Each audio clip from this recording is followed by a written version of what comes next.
Okay, it's another beautiful day in Monrovia, the second day of January 2025. Of course, this is the program Spoon Talk. We are back on your radio. Thanks to all of you across the world for joining us tonight. Spoon Talk is where you get the news. This is where you get authentic information about the happenings across Liberia. We'd like to welcome all of you tonight, regardless of where you're joining us from. Spoon Talk, as you know, has absolutely no borders. If you're in Nimba, you're in Grand there, you're in Margibi County, maybe you're in Sindo County, across the 15 counties of Liberia. Welcome to Spoon Talk tonight. We come to you on several frequencies across Liberia. We're live on Spoon FM 107.5. We're on Fabric Radio 101.1. Trust FM in Bomi County. Premier FM in Bon County. The Trend Radio in Grand Crew. Radio Yalaman in Seclepia, Nimba County. And a host of other radio stations across the country. And in case you are online, you can join us as well. We are streaming live across the internet tonight on Spoon FM on Spoon TV, Fabric TV, and Super TV. That's for Facebook. We are also live on YouTube as well, and Spoon Talk Live is our YouTube handle. I want to welcome everyone tonight. Thanks for joining us. My name is Nelson Colette. Spoon Talk promises to be very great. As you know, we make sure we bring you the best your radio has to offer, or the best you can get on your TV at about this time. Spoon Talk brings you face to face with the policymakers. This is where the newsmakers get to break the news every time they want to speak to Liberians. And again, I want to welcome all of you. If you're joining us online, kindly share the program as you come on tonight. Share the show in your different group chats on your Facebook timelines, in your WhatsApp groups. Let's hope we can have a great show here tonight. And for our folks across Radio Land, encourage someone to listen with you, because there's nowhere you're supposed to be this time other than right here on Spoon Talk to get objective analysis from the diverse panel here every single day. So my name is Nelson Colette, and as always, we're gonna open the lines. We're gonna take your calls. We will hear from you tonight. We're gonna try to afford you the opportunity to weigh in your thoughts on the different issues across the country. Let us know, what is it that is of concern to you? What's on your mind? Is it about the health sector? Is it about education? Is it about the economy of the country? What is it that is of concern to you right now? You can go right ahead and start to put your calls through and letting us know exactly what is it you want to talk about tonight on this edition of the program. And the first segment of Spoon Talk is always dedicated to you, our valued listeners, viewers across the world, to speak out, for sometimes 3-4 hours.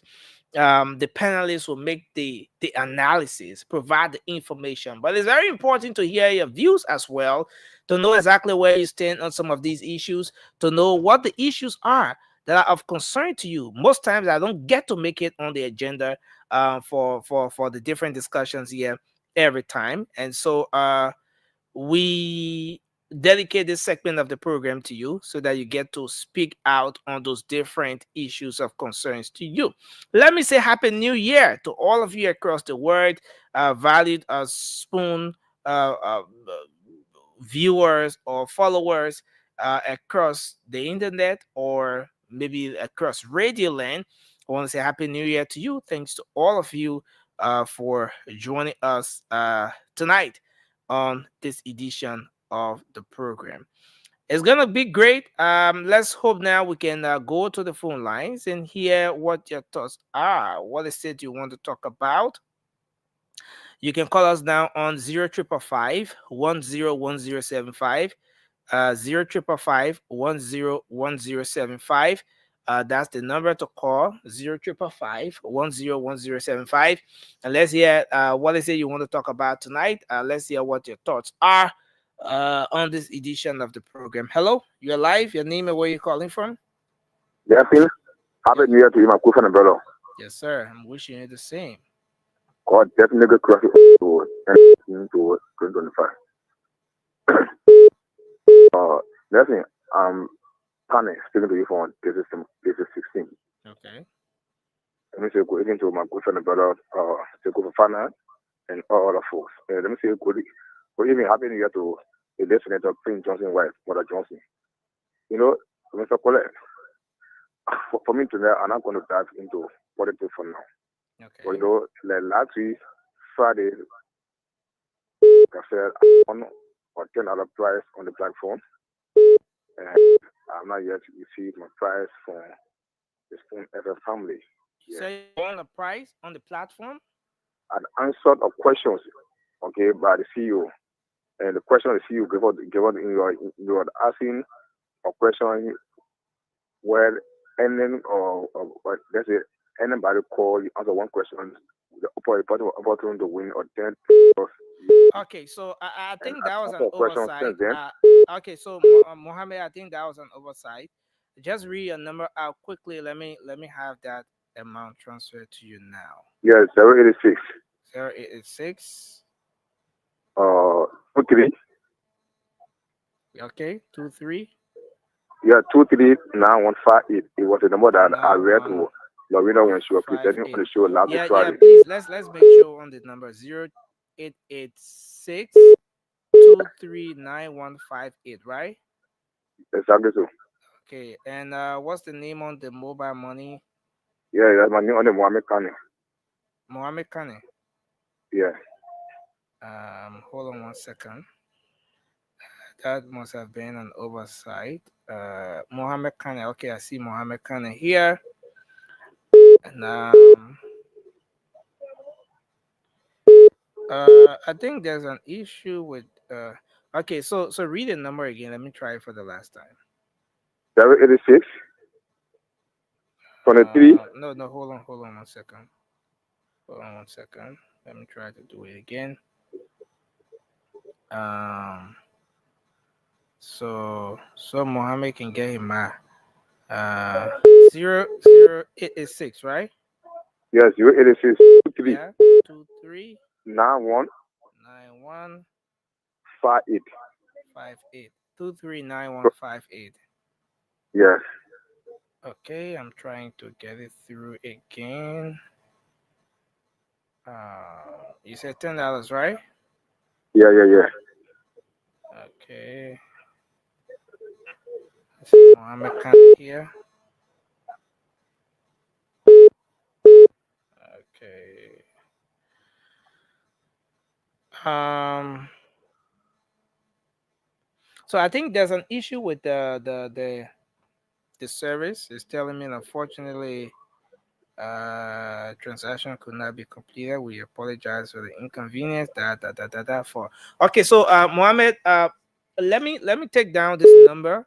I will have the transfer done once the network issue is settled. Zero Okay, no zero problem. zero eight eight six. Yeah. Yeah. 23 Two three 91 nine one 58. 58 239158. I was the only lone caller that called to answer the question. And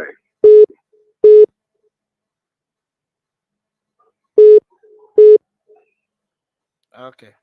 Mohammed, thank you very much. I think I thank got you. your number already. I will have it done. 0 555 let's take your calls tonight. What's on your mind? Hello, your name and where you calling from? Good evening, my brother Nancy Poulain. Good evening, sir. Let's hear you. What's on your mind? Happy New Year to you, brother. Yes, sir. I'm wishing you same. My name is I have Sumo calling from around the Oro belt this time around. Okay. What's on your mind? Nancy, let me say thank you to our president for that powerful New Year message. Hmm. He continues to preach peace. He continues to give us the assurance under his leadership, under his watch. He will make sure he fight corruption, he get in it, but at least he will fight it. And he urging all of us as Liberians to want unison so that we can build this country together. Because if Liberia, we don't work as a team to build this country together, my brother, we are going nowhere. We need teamwork. That's why the challenges. That's why everything. We need to rally around one another to build this country. Because the politicians, when we listen to their talk and what have you, like nothing happening, their benefits at the detriment of their political strategies. Because the government said we're going to come to rescue, and by the grace of God, the first year, they are not, they didn't do all 100%, but what we saw some started doing, like Mo Ali, Amos Sweat, and others, in some course, and we are convinced and convicted that this year things will be better than last in terms of governance. Thanks a lot. So let me say thank you to our president. We pray and hope that Liberia, think Liberia, love Liberia, and build Liberia together. Thank you very much. Thank you very much for your input. Hello, your name and where you joining us from? Hello? Hello, let's hear you. My name is Saleh. Asale, go ahead. What's on your mind? What's on my mind? I just praying for my president. I'm praying for the CEO. Every day at the end of the station, that politicians have voted. For the CEO say, okay, go vote. When they not vote, you sit on down. So I want for the CEO to be talking. I can reach out my radio. I want to listen to this show every day, every night. Listen, I really like the show. I like it too much. Listen. Thank you there. Happy New Year. Happy New Year. Yes, sir. Same to you. Hello, your name and where you joining us from? Hello, can you hear me? Thank you. Segu Fofana is Mania in the community. Go ahead, Sekou Fofana. Hello? Go ahead, sir. Hello? You're live, Fofana. Let's hear you. Okay, thank you, Nancy. I want to tell my president Happy New Year and all my officials in the government. Let me say this, Nancy. I want to tell my president and President Baka, please remember the promise what Labrador will give you in 2023 before being president. I beg you, Mr. President. Please, we put you there for accountability and credibility. You never get on nothing. Someone will support you, and there is no way, and nobody business make someone for me to go. I will go against you. I will disagree with the government, but I will never go against the government. So please, do the mandate what will get you. Prosecute the people that stole our money. Let them bring back our money. Do the thing while I block vote, Mr. President. Please remember us. Now, some people they don't be like some people when they can't lie to people. When you get the power, they change. I hope you will not be like that president. You will not be dictator president. One day about you always listen to Liberia people. And one of the things I love you. When I tell you something, you go by A. But please, just to let the 3 years, will not be to the far, will not be like to the full. There's same way again, if God bless us, we enter into the state again, that one will progressive must be more than to the far. So we must be going on until the person that will succeed you, we will make it easier for the person. So we want to go on a wild ballet. To the now. So please, thank you for 40 minutes. Thank you very much for your input, sir. Hello, your name and where you joining us from?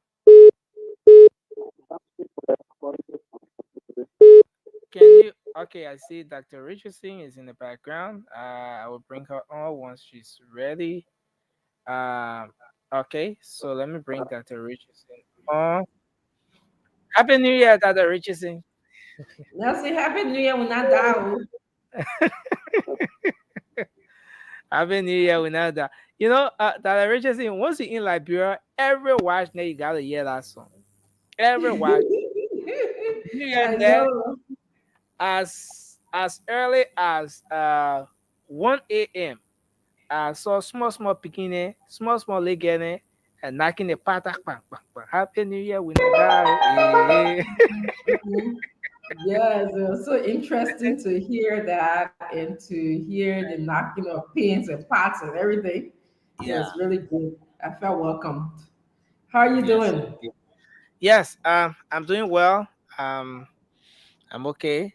At some point today, I thought of trying to find that the Richardson. Later, did I know that my WhatsApp had a collapse, and then I needed to, yeah. I was at the station today. Ah, Nobody told me that. I came in. Yeah. ah. Oh wow. Mm-hmm. And I Yeah. was here at some point. Went out. Yeah. Yeah. They told me you guys went to the Capitol today because who did I see? I saw um Trocon, and then Mm-hmm. I saw uh there's another guy who has a show. I'm losing my his name. You can see? Yekezi. Okay. Okay. Yes, I Oh, saw Yekezi. Yekezi confused me because you're not growing beard a little bit. So the last time I saw you, you're not growing beard. So I was like, Yekezi looking different. Yeah. And then of course I saw Mr. D who was there. And I was there for a little while. And then of course we left, but I'll be back because we have a couple of meetings scheduled. okay. So I'll be back there. I'll be, Oh, yeah. It was the day was just busy. wow. But I know So I you hope to enjoying see your you. stay. I'm sure. Oh yeah. Yeah. I know you enjoying your stay in Liberia. All the Liberian food and too. Uh Not you too. I'm not eat. The only thing I eat I think that the different types of tabagis. I didn't eat it. Yeah, I eat beans tabagi. I eat mm, water tabagi. I eat kitted tabagi. Yeah, but and I eat plousa, and I eat potato, and I eat gesali, and I eat doma, and I wow. eat fufu and soup.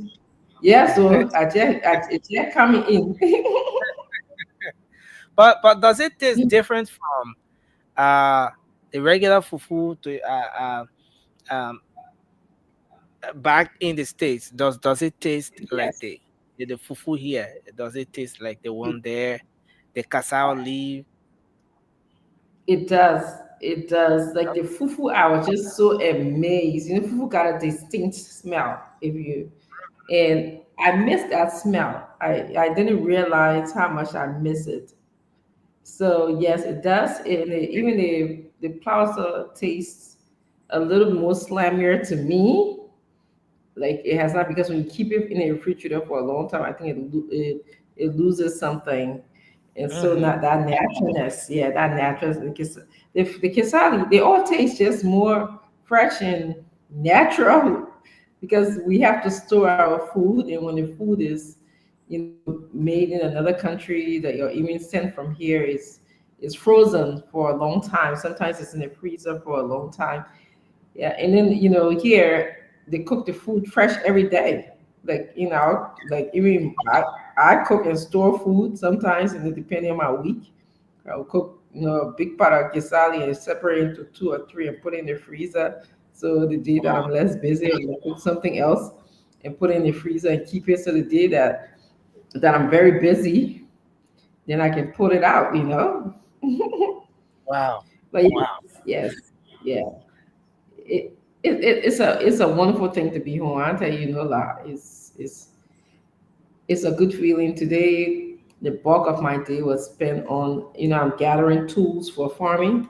So I Okay. was shopping, looking for chainsaw because a lot of credit and shout out to the the people that are surrounding my farm. They have done a lot of work in just making sure that it's clear because we really want to do, instead of just doing small subsistence farming, like small farming, I want to expand it to do more of commercialized farming, like a huge. I mean, there's a lot of land, Mm-hmm. there, but the people they try cutting that thing. That bush is thick. You need power saw. So I went and I looked at it because the way how in other countries, like if you're planting something like cassava, is lined up in a row now. Like Mm, you plant. And but the reason why they put on the can line, because how you cut all those stumps, all those things there, so they just throw the seed where they throw the stick wherever they can put it to anywhere they find, soil so that it can grow. But in order to get it to line up, we need a tractor. We need different kind of more powerful to, but we'll try. Is they said we have everything is hard, but yeah. So I did that.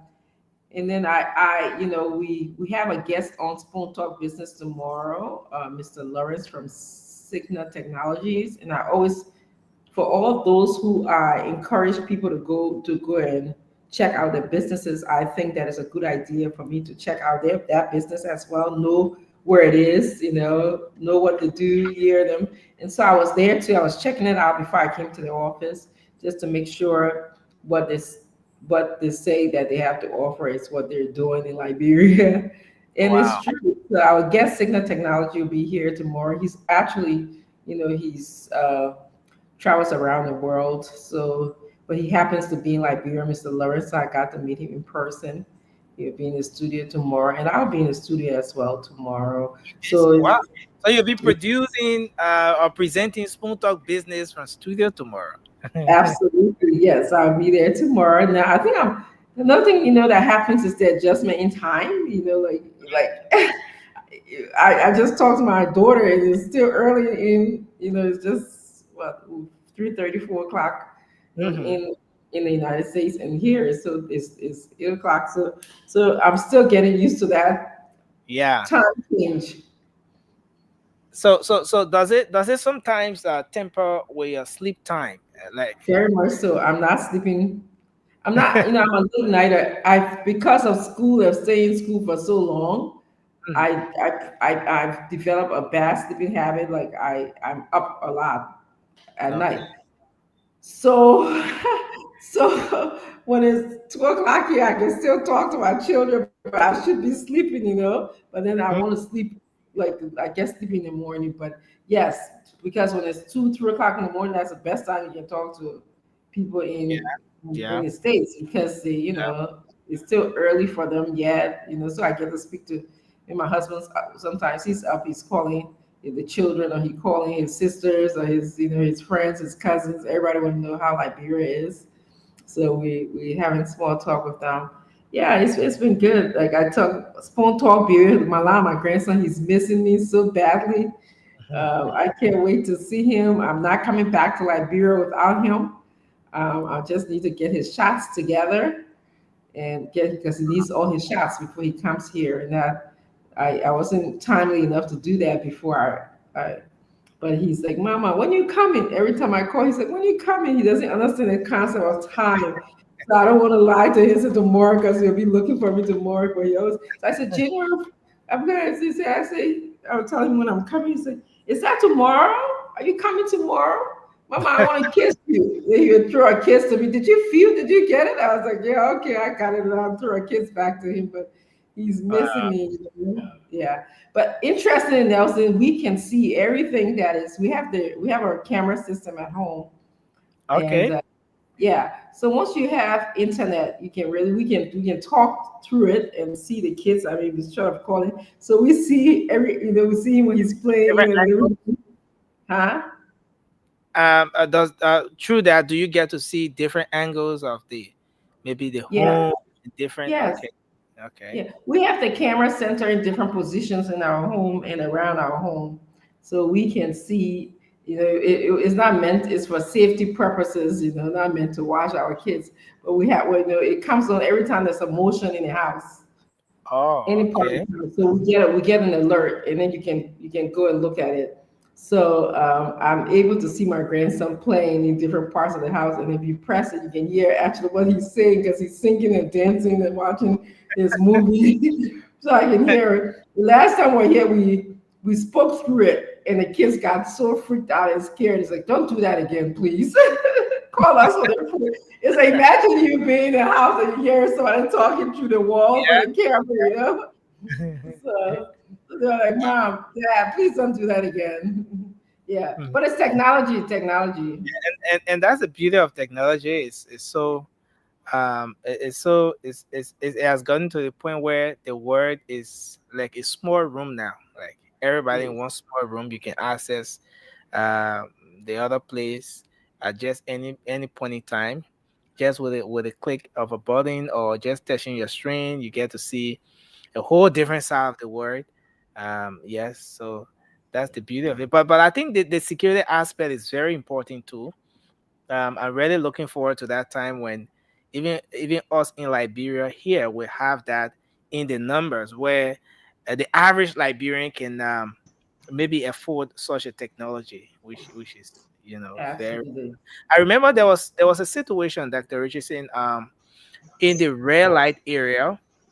There was some robbery going on, and the owner of the store, I understand, had similar security setup, that the security camera, and why Mhm. the robbers were busy, trying to overpower the security. In fact, they overcame the securities all by Mhm. themselves, and then Mhm. the guy just through that camera, and then while lying in his bed, was able to call the security, the police, and they were able to get in time in, and I Yes. think it made some arrests. So that's the beauty of that whole, the technology, the security cameras, and all of that. But again, here in Liberia, the average Liberian is I not there. know.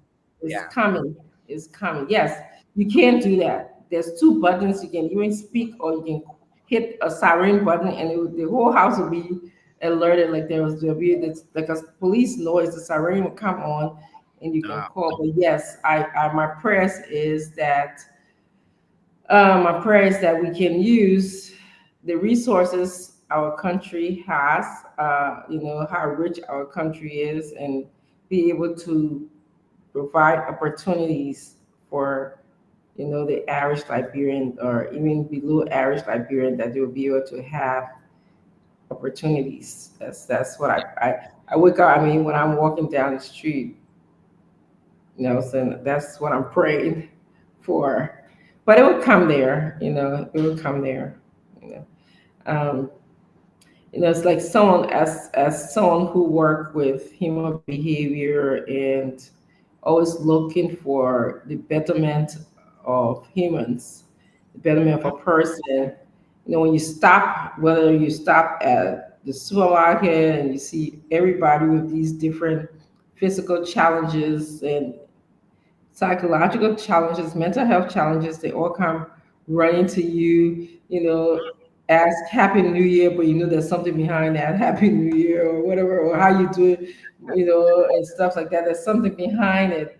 And I was just thinking today, I say, I wonder if, there could be like a program where we can have them make some small things. Like, in the prison system in the United States, they mhm. have to bag potatoes, so they work. Those guys, prisoners, get up in the morning and go to work. In fact, people who are mentally challenged or physically challenged in other parts of the world, they have what we call the day program sometimes.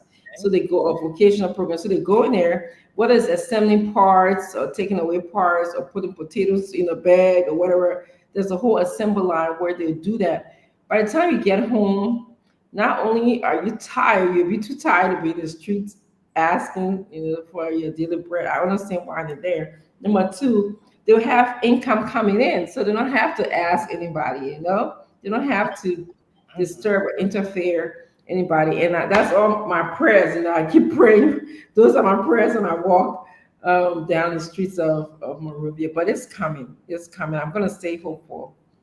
Yeah. Yeah, it's a gradual process.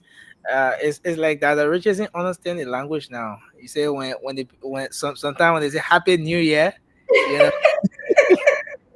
it's not just Happy New Year to be happy about the New Year. Yo, there are plenty behind it. You got to Yeah. do deep diligence. Yes, yes, you gotta do that. Yeah. So, but it's good. It's good. Home is home. And Yeah. I also want to give a shout out, Nelson, to every single Liberian. There's a lot of Liberians in the country right now. To Liberians who are in the country right now. When we were flying, it's about 10, 11 hours. I want to say, I think, because we made a stop in one. We took an airline, the most recent airline that comes to the country, and then they stop to a country, and then we had to change plane to get into a local airline to come into Liberia. But when you fly from uh, New York or Newark, wherever you fly from, it's a 10 hours of being over the Atlantic Ocean. So you know what I mean, right? So you have to just be strong.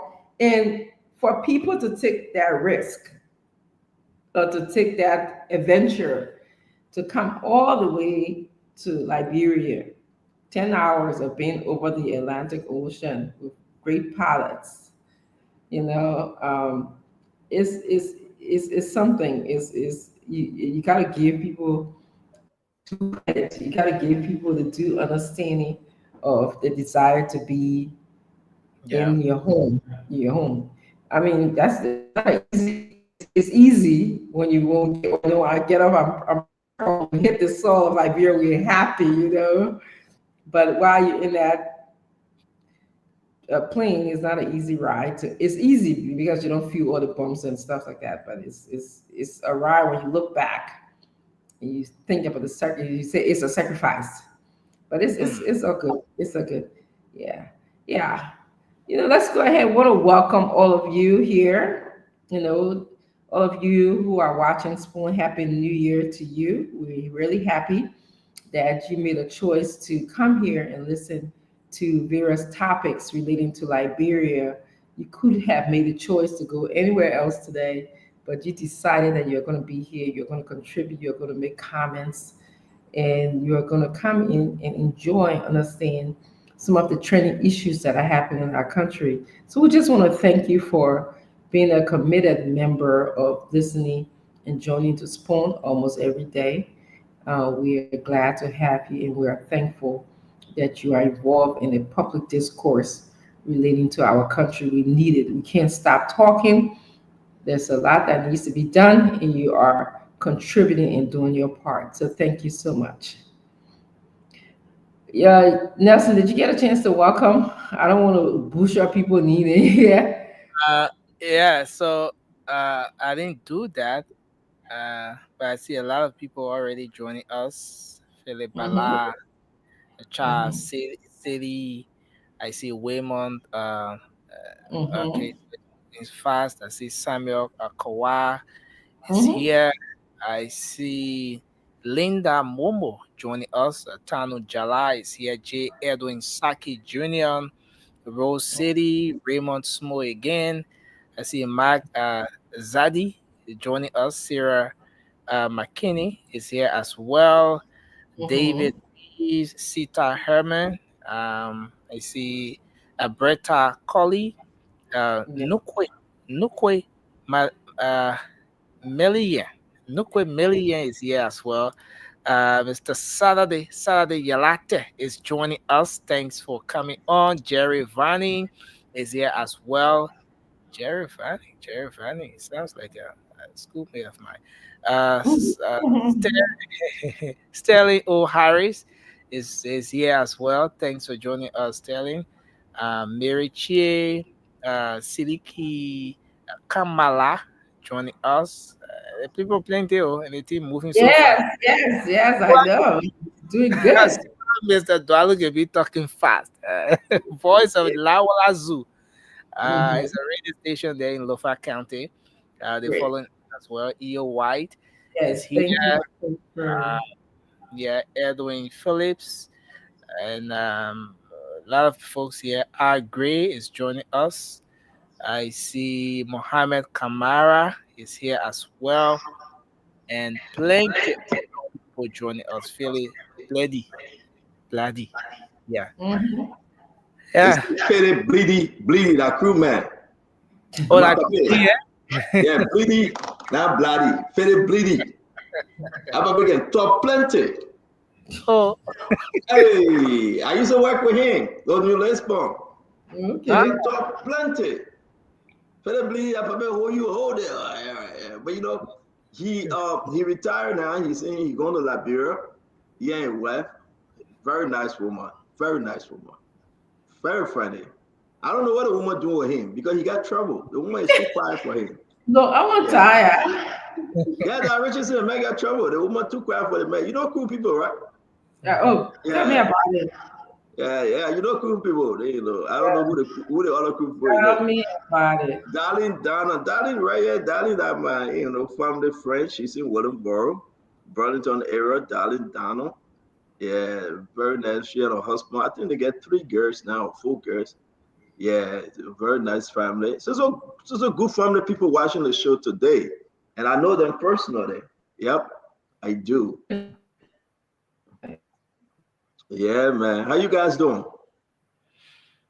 Yes, sir. I'm doing well from my end. You hanging? I sit. You got a hangover. Look at uh, EO White. EO White, what's up, EO? Philip Bala. Philip Bala, what's going on? Mema Jones. Let Dr. Richardson is frozen. Dr. Can you hear us? Yeah, I can hear you. Oh. I'm watching my. It looks like my data was harmonized, so I'm watching it. I've What's the been thing in about it? it. Harmonizing people data? Man, more I didn't bad people.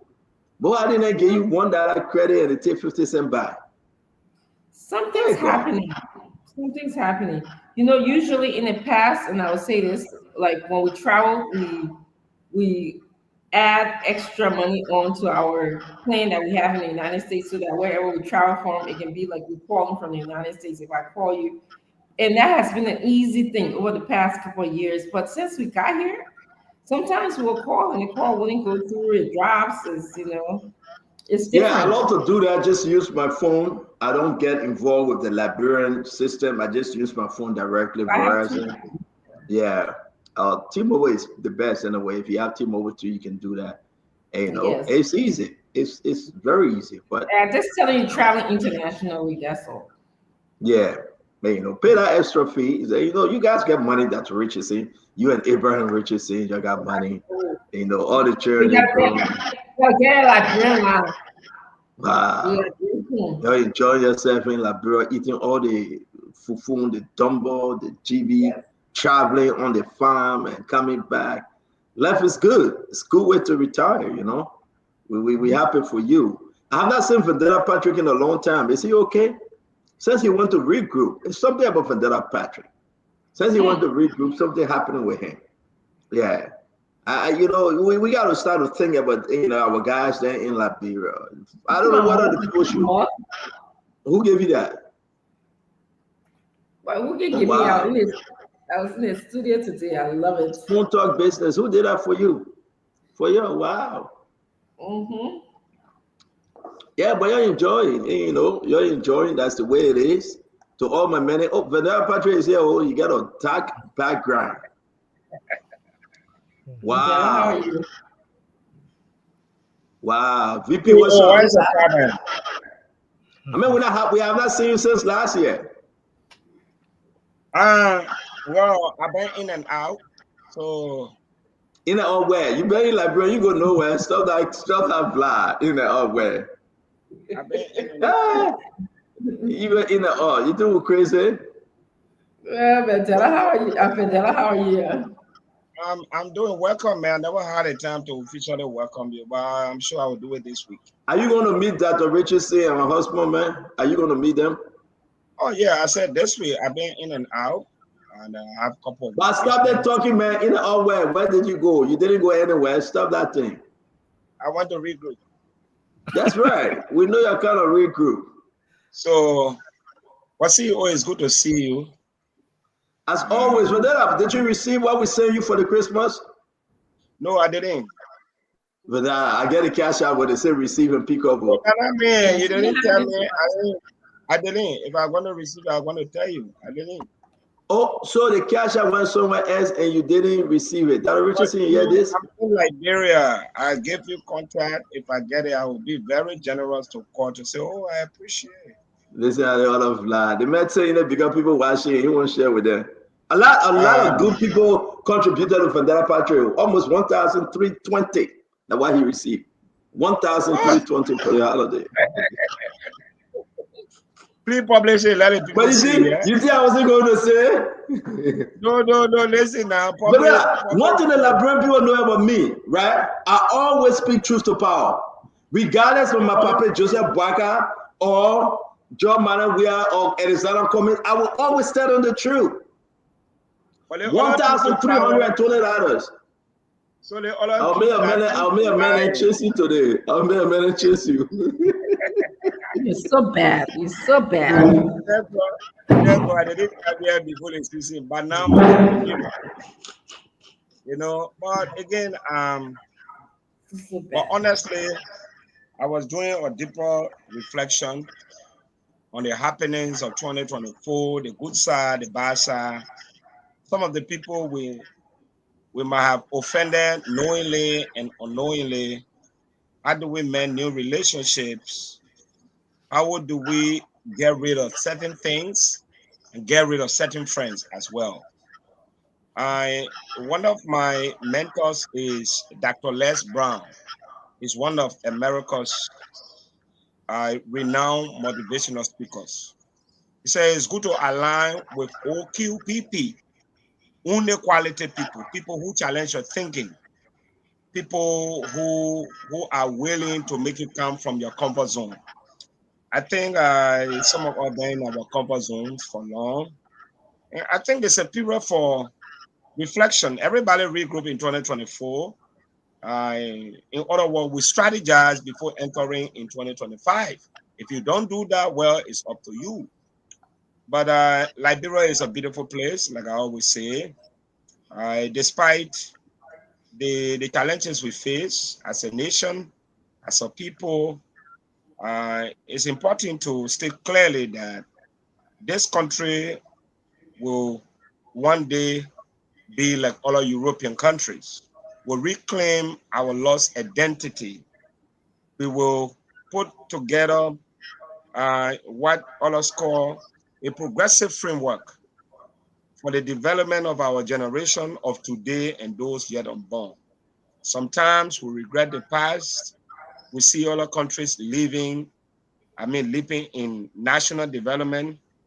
Look, if you went to Senegal, just yesterday, Senegal, see how the people are leaping international development. I will send you a video, driving on their 4 lane from the You airport. started the show already? Because we started the show, yeah. Oh yeah, we're just You trying got, you to got to take do 4 minutes already. you have to give me a long time. You've been here for Why? almost a month. Yeah, but I've now had the time to talk.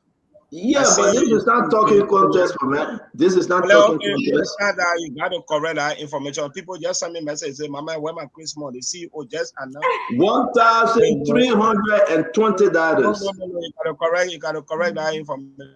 I am correcting it. Yeah, it's a $1,320. lie. No. It's a lie. Don't do that. Let me See, ask you a common question. VP, let me ask you a common question. Just answer one at a time. I'll ask you 4 questions. And it will tell the people whether or not I'm telling the truth before we welcome our Papa Uncle Sam. VP, did you send me the Cash App information? Yeah, you say you're going to send Oh, my birthday. no explanation. Just yes or no. No. Listen, I sent No, it. Yeah, I'll give you the time for you to. I'll give you the time for you to tell your own. Just answer my question quick. Yes or no. I did send. You said you requested.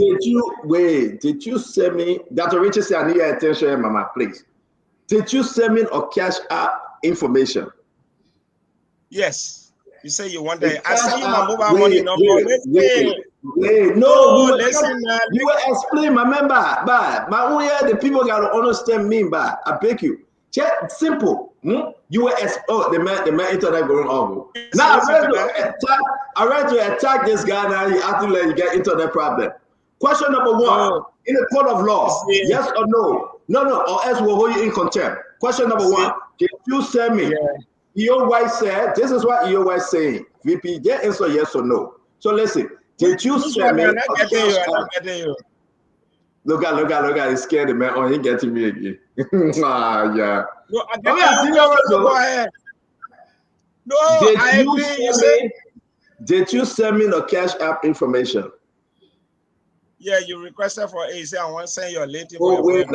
I requested for it, or you sent it to me? No, you call me and say, "Oh, Mama, you even posted in the chat room."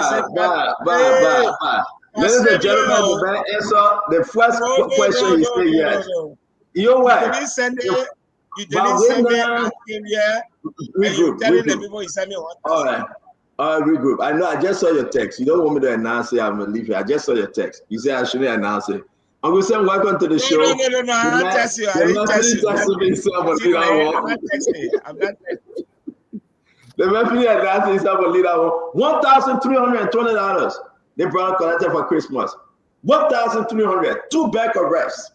So again, he say he has some people to distribute it But to. see, oh, We you wish said we wish you well. 1,002. Well, the money now. Who the oil 1,320, company prefer? 1,320, 1,320. Uncle Sam, welcome to the show. How you doing? Yeah, man. Yesterday they looked at everybody was on the internet here, man, calling everybody around the world, and the internet was like very unstable. So I had to leave the show early. So Hello? I'm back again. It looks very, I mean, consistent today. Look at everybody. Yeah, you look better today. You look better today. Yeah. Not me looking better. I mean, my internet is better. No, it's your internet making you to look better, Uncle Sam. I'm not hearing. Yeah, because I rested better than I did the night before. So when you, I mean, as an old person, if you don't rest, it shows in your face, and that's where Uncle Sam, I really don't think that you're that old. Your mind is so sharp. So I would not consider you to be an old man. You get your mind is very, Uncle Sam, listen, you will hang around for another 20 to 40 years. Or maybe you will pass Jimmy Carter. Maybe you'll pass Jimmy Carter. You got a very sharp mind. Not a chance. Not a chance. I'm serious, Uncle Sam. You get a very sharp mind. You are sharper than some of the young people that come and get taught Tabata here. You remember, you have the long term and the short term, and come back and everything. We asked you about 1979, you sharp like whistle. 1950, you sharp. We bring you to 2004, 2024. You just remember everything. Nobody need to remind you. You're very sharp. Listen, you are not old to me. I love you, Uncle Sam. I do. I really do. I love you. Thank you very much, Stanton. I like the compliments, but I'm a very realistic soul. I know exactly, where I am in terms of my health, but I take good care of myself. And one of the things I always do is to have a very good time. Like I said the other day, I mean, the focus has to be on you. Enjoy yourself, because I can tell you, especially in the political arena, your political adversaries, they're going to come at you, they're going to try to destroy you, they try to deflect and everything. And that's the way, even with a family relationship and friendship, if you're not making them to feel happy, then you're the bad person. So the most important thing in life is to concentrate on yourself, get a good degree of energy to do something that brings you money. And the most important thing is prepare for your retirement. I see a lot of people I went to school with, and a lot of people I grew up with. Maybe some of them were affected by the war, so that's an excuse. But even those who went earlier with me to the States, living in apartments and dying in apartments and living in senior citizen homes, so you just have to plan for that retirement, because you don't want to outlive whatever you have, and you make sure that you put enough hours in to get Social Security, put enough hours in to get what is your 401k, and hopefully you can live on that. But that's the most important thing for a person, is to prepare. When you're 65 years old, you should be pretty much. But then some people also, they're fortunate and they outlive their wealth. I see some people I know in the 80s and 90s have to sell a lot of their properties because they're living long, and they need money to live. So yeah, but that's, I mean, the stress about the money issue, you're good, and we are grateful to God. Let's welcome the councilor, Gamonde Clinton. My man, you put JD in for you again. My man, just give her something for us to run with now. Talk to us. Well, man, I don't want to laugh. I bet you. What people here making people? You didn't see the JD thing here before?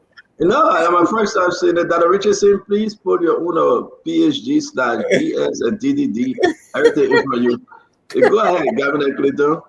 What's good? Look, man, it's good to be back today. Yesterday was good inaugural 2025 show. So looking forward to today's discussion. Was a little busy, didn't follow. So the latest trend today. I'm sure I'm going to be listening to you guys to contribute. I'm sure, like always, you have a lot of things lined up. So, let's see what you have. Thank you very much. Yeah, we got a lot of stuff. Let's go back to Dr. Richardson. We'll come to our brother Vandana Patrick. And from there, we're going to give the topics for tonight. Again, Mo Ali will be joining us for the families coming on. The reason why for the coming on is about the 500,000 Musability is accusing the lawmakers on that it took 500,000 distributed among themselves. James Colette's name is on the list. Where the 500,000 came from? Honor Augustine Clay Gaffwan. I mean, the majority black is distributing 500,000 of the Liberian people money. There's a lot of questions surrounding the whole saga about this 500,000. Is that why they were talking about the removal of J. Funati Kofa? I mean, what's going on here? When you talk about money and massive corruption in government, we have to hear from them. We're also going to be going back to Necotech.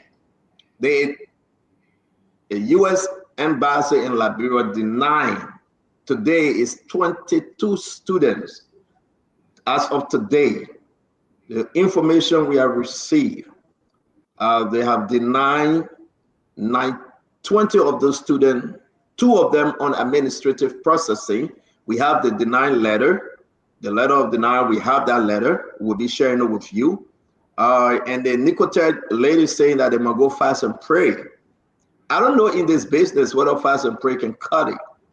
And the question is, what President Bouaga doing with this whole saga of civil best loyalty?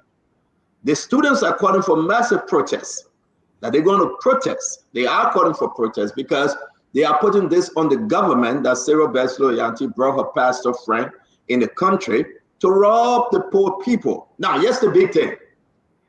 The woman using Liberia as a case study, Clayton. All the question and everything, how the student, when they went to the U.S. Embassy and they couldn't make it, she take those information and care to Ghana and other African country and tell those people and saying, this is why the Liberian student didn't make it, do X, Y, and Z. The student are mad. The other young man credited money from GT Bank. He will be going to jail because he cannot afford to pay back the money. They're going to confiscate everything he owned. What is Sarah Beslow Yanti saying to them? What is she saying? The other young lady says she better kill herself because this is a massive disgrace. This is bad for our country. I have the text messages. I have the letter from the embassy. We have all this information we'll be sharing with you. Nicotech, Nicotech, Nicotech. We're also going to talk about Samuel D. Twe, the former finance minister. Again, on the 7th of this month, he should be going back to court, and he should be going back to the Supreme Court to give reason why they shouldn't do X, Y, and Z. We'll give you that information. We'll be calling on Prince Tamba, the Deputy Minister for Technical Services from the Public Works Ministry, on allegation that somebody, took 15,000 from him under the name Sylvester Grisby needed money. That story was on the Spoon page. I think it is still on the Spoon page. You can read it. But I want Prince Tamba to clarify that story. So I will be reaching out to him. Dr. Francine Chinawave, Mr. Abraham Richardson Webb, welcome to the show, man. Yes, it's good to be here today. I'm happy to see all of you, my fellow panelists, and I'm also happy to see all of Liberians all over the world joining and contributing to the public discourse on how we can improve our country. There's great topics that we are going to be discussing today. I'm eager in providing my thoughts and feedback about the $500,000 that probably was allegedly misappropriated by the majority bloc. I want to hear more about that story. I also want to hear more about Nicotech. That story saddens me. A couple of days ago, I believe I read a survey that spoke about how most Liberians would like to leave Liberia. That was another sad survey. I think it was published in one of our major newspapers. I just go through, browsing through the different newspapers. I want to hear from Prince Tamba. We have not heard from the public work ministry for a long time. They seem to be doing good. I heard that they're pressing on with the road developments in Nimba. So that's good. And so we have a great line of topics that will be interesting to contribute to. So thanks and welcome everybody to the show. Thank you, Dr. Richardson. Let me hear from Vendetta Patrick. VP, can you unmute, sir? I will be very much interested in getting the details in reference to the distribution of a whooping amount of 500,000 by members of the House of Representatives. But this is no strange thing. You know, there have been a lot of confessions, not just under this regime, previous regime. I mean, it's no strange. In fact, when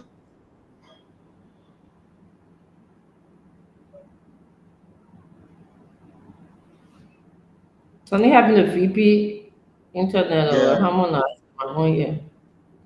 yeah, somebody want to harmonize me anyway.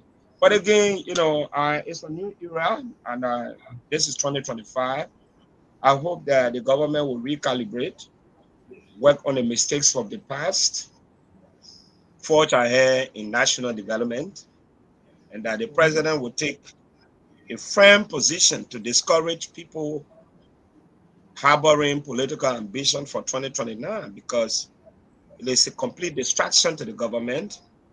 If I was the president, I cannot be alive and people talking about running for presidency 2029. I will consider that to be an affront, a treasonable offense because um, he stayed the president and no one should be talking about replacing the president 2029. He has not publicly declared that he will pass the mantle of authority to another person. It can even be the vice president, whoever. I think this is a complete distraction. The government should recalibrate. The president should be very forceful to state clearly in clear terms. No one, no cabinet minister, whoever should continue to portray an image of wanting to replace the president in 2029. I think it's a form of distraction. It kills the momentum. It makes people to work individually rather than collectively. And I think this is a fundamental problem that we have had. I hope this government will work on that. And those of us who are in the public space will begin to reassess some of our strategies to be more of uh, uh, engaging people. Because what I've seen over a period of time, specifically 2024, public officials are in a more defensive position. And sometimes when you critique them, you look at it as a form of hatred rather than criticism. There's a difference between hatred and criticism. And so everything that we do here was never intended to shame the government. But I think it's about time you put the interests of the people first. This is 2025. We should not start 2025 in loss or chaos. So I'm hoping also to listen to the president, State of the Nation address. I hope there will be sincere confessions of some of the missteps and reassure the nation that you are prepared to move in line with the arrest agenda. So so far that's it. CEO, thank you. Thank you very much. Clinton, you want to do your intro while we run into this program for today? Well, again, we are looking forward to an interesting new year. We are hoping that some of the vices of the last year will not come to this year. We're hoping that the government is going to take the most important step to protect the sanctity of our constitution, and to do that, it must reverse course on its recognition of Richardson as a speaker. This is very this is such an affront to the people of Liberia to see their government proceeding on this path. And I hope that the president and his advisors will sit and think about the good of our country. That as much as they want a UP speaker, nobody, we're not faulting them for that. We are just asking that the proper procedures are followed.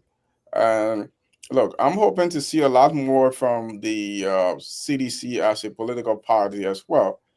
I like to see a much more vibrant, much more forceful opposition, because this is just how democracy works.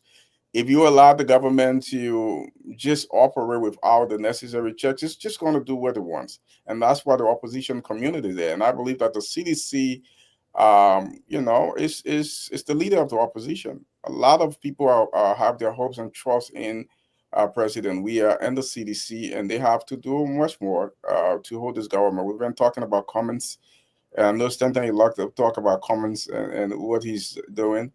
But I'm going to talk about the CDC because I'm from the CDC, and I think CDC has to do a lot more than they've done last year.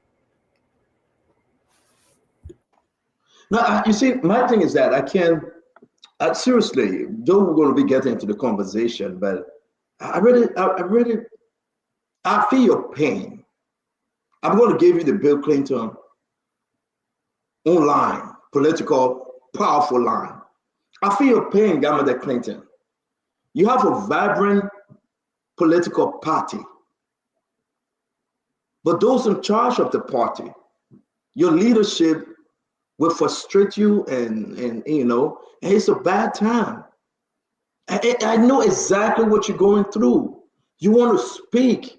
You want to tell the Liberian people and tell them the truth. But it's like what Chatterton said, Toto want to buy, but no hands. You cannot speak. That's the analogy. Sit down, but let me finish now. But let's get into this. Whether CDC come back or don't come back. There is no way, because you know why? Like I posted in the chat room today. Joe, we had a CDC problem. CDC problem that Joe, we had. Because you yourself can admit, everybody will say he's the king. And nobody can question George Weah. Let's get into it. I saw the document you guys running with, say you're suspending Albert Jones. I laugh. We should hear you guys talk about suspending George Weah, not Albert Jones. He was the chief architect. He was the chief engineer in the removal of Fonati Kofa. And you know that, Kamala Clinton, but you will not say it because your hands are tied if you have hands. So is this embarrassment for you to come on and say the CDC is the only force that need to come back? But I beg for us to talk about Necotech, then we get into the CDC. I mean, you already say your own. Look, I think you want us to or you want us to talk about Necotech first? No, yeah. Let's take the Necotech all the way. Because I really want Liberian people to see when you talk about you think CDC is the best political party right now. People will go for Mr. Cummings, though Mr. Cummings is hanging like a bat, but you are destroying the good party you have with huge number, and Uncle Sam can attest to it. Johnson Koji found way in Europe to go to school. He changed his name. He's under the cover of a soft name. He going to school in Europe, and because he know there's no chance for CDC, so the best thing that he go try to go to school. Fandela Patrick know the school Johnson Koji in, and he's trying. He's doing everything he can. No, I don't know. I don't know. But you're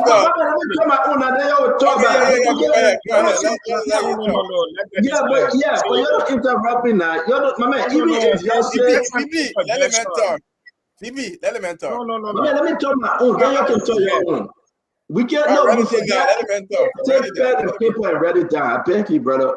No interjection in 2025? Yeah, no, not whatsoever. None. Okay, none. I take it back. Thank you. I mean, you know what, Uncle Sam, let me come to you before I go to my dear sister, Dr. Richardson. Uncle Sam, I'm troubled today, the 2nd of January, 2025. Have you spoken to Gamma Clinton one-on-one, Uncle Sam? Take your time and call him. On a regular basis, I mean, but even before him getting on phone, we had a relationship, a nice personal relationship. I like him a lot because he's a very honest young man. He's honest about his feelings. He's honest, and that's why I go to bed with the phone hanging in my ear talking to Gamma Clinton. Yeah. But when he appears on the show, he's different. but he's not two faced though. He's never been two faced. He's whatever governor says to you privately, he will say it publicly Stand on unless a it's position confidential. about the CDC and what I want the CDC to do has not changed. And since governor appeared on the show, Dr. Richardson, they have never called him. They have never appreciated him. But they are saying that, Joe, we are still monitoring you. Know what to say. Do not attack the president. Say governor came on the show for a month now. For the month. I said, don't come on the show by way of cell phone. I said, don't came on the show and say, Donald sat on his computer. He have asked Finabono, Joe, Nathaniel Falo McGill, and everybody, they said they didn't get no. Don't stop putting our conversation on spoon, moment. What your problem? Oh, you see, the man just confirm you. And I say, you want to talk? The person they get money for acid though, they don't want him on spoon talk.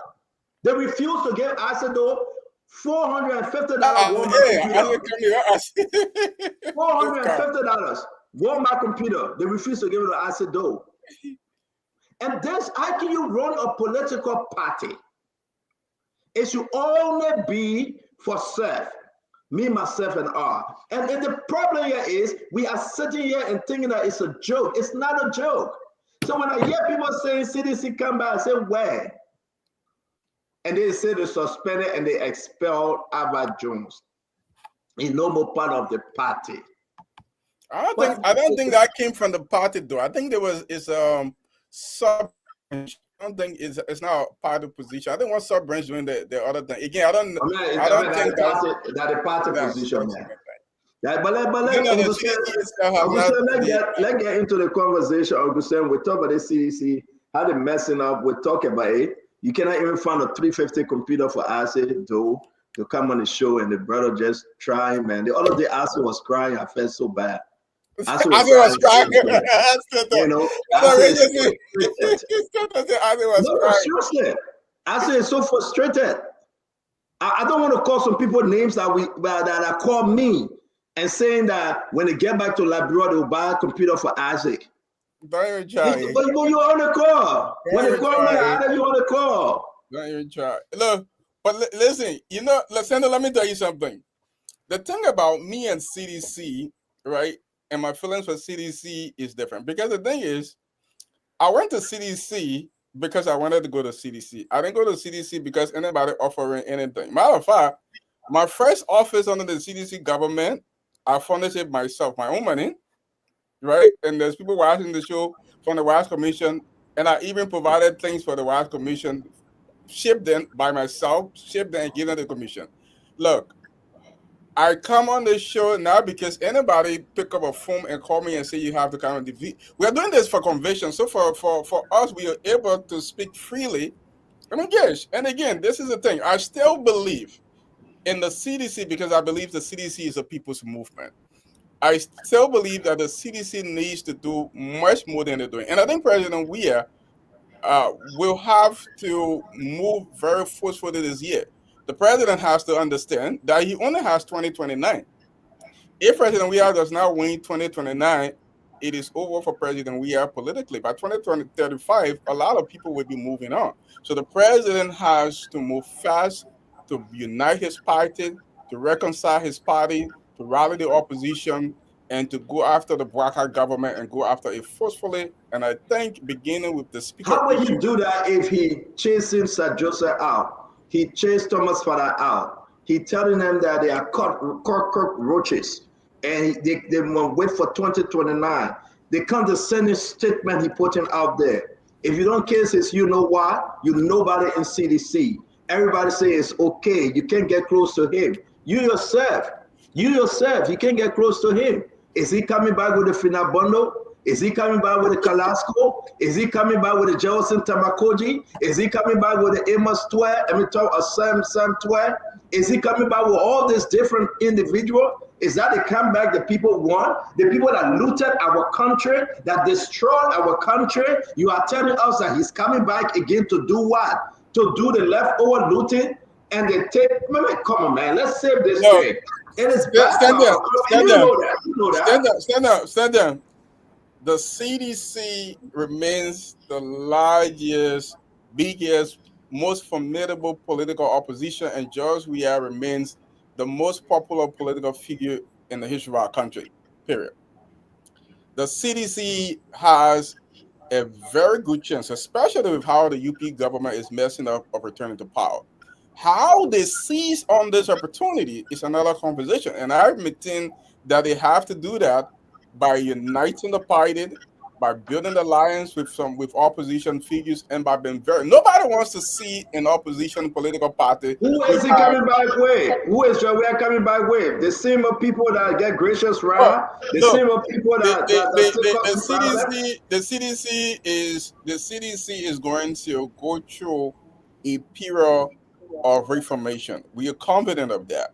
We are confident that the folks at the helm of the CDC are going to listen, and the party is going to reform, and the party is going to come back stronger. The best thing about Do you CDC. want him? Let me ask you. So Hold we on, gotta go. hold Is on. that what I said? The other Stand people up. want to talk. We gotta go. Do you want Joey coming back with Finabondo and Joseph Koji and the rest of the guys around him now? I think the president, whoever the president brings to power, right? Do you want him coming back with those people? I think Yes the or no? president. I think the president should to do a lot of reform. Reform by coming back with them or keeping them out? I think from the leadership of the party, the president needs to reform the party. We need to see some new faces in the party. We need to see some new people. I'll ask you a direct question. Should he come back with Finabondo? Rescue Well, I lady? mean, Finabondo. Don't start up. Don't start up. Don't start on us now. But Don't listen, start on us. Finabondo was the president's, was the executive marshal and chief of protocol. You're just talking about one Should person. he come back with the chief of problem protocol of the or the executive CDC marshal is Finabondo? But Stenta, you No, but come on, we gotta go. That's the but the Richardson problem of the one. CDC is just more than Finabondo or a few individuals. It's an institutional problem. And I'm asking a straight question. Should he come back with Finabondo? Yes or no? The president should come back with everybody and more.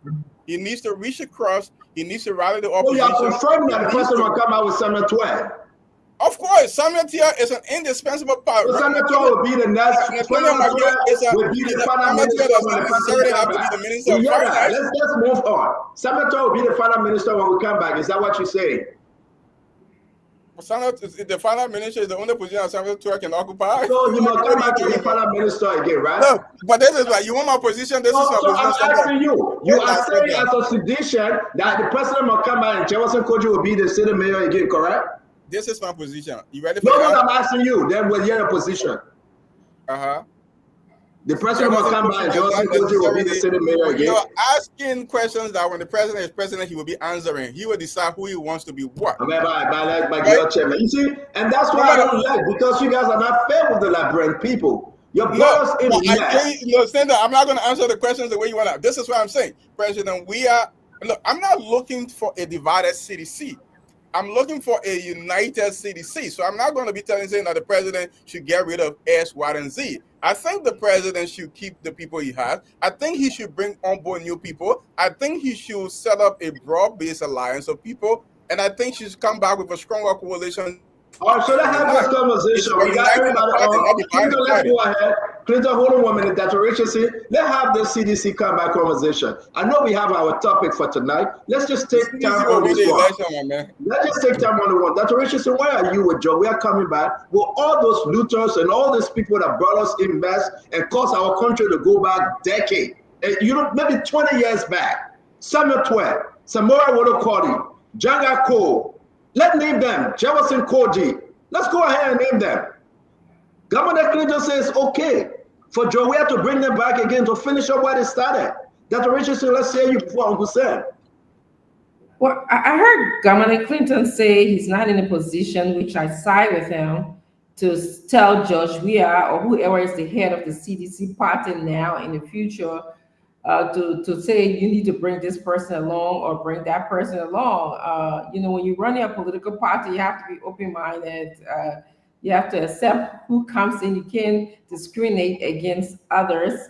But on the other hand, you have to make sure that people follow your party's goals and objection if they say they're coming to join the party. So I think the past election was a vote against George Weah, to tell you the truth. There were many things that we would have liked to have seen him do for the country. For example, he came under the banner, and it's my impression that he was going to help, bring up struggling Liberians, people from Gibraltar, and I felt very disappointed in how he lifted the hands of those in that community. I felt deceived. I felt he didn't do enough for those group of people, like the people that he resonated with. He didn't do well for them. So I was disappointed, and I think this past election was it was a vote against George Weah's party. That's what I like to say. Thank you very much, Dr. Richardson. Uncle Sam, how you will welcome Representative for the Formula and Mo Ali. As usual, these are our regular panelists, contributor. We happy to have them. But let's stick with this. Joe, we are comeback, stick with the Cummings comeback, and everybody talk about comeback. But again, I'm shocked tonight, though. Liberian people, please hear me if you're on the radio. Uncle Sam, Clinton is saying Joe Matt will come back, Koji being MCC, how you call it, mayor for Monrovia. Senator go back to father ministry, and everybody keep the position. Samora will call it deputy minister, and all this nonsense, and we just go back in the slum. Uncle Sam, I know you're sedition, or you lean CDC, to be correct. Talk to me. Is that the reform? Is that how you want Joe to come back? Well, look, first of all, I'm not a psychologist. I'm not going to play one, and I'm not going to tell George Weah who he's going to bring into his party. But I can tell you what, the names of all those people you call will be a critical part of the 2029 arrangement. There are people from the Unity Party, Honor Ellen, who were taken to court, who were charged with crimes, and they're working in the current government, or people who we knew did some untold things. The politics in Liberia is not a politics about, or a church or mosque. It's practical. Look at the composition of your government. Look at the legislature. There are people there who have been credibly accused of all kinds of crimes. People were sanctioned.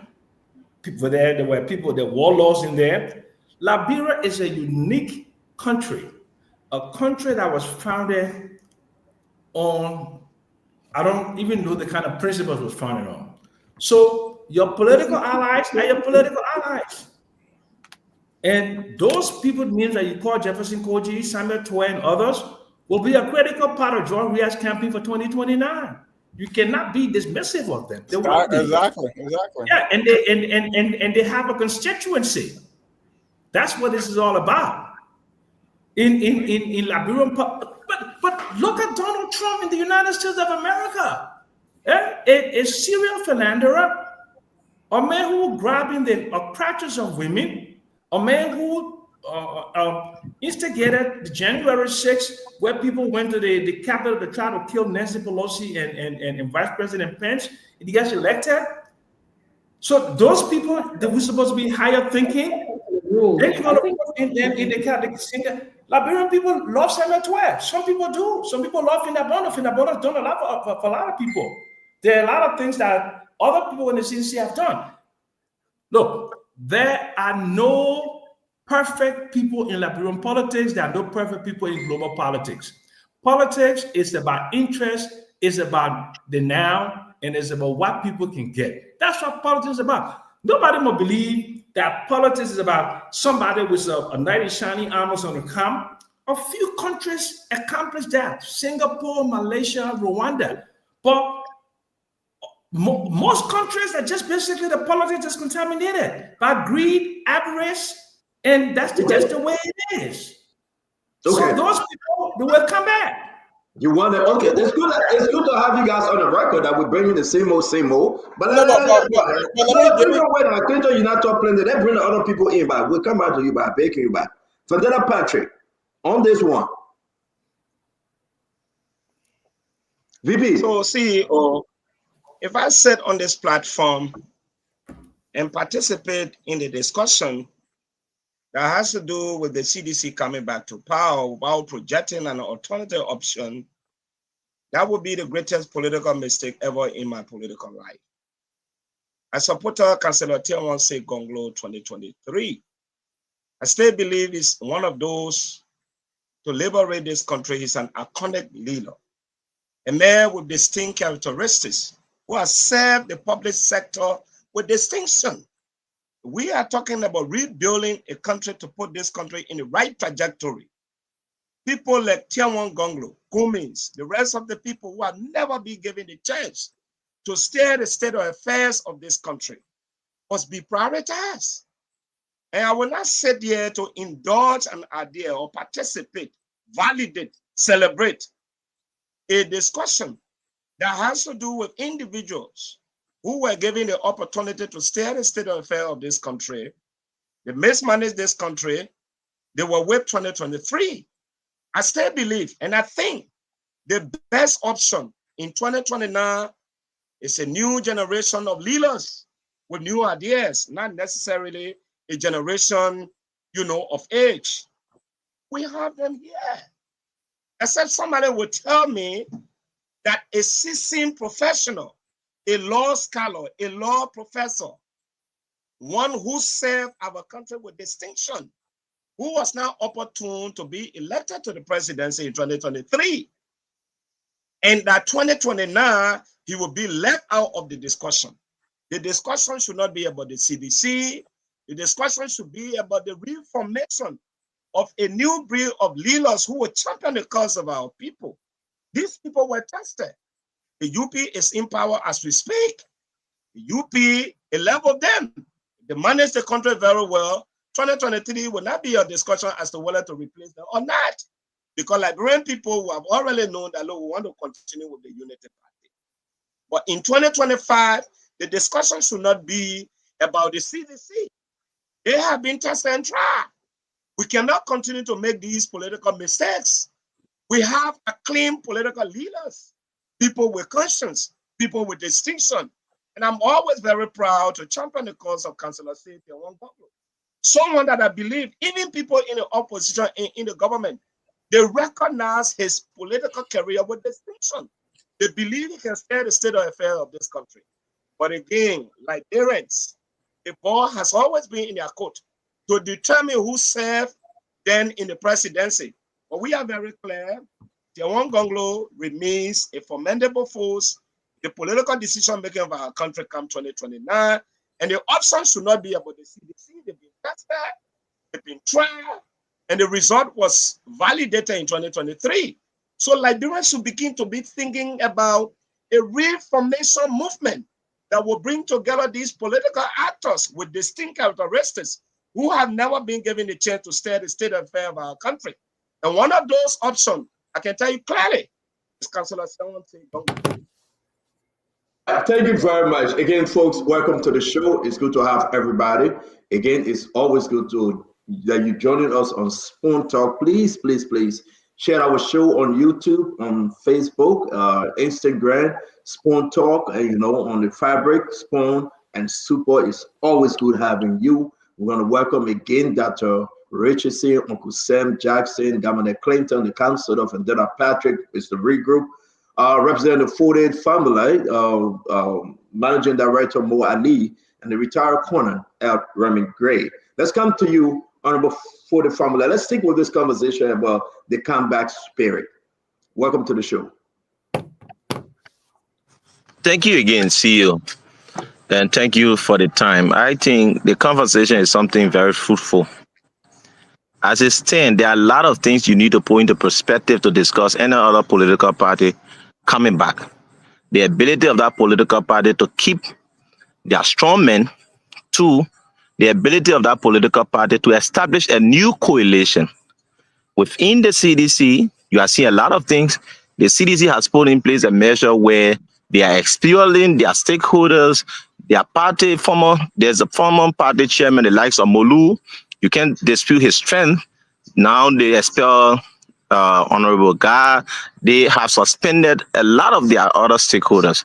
So you need to look at that firstly. The second issue is to ask yourself as to whether or not CDC is in the position to establish a formal coalition that will perform in Bon, Lofa, Nima, and Magibi.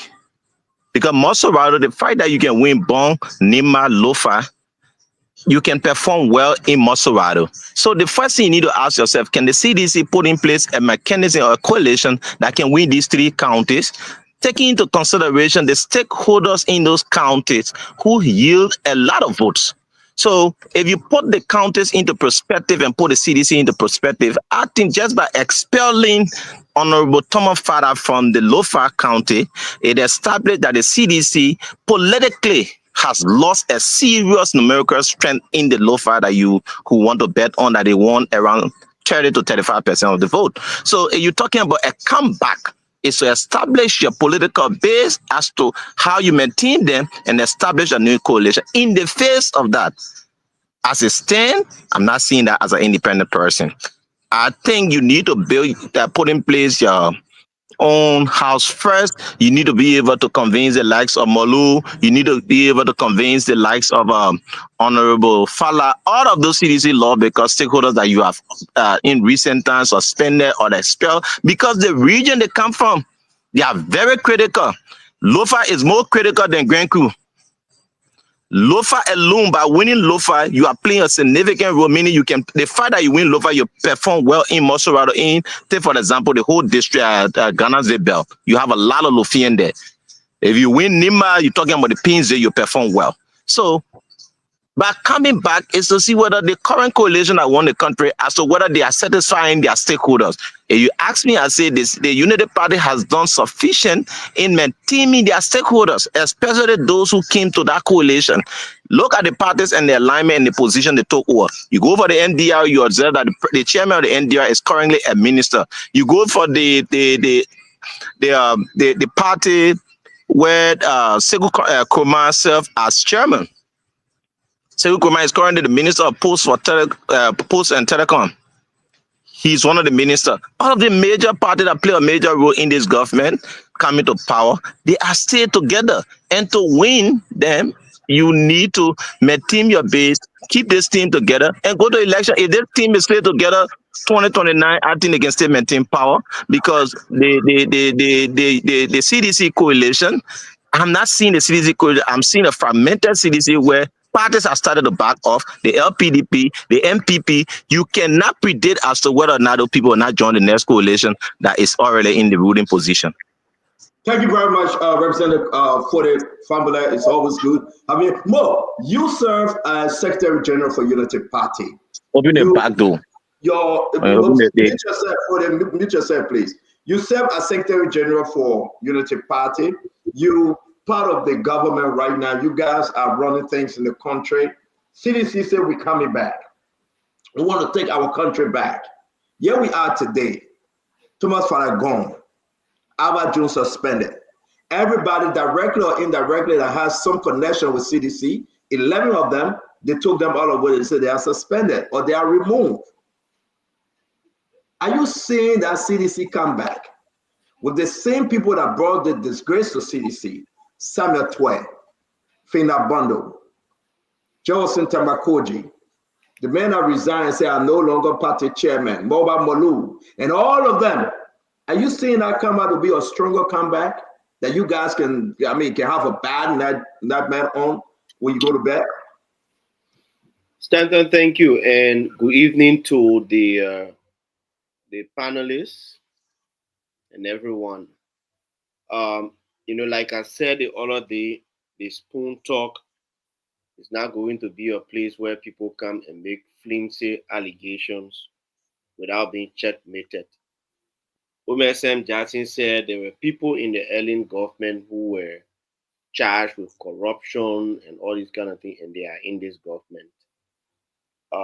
As a respectable person, when you make such allegations, it's only make that you point out some of the people you know that were charged with corruption and they are in this government. I am challenging him to name a few of them because I don't see any of them. Stanton, also last night something was said about the former foreign minister Besonga Finley when we indicated that he resigned as a result of the passport issue. I want to make a correction to that. Senator Finley did not resign because of that passport issue. He actually resigned because he was contesting for the senatorial position in 2020 against Proton Yombly in Bassel. That's why he resigned. Now, Stanton, I don't want to get consumed into the 2029 argument. What we are focused on is 2025. We are focused on 2025. We are focused on 2026. We are focused on 2027. We cannot make argument for 2029 in the absence of succeeding. So we want to succeed. We want to make a case on the basis of our track record for the next 3-4 years. We want to make a case on the basis of what we can do to improve the lives of our citizens. And so we can jump ahead with the 2029 argument, but as a government, if we allow ourselves to be consumed into the 2029 argument, we'll drop the ball, we will be defocused, and we will not do the work that we were elected for, and that could give the chance for other people to talk about that. So I believe strongly that as a government, we should focus on 2025 first. We should focus on 2026. When the time comes for comeback or go out or setback, we'll discuss that. When the time comes for new people, we'll discuss that. But I believe that in order to make a comeback, you must first overcome the setbacks that you have. You must be able to maintain the base. You must be able to ensure that you have new bases. You must be able to ensure that you have the capacity to hold people together. In the absence of that, you will continue to have a setback. And so, like I said, we are focusing on the 2025, we are focusing on the 2026, we are focusing on the 2027. Beginning 2028, we'll start to talk about the setback and maintaining and not come back. Thank you. Okay, well, your last line, you will focus on the setback, maintaining for them not to come back. My question to you, because you're in government, but Unity Party is your everything. You know, you step out after they transfer you somewhere in the interior. You say, man, I'm going to sit down and wait for our time to serve the Liberian people. Samuel Toy, your former boss. All these guys there, even to come back, Mo Ali, you think the people want to see? Let me ask you this question, Mo. If Joseph Boaga want to say, I'm coming back, and call a couple of names from the Unity Party government and say, I'm coming back with them, you think the people are going to run to support Joseph Boaga? Well, Stanton, the issue of comeback, the reason I don't want to go deep into that discussion because we have the strategy. We strategize on coming back. We know what we did. Now, if I begin to discuss how people can come back, the CDC will see the strategy. That's why I am cleverly, avoiding this whole issue of comeback. The first thing is that we know two things as Unity Party. We know how to maintain and we know how to come back. We sustained power for 12 years. And after 6 years, we came back. And so to discuss with a CDC that doesn't know how to maintain and they are struggling on how to even start thinking about coming back, it will be at our disadvantage. And to that advantage, I guess every citizen is now sitting listening to hear what Ali will say. What I can tell you, folks are saying your answer now is correct. They say don't do that. You're quite correct. So let's move on. You finish with more? Wait. Oh, man, then get the other people that check. We come to you a bit last or more. So let's leave you alone for a bit because I think you said it right. All seditions, watch it, and want to hear your game. Colonel, the retired Colonel, Ed Reverend Gray, it's good to have you, man. Just come back about Joe Weah and bringing all the same guys there with him. Well, the essence of George Weah will be based upon the performance of the Unity Party. The incumbency has always maintained the future. They will determine what goes on in the future. If you mess up now, then tomorrow is not yours.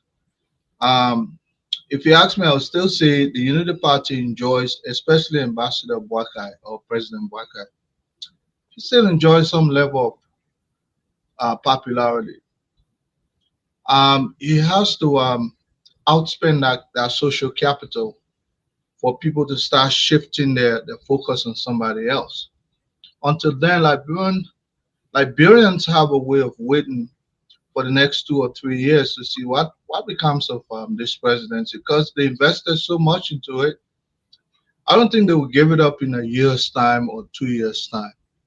We have this euphoria or euphemism in Liberia where we really want to see the gains and profit of our investment. And those who elected this government back into power was not because that's why I said yesterday that the popularity or the Mr.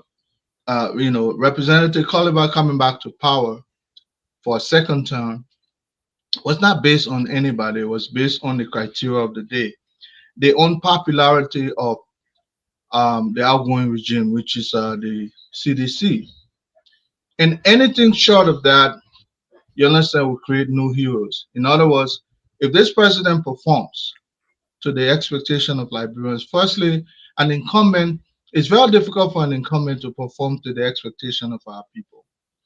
They must come so much closer in order to gain a split of the vote. But otherwise, I would tell you, Liberians always go the other way once the incumbent has not performed to their expectation. And the government of President Boakai has a very big landfill to fill. They haven't, in my opinion, they have not started doing that yet. Maybe first year was striving for our own budget and so on and so forth.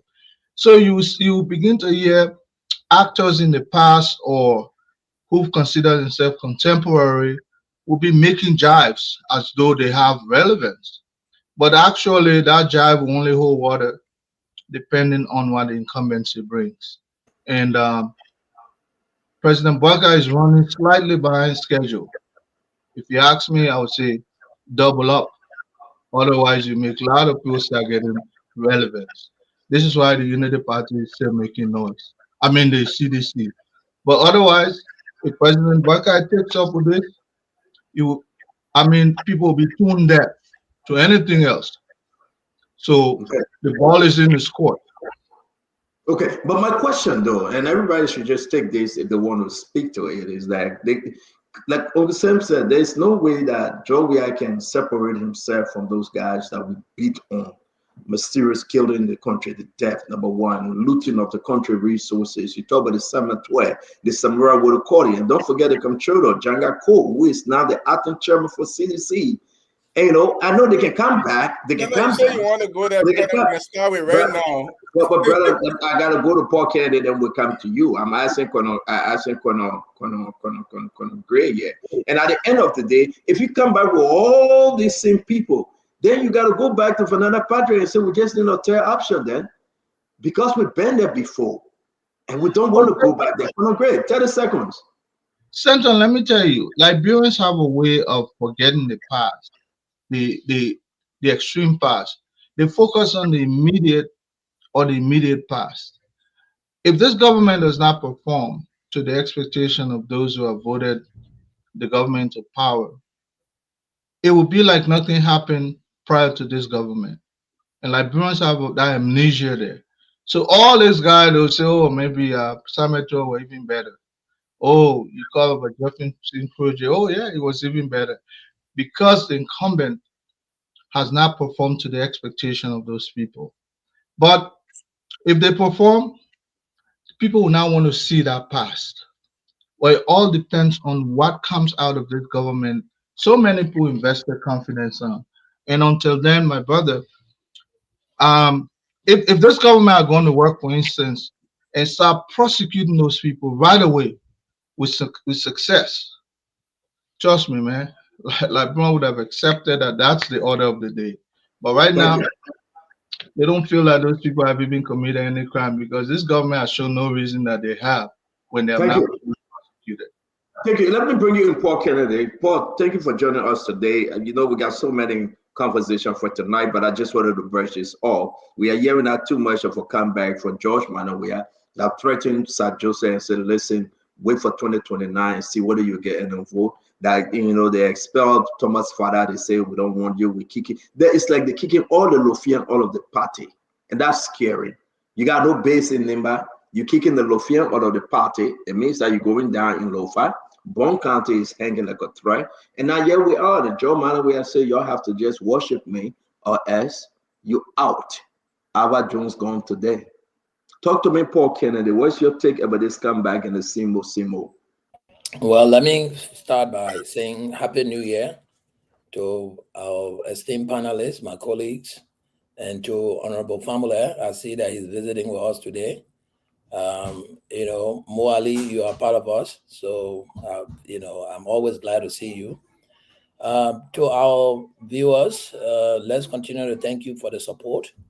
Look, stand on the issue about comeback like Mo and Remy Gray said, I think it will mostly wholly depend on the performance of the current government, right? If this current government performs very well, to the extent of meeting the bread and butter issues of the Liberian people, creating job, expanding government to include a decentralized structure that the counties will feel development and will begin to holistically handle their own affairs.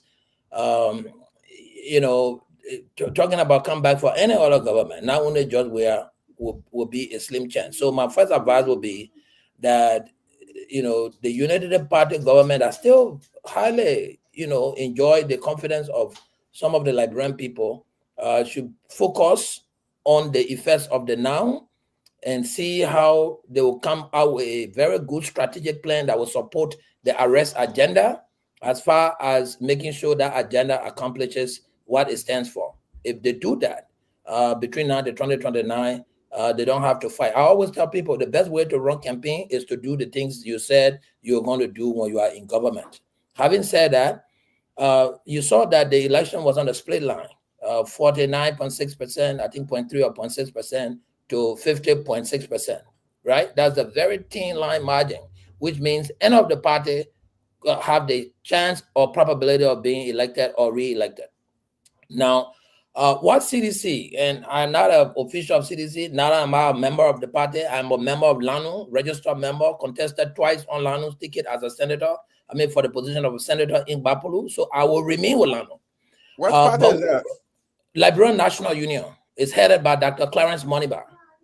He's the current standard bearer of the party. CDC needs to go back, go in a room and re-strategize for its structure. Sir Joseph and Tamafala and not all the Lofians. You got a lot of Lofians in CDC, a whole lot. Yangako, a bunch of them. So Sir Joseph and Tamafala could leave, and that really could hurt the party. But I wouldn't be saying all the Lofians are being kicked out of the party. That's not what I would say. What CDC needs to do, they need to go back to sit down to restructure and try to bring people into the party who will speak new things to the Liberian people. You stick behind the same old guys who, a lot of Liberian people have lost confidence in some of the officials that were leading the CDC.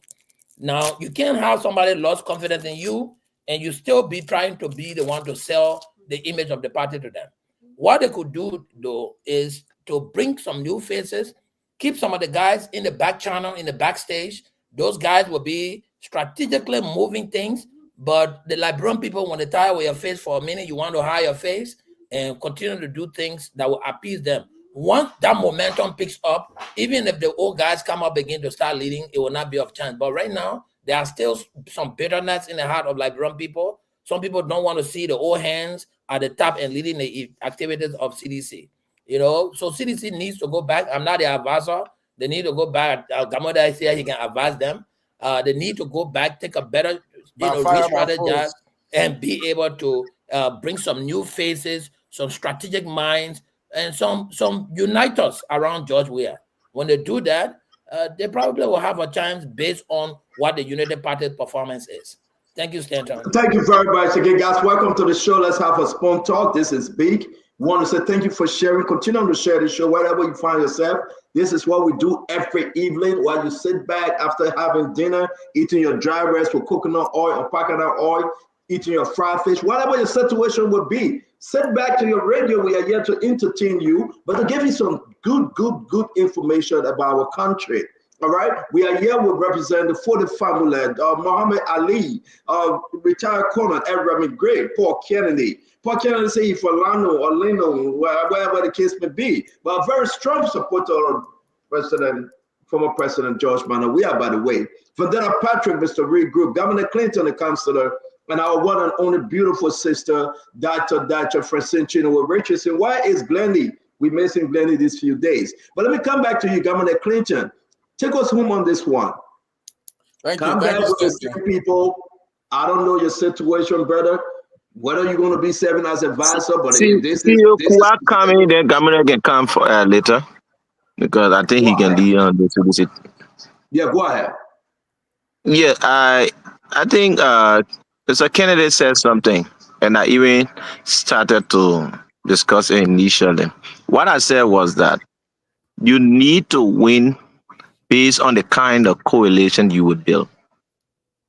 You cannot keep the current structure without expanding your base and discuss a comeback. As it stands, there's already a process that you have instituted where you are expelling some of your major stakeholders in other counties that are not normal CDC based. So the way you regroup, restructure, and the kind of coalition you build in these communities who give reason as to whether you can come back. But as it stands, in the absence of building a new coalition, because there is no political party that can win Liberia on the first ballot without building a coalition. Because our votes, we vote on tribal line, we vote on based on region. So you even the selections of candidates, especially running mates, you will need to look at the region, you need to look at the tribe, you need to look at a lot of things. So looking at all of the things that are happening in recent time, for me as an independent candidate, I think the issue first, the CDC need to go back home, reorganize their structure, put in place all measures, because we are where the Georgia will forever remain relevant in the political process. But that base has always been between 32 to 38%. And that amount is sufficient to take anyone into the second round. But if that coalition is not larger enough, with any of the bigger counties along the route of Bon, Nima, Lofa, believe me, there's no possibility of a comeback. So I beg you, Governor Clinton, real quick, and we can close on this one because we still got a few more minutes, 6 more minutes on this story. Moadi, let me ask you real quick. I'm begging you guys. Moadi, if CDC coming back, okay, and I know you can answer if you want, where are we with the George, President Barker coming back or JK, the vice president? What's the message here? I know I'm trying to put you on the spot yet, though, because people are thinking, are we saying that George Mann, we are coming back? I know I'm going to call for third option. That's my point.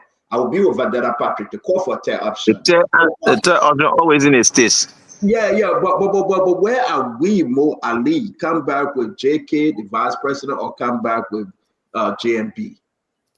So again, Stanton, I will say maintaining power depends on performance. And that's why I said we are focusing on the now. We can talk everything about maintaining power in 2029. If we don't perform, we will not maintain power. That we in the Unity Party know very, very well. And so we don't want to get consumed into, 2029 as to whether it will be Joseph Boakai or Vice President Jeremiah Kuhn. What we want to get consumed into is the 2025, the 2026, the 2027. Because to attempt to start playing the 2029 politics now will be a cataclysmic failure for us. And I don't want us to go that route. We cannot think about a second term if our first term is not successful. And so to start to think about a second term means that we should succeed in this term. That is what I have to say. So I don't want us to get consumed into Joseph I Boakai. agree with you. Are you seeing yourself that you are making progress for your first year, Moadi?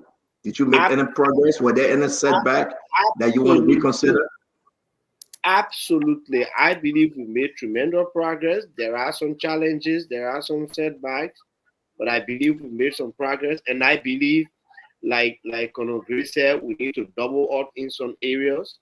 I believe that it is time for us to begin to add on Let's break your progress down because I want to bring in Dr. Richardson and the rest of the team. Let's break your progress down real quick. And I want you to think about it after we close on the job. We'll come back. Governor Clinton want to give you the last word on this. Then we'll break this government first year project. It's good to have Mo Ali on and for the formula that actually now we believe is a POU pace and you're all on the agenda with Unity Party. Maybe they can tell us about the progress. You're coming from that, Patrick. Let's finish with Governor Clinton. Clinton, end up on this George Minor, we are come back, set back your political leader if he stay is, and tell us, just close this thing on us because I started with you. Look, Stanton. Let me just call out most bluff. Like nobody wants your strategy. If your strategy that I won the last election with all the heavy propaganda hammering the CDC government for months and months and months with a lot of lies, feeling like people with a lot of lies and promises. If that strategy, and even with that strategy, you are still struggling to beat President Weah and manage to do that with less than 1% margin, we don't want that strategy. And for the family, you said something very important. Yes, and that's a good thing. President Weah has a consistent 35, 38%. That number is not going anywhere. Those are the diehard jobs we are come hell or high water that is going to tick into the second round all the time. All we need to do is to build a little more and build a little more of the alliances that we are already trying to do. Look, Stanton, don't read too much into the CDC internal fight. The party just lost an election. There were challenges. I will be disingenuous to come here and say that the CDC had a perfect 6 years. No government does. The CDC had a lot of challenges. There has to be a conversation with President Weah, with his leadership, with the party, with the coalition about those challenges. And that conversation has to happen. Whether Mr. President likes it or not, whether the party, it has to happen. There has to be a conversation about of the last 6 years. And that conversation will happen at some point. Look, Sai Joe said, Thomas Fala, for as long as I have started to know these people have always been the live and the brief CDC. Again, there's a lot of wounds. The party just lost an election. The dust will settle. The dust will settle, and CDC is going to bounce back. It's going to come back stronger. I still believe, and I'm a political scientist. You know me as a lawyer. I'm a political scientist. I believe in numbers. Election projections about numbers. The last election tells me that the CDC remains a formidable political party. And this thing, look, right when you said, and more, you're right when you said performance. Performance is a key indicator whether you're going to maintain power. So far, you've done that job very horribly. The first year is evidently a disaster. And I don't see. We'll come to it. We'll come to it. I beg you, Clinton. Yeah. So Guys, let's come to it one at a time. That's why we have my brother Vandana Patrick. 1 minute, I'm begging you. More Ali, give us. It's good to have you, and let's have some serious conversation, folks. We'll take your question. We'll take your call. More Ali, give us one of your signature accomplishments for 2024. Just one. We'll take it one step at a time. Give us anything that you are proud that this government did 2024 more. You got to unmute, Mo. You got to unmute.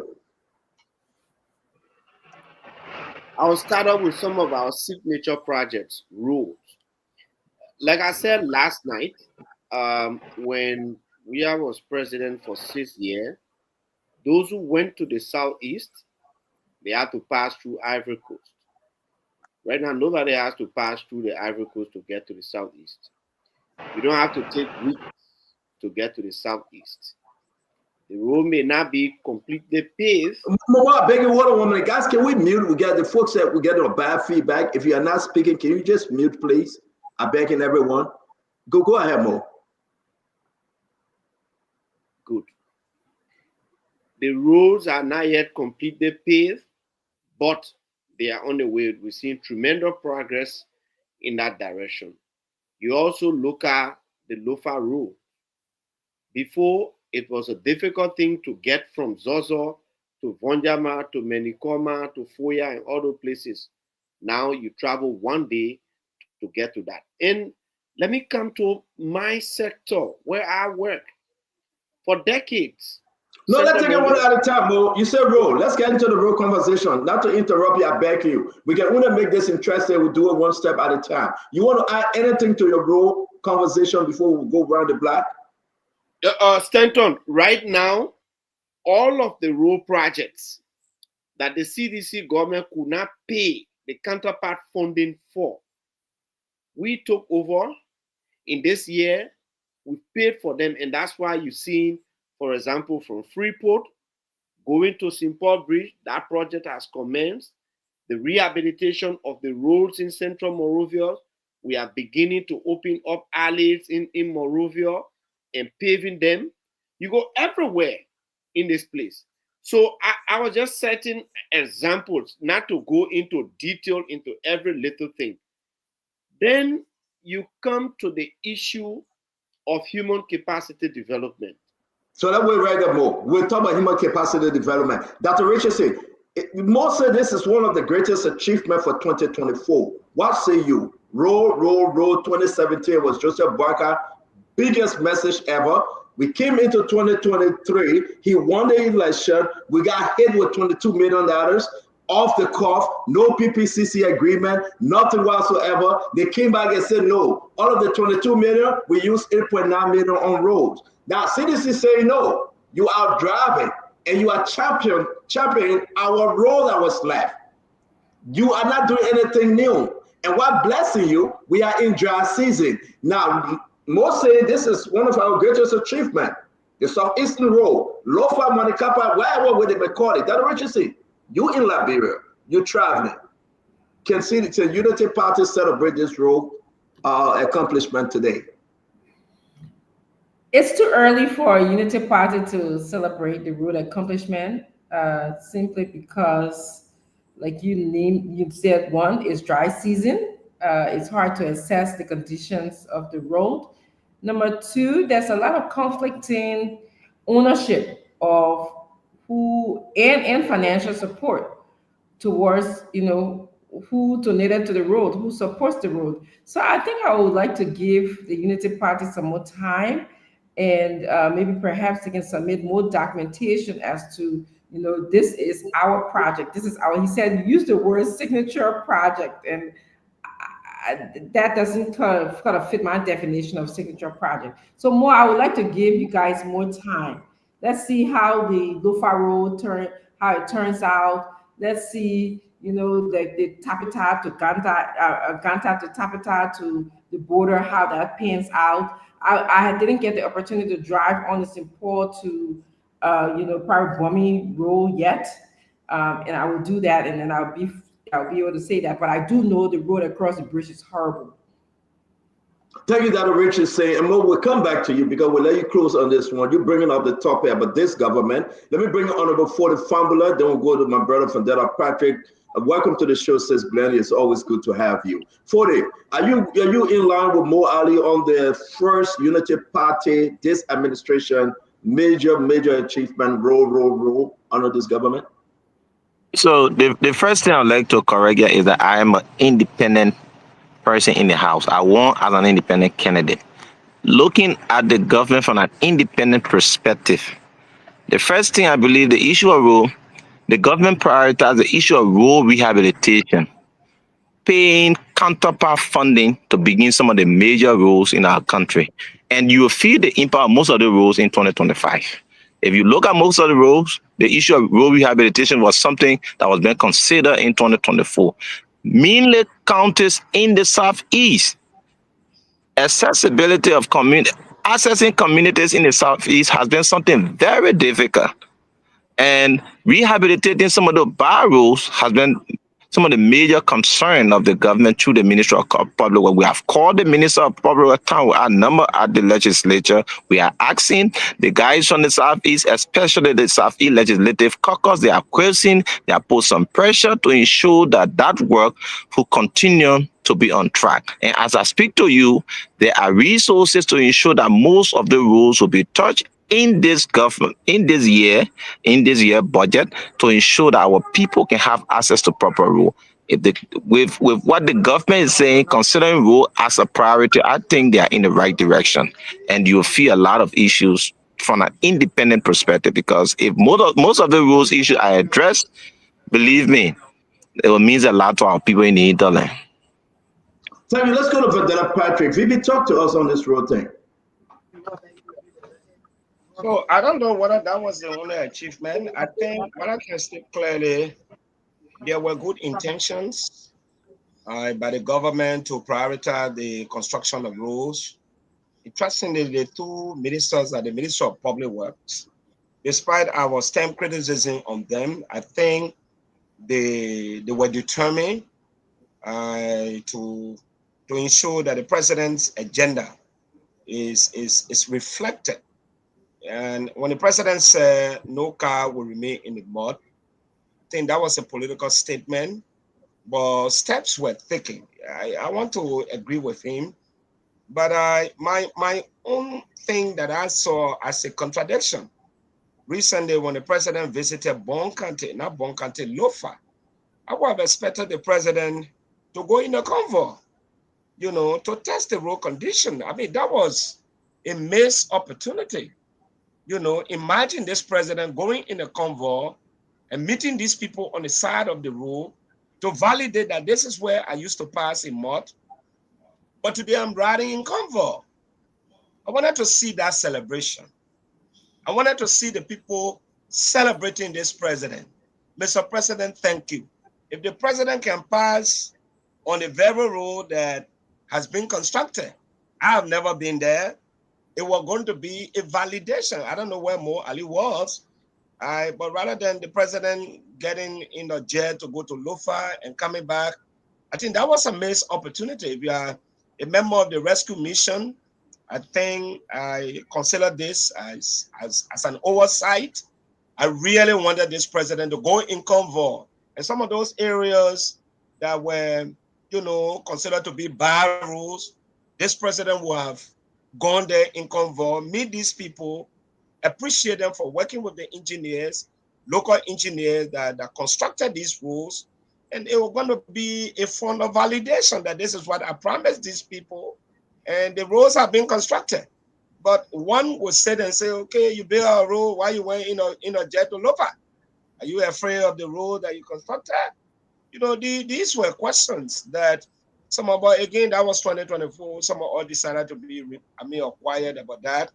But more Ali, like you said, yes, the intentionality of the president to divert his attention towards road construction, we saw that reflected in the Ministry of Public Works. I think they were determined. I visited them, even though I critique and, I was very brutal on some of them, but it was meant, for good purpose that they can double up. And I like the fact that you are not claiming 100% victory, that there were some mistakes, and thank you, Conor Gray. Sometimes when we come here, we criticize you. It's not that, there are bad intentions, but for me personally, I think my grandfather, it was a missed opportunity. Whoever advised the president to have gone there, with a private jet, that was wrong. For me, if I was the president, trust me, I would have gone around Lofa County in my convoy, even when it is dusty up, to tell the people this is what I promised them, and this is what I will do. My understanding is that the president will be going in the Southeast, hopefully in 2025. I hope this time he will drive in convoy, meet the people along the roadside, tell them thank you for working with the engineers. This is what I promised. It's not 100%, but I think I have the intent. It's like you send your child to school. The child used to fail, but they score 80% first period. There's a possibility that second period they will make 85, and before the year ends, maybe they will come up with flying colors. Again, I want to give the government a very good rating with respect to their intent. I hope they can double up the road construction concept. Thank you. So before we go, let's come to Clinton. Clinton, the man giving credit for intent. We talk about implication. What are you going to say intent? Let's see practicality. The implication here is that you're going to just give this thing for intent. But anyway, that your own. You say your own, I say my own. Governor Clinton, let me ask you a question though. If what my brother is saying is true, and I hope Mo Ali is taking note, why couldn't the president celebrate on this road thing by driving? Well, it's for the president to answer, because the president campaigned on roll, and that's became the popular thing, roll. Unfortunately, Mo wants to boast that roll was one of the key signature things that this government did. Unfortunately, this president would not even travel on the road that he Mo claimed that they have constructed. Instead, he got on a private jet and flew to Lofart. So there's nothing to really celebrate. And when we talk about roads, to think that in 11 months the Unity Party government have done so much road that this is a signature is nothing. I have a whole list, if you have the time, of roads. The CDC government did a total of 400 kilometers of roads from 2018 to 2023, and I have a whole list of roads. And some of the roads they are celebrating roads that were started under the CDC government. I have a whole list that I'm willing to go through. I want to ask you quickly on one of the roads, Somala Drive Road that they're fixing right now, John Yuboti. Is John Yuboti, is that old money or new money on that road, Governor Clinton? Is that old money or new money? Which road you're talking about? The Somala Drive Freeport, that thing going to Cornwall area there. Is that old money road or new money? Right, I know that that conversation started under the CDC, because I know that is something that should have. I have to double check that, but that project was started with the CDC government. So is that the new money? Because Mo Ali saying that they're paying off CDC debt. Will you owe John Yuboti and he couldn't go through? Now they are paying off. This is a very serious conversation. Mo Ali is the government. Mo Ali is the government. He's not paying CDC debt. But you are not the government. Come and dispute Mo Ali now. Come and tell you say he's wrong. What do you have on it? Mo Ali is talking. I can specifically look off there. I'm telling you that the government of Liberia from 2018 on CDC to 2023. I ask you about one road that everybody focus on right now. Let me frank over here. Mo Ali saying, I want to find the information you're looking for. Clinton, there are people that are helping you. That's why I said Joe is not on the show, because you refuse to give him laptop. We have a serious conversation, like Mo said. This is phone talk. If you don't know, you don't know. Is that all money or just government paying new money on the road? You're asking for very specific information. I said I know for a fact that road. I know I had this conversation with Minister Twit. That road, there was a discussion about that road. Whether it was started with funding was secure, I don't know. I'm saying I'm going to get the information on that. What I can tell you is that the CDC government constructed 400. I'm not talking about the 400 something kilometers. I'm talking about one road, and everybody got to take it one at a time, because you're confused with this big project. You want us to talk about for just one road? I will give you time. You can call your CDC director on road, and maybe they will help you. Let me bring in Paul Kennedy. Paul, why am I calling his CDC director on road? Paul Kennedy. Mo Ali is championing something, and guys, this is serious. Mo Ali saying we are paying the CDC debt. They brought the project up, they end the money, and now they're saying that the road belongs to them. But we are paying it. And Clinton cannot even justify whether John Yuboti, that contract, was paid for under the CDC government. Paul, can you help me? Talk to me what you know. But I think the sitting government should pay debt for the past government. That's what it's not a question. The past government said they pay for that road. And more are they saying that's a lie. And that's the thing. Well, I don't know much about that road, but I know that road started with the JLN. There's a gentleman with the CEO, Jacob Fayad. That project is called the Bridge to Bridge project. And Jacob is the one who started that road project in 2021. That road started, in fact, when you look between the Faye Hidden Temple all the way to Freeport, he paved it. I mean, he put concrete pavement and then they widen the road, they put crosswalk, and for some time they were trying to put how you call it asphalt on the road when they moved the contract over and give it to John Ubuti. But that whether it was completely paid for to Ubuti or they still had outstanding balances with the contractor, I don't have the information on that. But what I know is that road project started with JLN. You're right, because I know. People are sending me the information. I want to hold my brother friend, Clinton to this. They lie and say cities. Listen, you guys now beat on this government anytime. CDC said they pay the money in full. Blenny and Colin Gray. They said we get John Ubuti the money. John Ubuti is our money. Now you know we're owing John Ubuti. And here's the thing that Moadi said no. If Roland Guinness we're going to sit back. That road going to be what is it today? Because you know what? John Ubuti was requesting for his money. Couldn't Gray, what do you know? Let's talk about the road issue. We'll go back to Moadi for the second achievement. This is a very, very unique program today, guys. Share the show and want to hear from the Liberian people also on this road. Who going to give an impact? Is President Boga doing better in his first year, 2024 on road? Or do we still have some issues? Retired Colonel Remy Gray. So how many kilometers of road if Baga has done in his first year? I mean, we'll come to it back. Call your road director and ask them. Listen, bro, let me say something to you. You can bring up the conversation about how many roads CDC repair, how many roads they fix. They stay fixing the RIA highway road on the East International. We can have all that conversation. I am taking this thing to the Liberian people. The Freeport Road is very important. Everybody complain about that road. It's like an ocean when it rains. So if this government say they pay money to fix that road, and CDC government lie and say that they have completed the payment on that road, somebody need to tell the Liberian people the truth. Retired Colonel Remy Gray, talk to us. You know, Stanton, the CDC administration, especially Mr. President Weir, was notorious for being called road medicine. And that's because they inflated the actual work they did on road construction. You know, the result doesn't seem to match the level of bickering that occur. The president, then President Weir, hails from the southeastern region. Unfortunately for him, whenever he wanted to go to that region, he flew to Ivory Coast. That's the abnormally some of us saw. If he ever traveled to going to Ganta, getting towards where he wanted to go, or going to Grand Bassa, going to River Cess, and to get to his southeastern region, I don't know of any of those kinds of occurrences, but I know many a times when people wanted to go to the southeastern region, they flew through the Ivory Coast. Maybe it was the later part.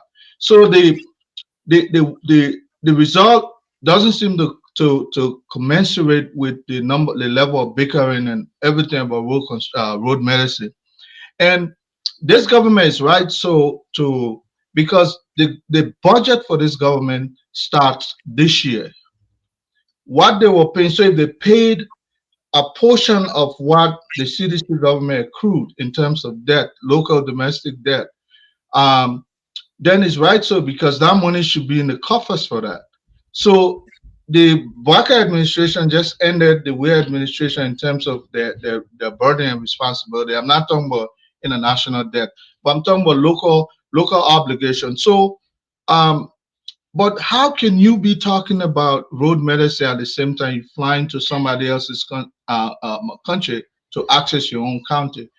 It was this government that we saw the pavement they did, regardless how you refer to the pavement.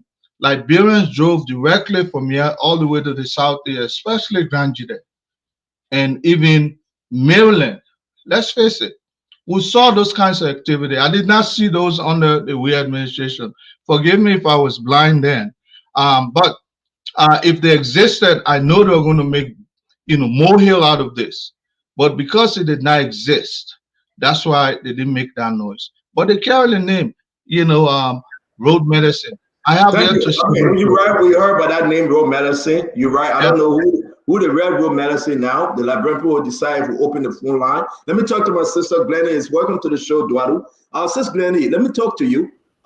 What's your take on this road? Something real quick, Glennie. Hello, everybody. Happy New Year. I didn't know that my first day back on the show, I'll be here with Honorable Family again. What brought you here today? Hello, Honorable Family. Anyway. Hello again, Gladys.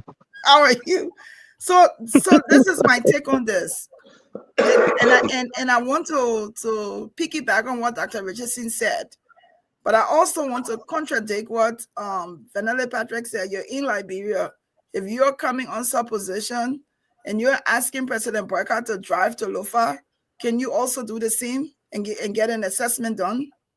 When you're saying President should have driven on that road, why have you not driven there to see the road? Secondly, if the focus of this government was road project, then we have a few questions to ask. Have they started the project? Yes. Is it something that they've been working on? Yes. Is the project completed? No. But is the focus on road? Have we seen that there's been focus? Yes. I will say yes, they've started. So definitely, I like Dr. Richardson say, we can't say that she can assess she's in Liberia, and so her statement is fair and balanced. But if you want to say that they've done some road work, yes, I will give them the credit for doing some road work, but not that if completed and not that it's at a full scale. So what is your focus? The focus of the question you ask is that Unity Party government said that they will focus on road.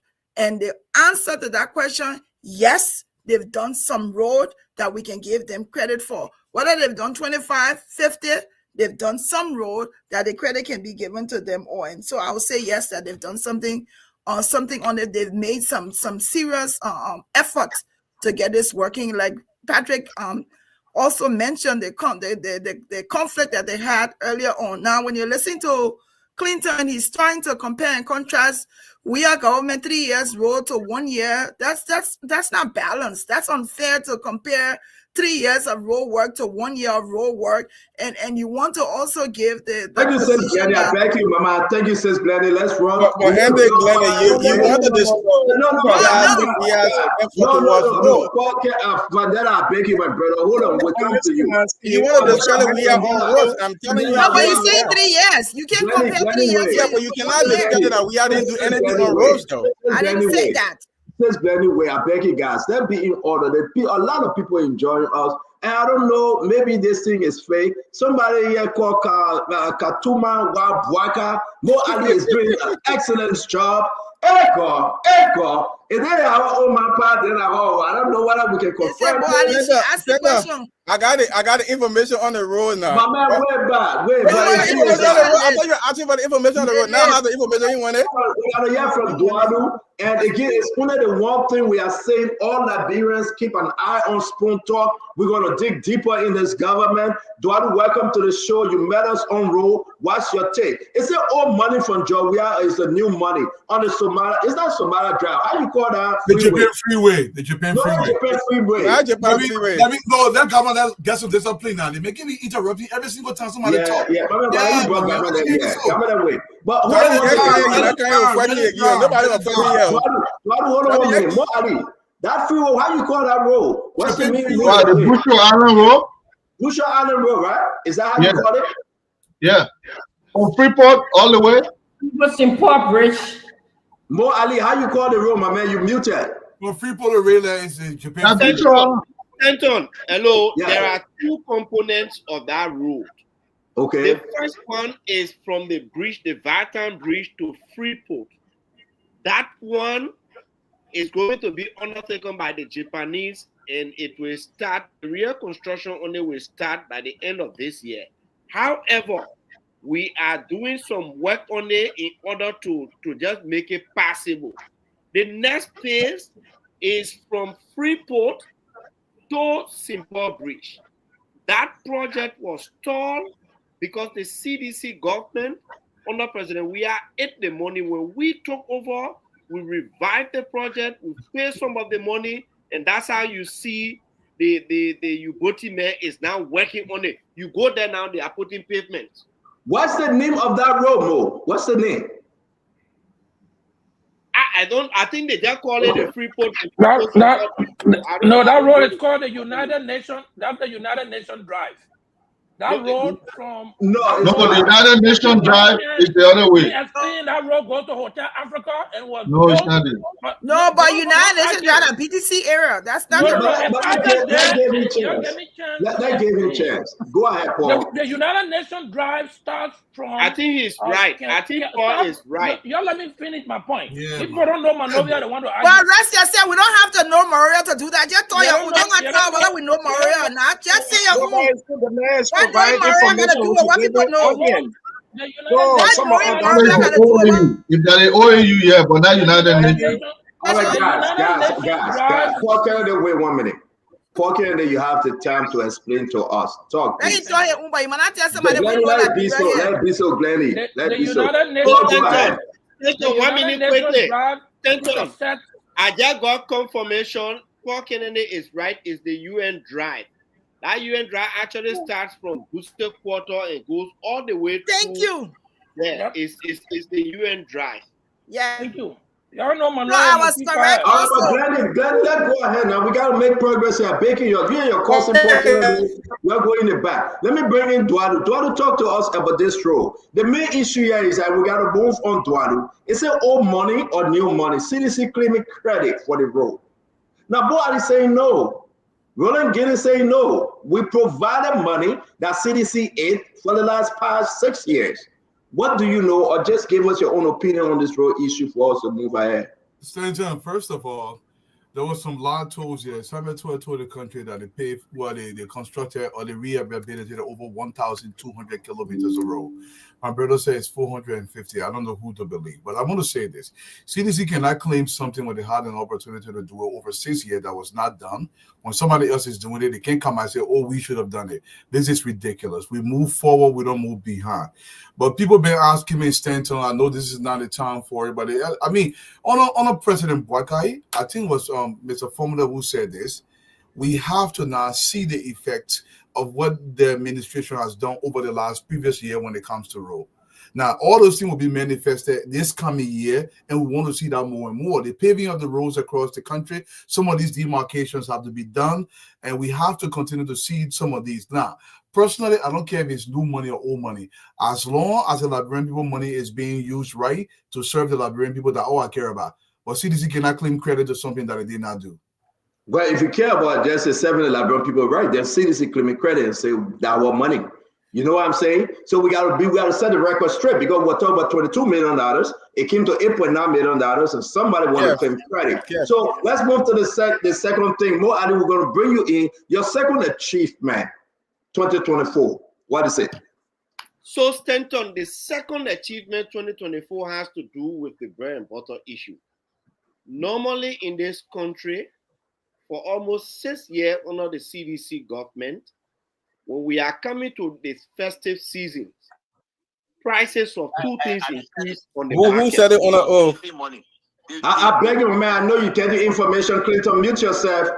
Clinton, mute yourself. Thank you. Go ahead, Mo. Prices of two major commodities increase. Petroleum products rise. In fact, in 2023, we saw people fighting women, jumping over fence just to get a bag of rice because there was shortage on the market and the price was high. Petroleum product, we had to beg Aminata and Son to bring their petroleum product to Liberia. This year, our first year, we have a stable rice price. We don't have any shortage. We have a reduced prices of petroleum products, and we have them in abundance. These two commodities, the fact that the prices are stable, they are reduced, they go in to put money in the pockets of the common people. That is a major breakthrough on the economic front. That's number two. Let's discuss it, and I got more and more to discuss.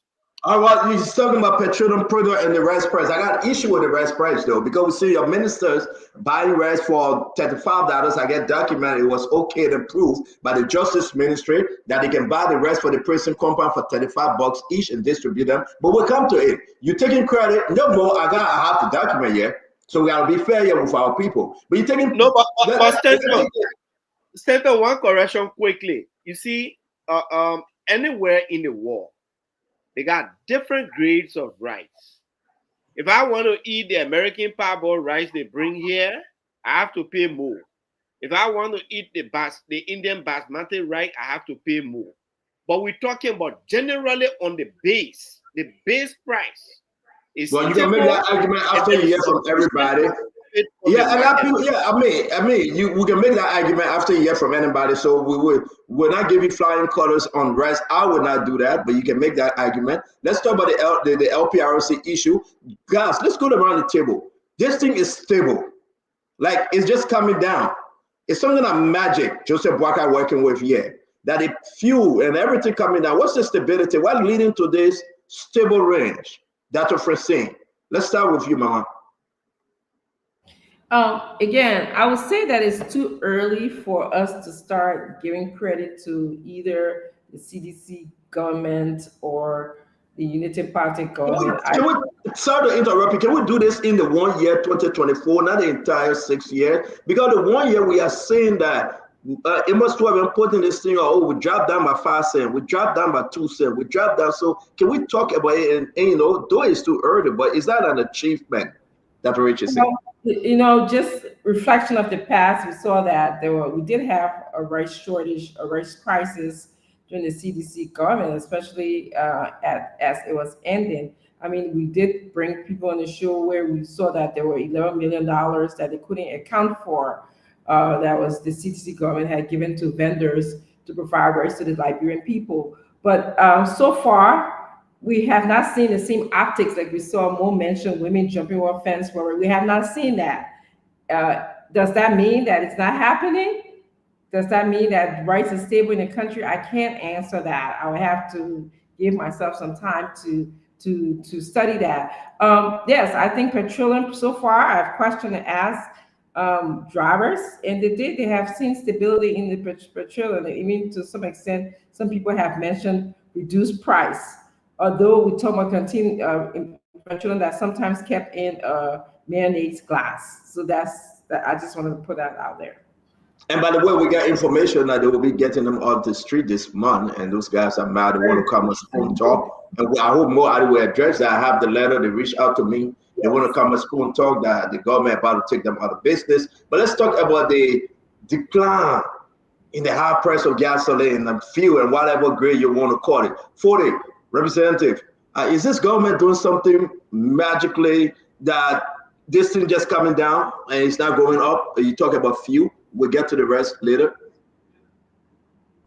So I think, again, the government has put more focus on the issue that has to do with fuel, gas, the issue of gasoline, fuel, because you agree with me that this issue was something in the past government, it was like offhand.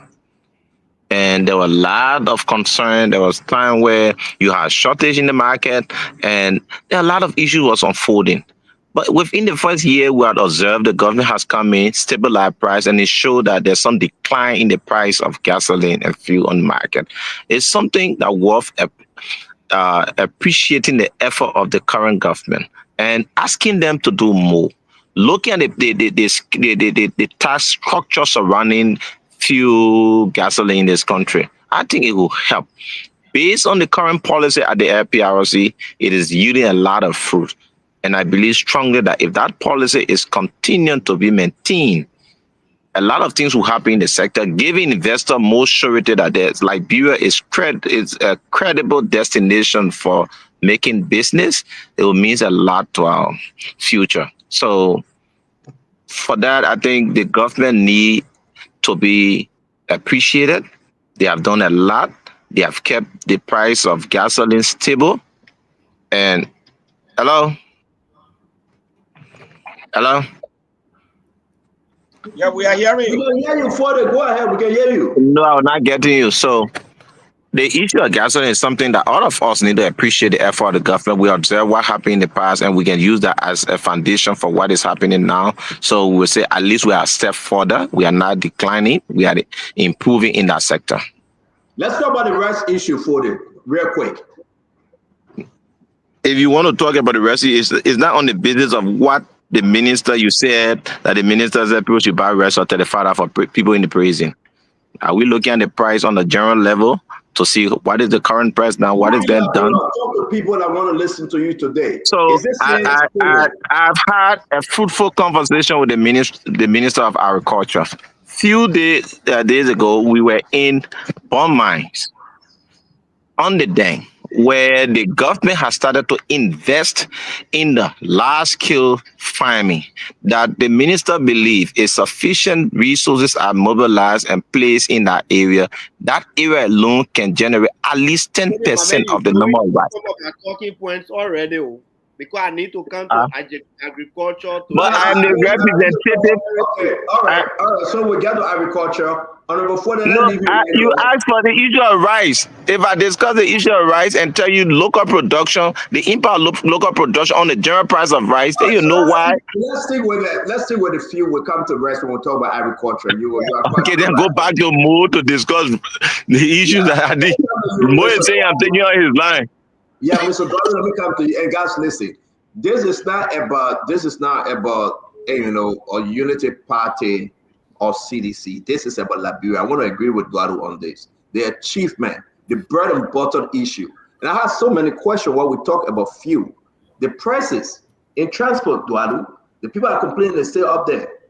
Though transport minister reduce it, if the prices in fuel dropping, why the prices are up there for transport fare? But let me hear from you, Guadu, fuel.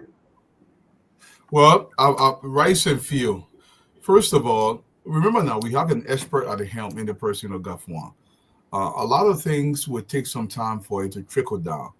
And I think what's happening is, given what was inherited from the previous administration, it's taking some time to start stabilizing what's happening in the economy. I want to say this, though.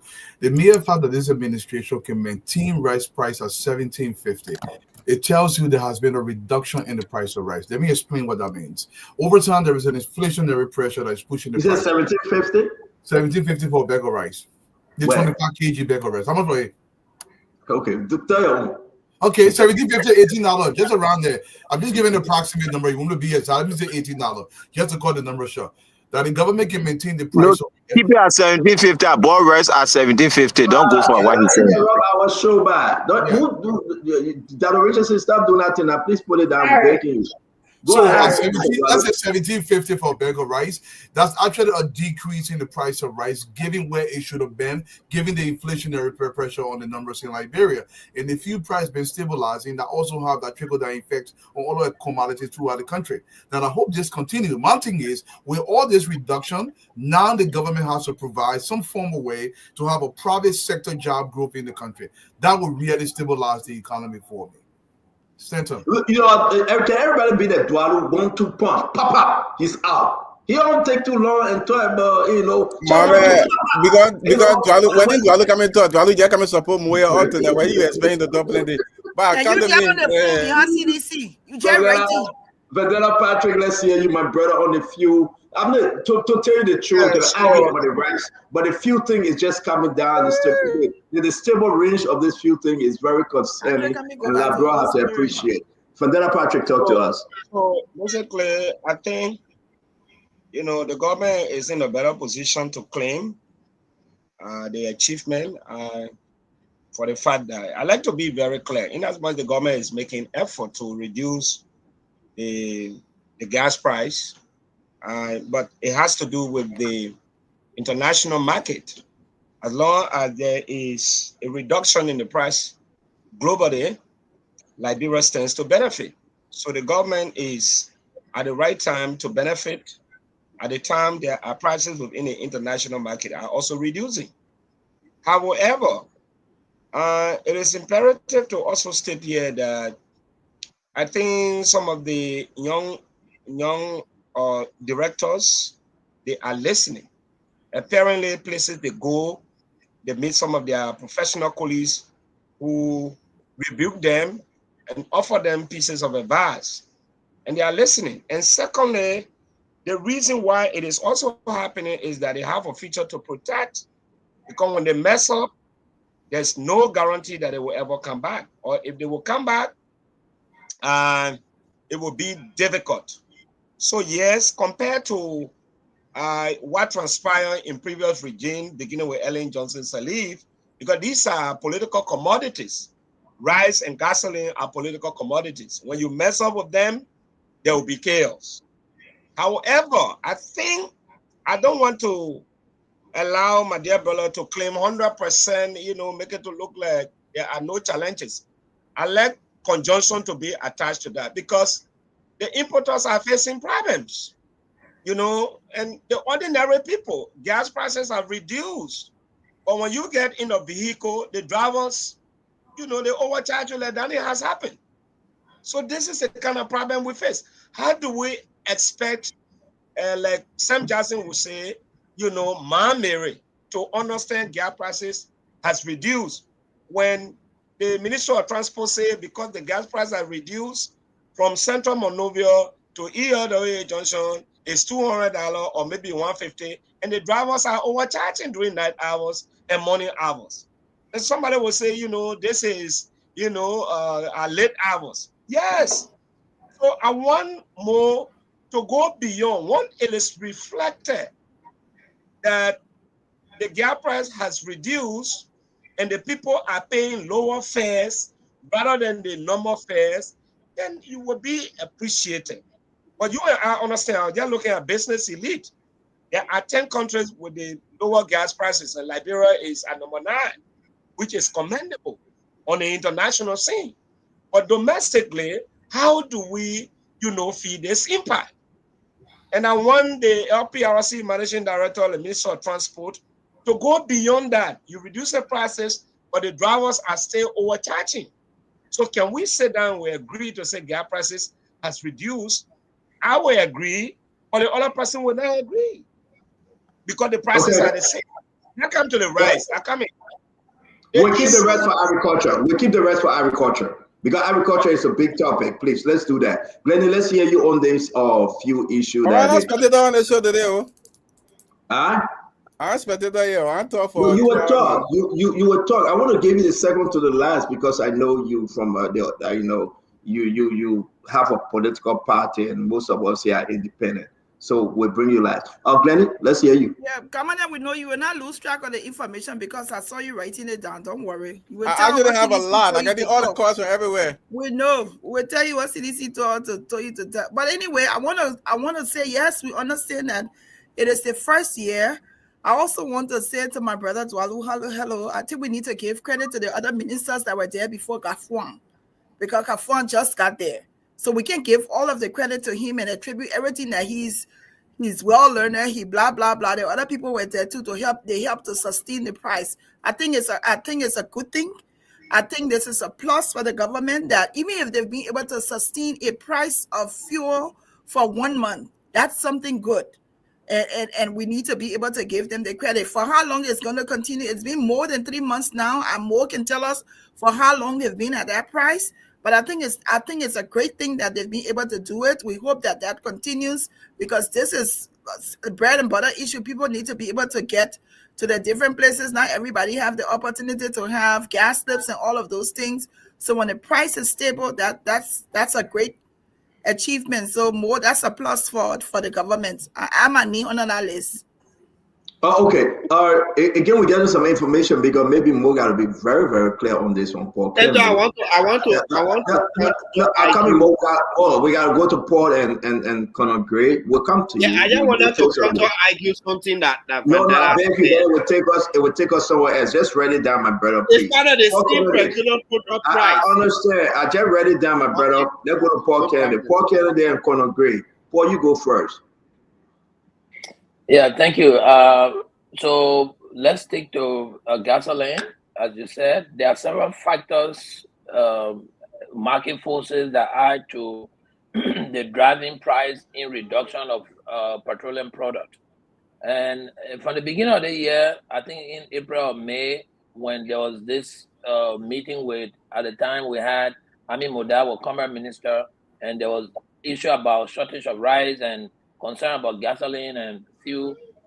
We said that government can actually reduce tariff to have internal control over the price of petroleum product, because most of the the price drivers in petroleum product is the tariff being added to the product as it comes to the country. But if the government just go into the house and say, listen, this is the amount of tariff now, we'll be waiving or we'll be making sure that people who are importing will subsidize them to this extent. When you do that, internally you have a good control on price as far as petroleum is concerned. But like Vanilla said, and most startup were saying they have addressed the bread and butter issue. That is a bread and butter issue. When the old man is paying $200 from Rayline to Monrovia, why, even though the price of gasoline is reduced, it calls for a revisit of the transportation fare amongst the drivers and the keke riders in town. Why there is a low management in cost of price of petroleum, we're still seeing prices up and people are complaining about it. So it's a step in the right direction, but I think it should be addressed from a holistic perspective. Now that they are managing to control the price in fuel, they should also bring the transport ministry on board so that they can begin to cap the transportation as far as the reduction in price of fuel is concerned. But if fuel price reduce and then you still charging people at the rate of the oil prices, it will come back with some mixed feeling, which could send bad sentiment with the bread and butter we're talking about. But I Now think the listen, government is guys. doing well with that. Thank you very much, my brother Paul Kennedy. Before we get to Colonel Jeremy Gray and Governor Clinton will be the last who really need to look into, what's the magic, right? Is that the international community reducing the prices of crude oil, or is that some special formula, special magic, something that was done that the nation needs to know as to why this thing is down? Clinton, are you talking to us, or you can go in the back and finish with a CDC consultation, and then you come back? It's very important. Yeah, he gone. They're giving him a hard time. They refuse to get Asset no laptop. So Asset say he's not coming on Spoon Talk. Since the laptop broke, they refuse to buy a laptop for him. Colonel Gray, let's hear you. So, Stanton, I know there are so many market forces, as our brother Kennedy said. Somebody would say that was the COVID-19 and so on and so forth. But ever since the advent of the we administration, I think the price of gasoline went up. There was no time it capped or came down. I could be wrong. But one of the strategic moves by the Barker administration was, I think, the eaves of tariff. I think he said they were going to put a hold on tariff for I mean, Mo Ali could probably is the best authority to correct me here. But I remember that issue of tariff came up earlier in this administration, where they said they were going to put a cap on tariff for now until a certain period.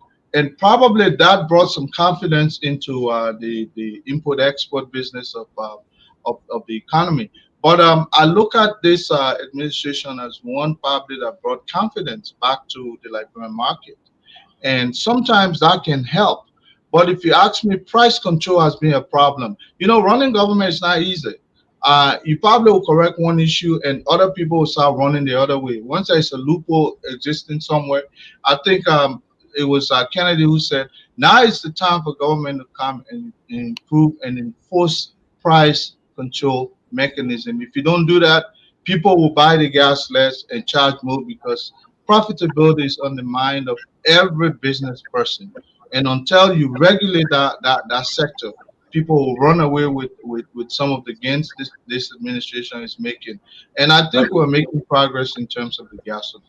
Yes. Thank you. So this is thank you, Colonel Gray. Thank you very much. This is what we're going to do. We'll be bringing in Akaris Mostly Gray on the show, but it's important that we talk within our 2 minutes, because we got about 50 minutes left on the show.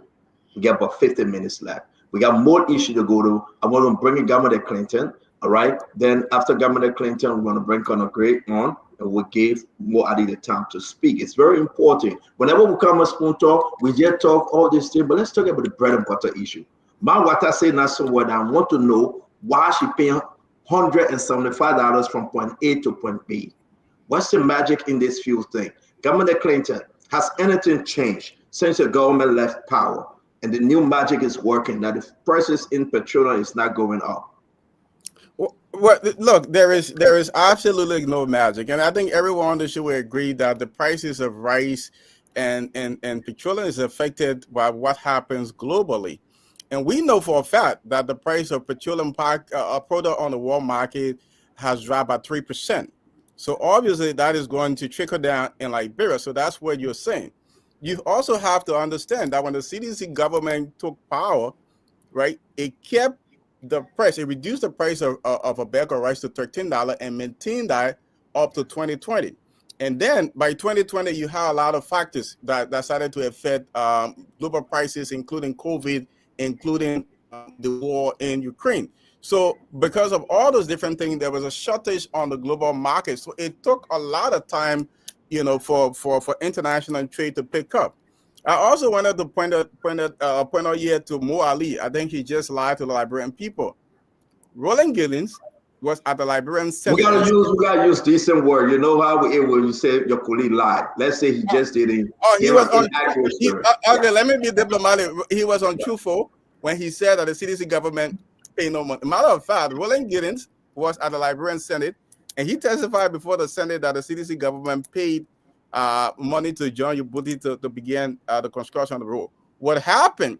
The road, in fact, the construction had begun. What happened was, because of the condition of the road, they needed to elevate the road. So there was some changes to the BOQ, and so that delayed the construction of the road. But this was 100% a CDC initiative. And we also know that the second part of that is being taken on by the Japanese. So that's the point I wanted to make. So with petroleum, and Vanilla Patrick was very clear.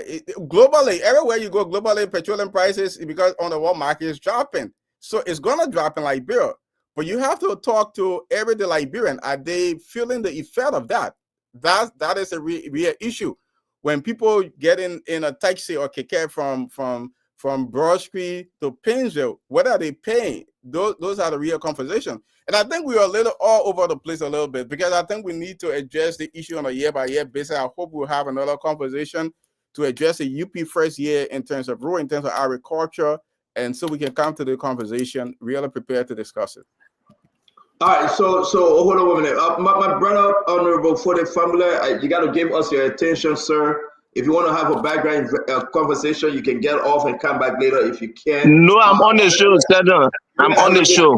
you're distracting us with what you're But doing, brother. This is I've muted my mic. My mic is then muted. No, but we're seeing you. We're seeing you speaking and giving gesture. I'm speaking at Gamode. Okay.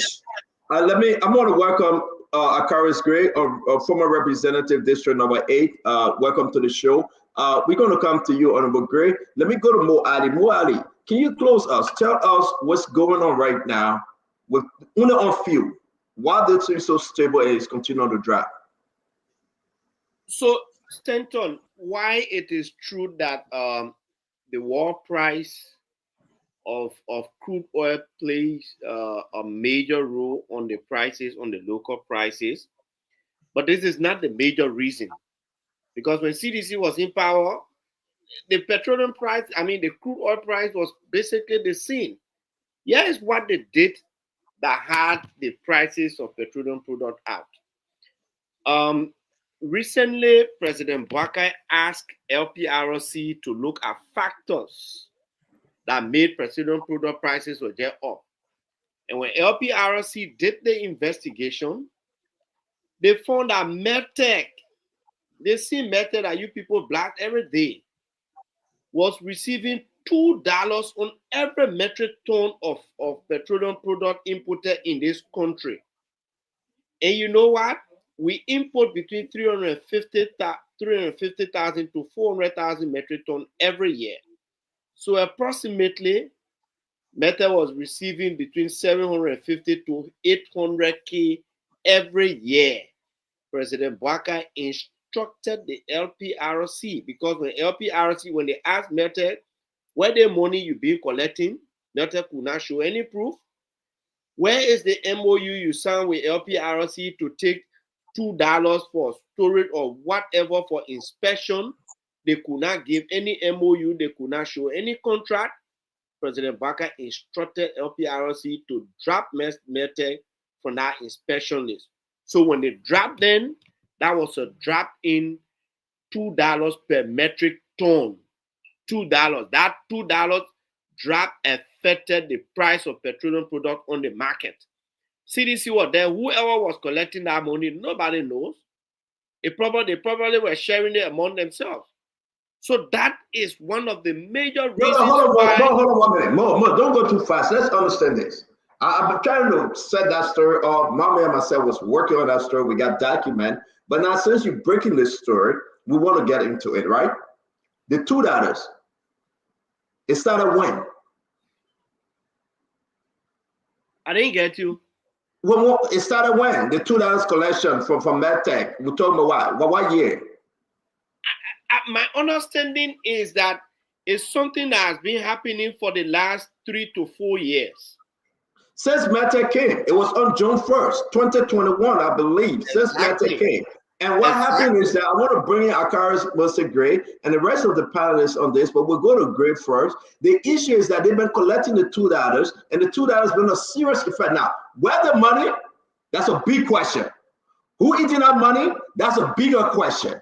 And when we announced to the nation that FIA opened a criminal investigation and GST opened a major audit as to where this money, we'll talk about it later. But let me hold you right there.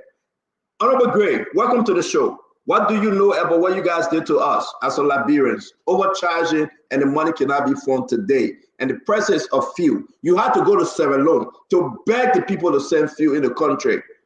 Talk to us, Colonel Gray. You are muted, sir. Can you unmute? Okay. So the first thing here, you have prejudiced your own question. That means you have come up with a conclusion that people inflicted the price of fuel on the Liberian market under the CDC-led administration. I think that argument that you're making is not a strong argument. Because forget about me now. Let's talk about your $2 on the fuel. Yeah, you asked a question, so I'm trying to deconstruct the statement itself. So the first thing here is that we met an inherited and inflicted free price by the road funds. I don't know if you know the history of the road funds. So we didn't meet free price at a lower level because of the road funds. You remember that brought the crisis with the Cabina Jana issue on the road funds. So we inherited an inflicted price on the fuel level of the Republic of Liberia. I'm surprised because the forces of supply and demand will determine the price of petroleum oil around the world, petroleum product. I give an example. I was in France when the Ukrainian war started. Automatically around the entire world, prices went on petroleum products. It affected the prices of commodities all around the world besides petroleum products. Okay, now, how can you boast of the reduction in the price of petroleum product, not just gasoline? We're talking about fuel as a whole. And when you compare that, it's dangerous to even compare the CDC administration with the Unity Party-led administration because they are shooting themselves in the legs. It's very dangerous to do that. The first thing first is that the price, when it comes to the issue of transportation and basic commodities, we left it at a lower level when it comes to transportation. We call that a fait accompli and established fact. Transportation has increased. Where you left it? Where you left it at? Excuse me, just hold on. We look at the prices. Let's look at the prices. What level you left it at? Let's look at the prices. Start on. If you're talking about from capital bypass, for example, to Nashville, it's a different price. When you talk about bypass, when you talk about capital bypass to real life, for example, it's a different price. Okay? And because under this administration, prices went up in terms of transportation, it affected the basic commodities. I will give you an example. The price of rice. When we left power, the highest was $15 US. There's an additional $2.50 minimum on the price of rice. $15 today is $17.50, some areas $18 equivalent. Okay, so it's unfair to come and provide wrong information to the public. That's one of the reasons why I came on here for. For anybody to sit on the show and say that, look, because the price of petroleum product, according to them, is down now, they're trying to talk about MedTech. Are they not doing business with MedTech? Didn't they promise the Liberian? Let's be realistic. Let's face the intellectual depths of wisdom tonight. The method that they criticize, the method that they said they will close down, are they not in bed with method? So what's the counter argument? For example, that's why I say when it comes to the rule of law, we're not even discussing the rule of law when it comes to battling corruption. How can you accuse method of being corrupt more and at the same time doing business with method today? You have not reviewed the contract with method. That's one. How can you accuse that the CDC government ate the road money, the UN Drive road? That road runs from Mama Point all the way to the Unity Conference Center. We call it the United Nations Drive Road that was constructed in the 70s, 1979 for the OAU conference. Okay, when Ellen Johnson Sadu had finance ministry by then.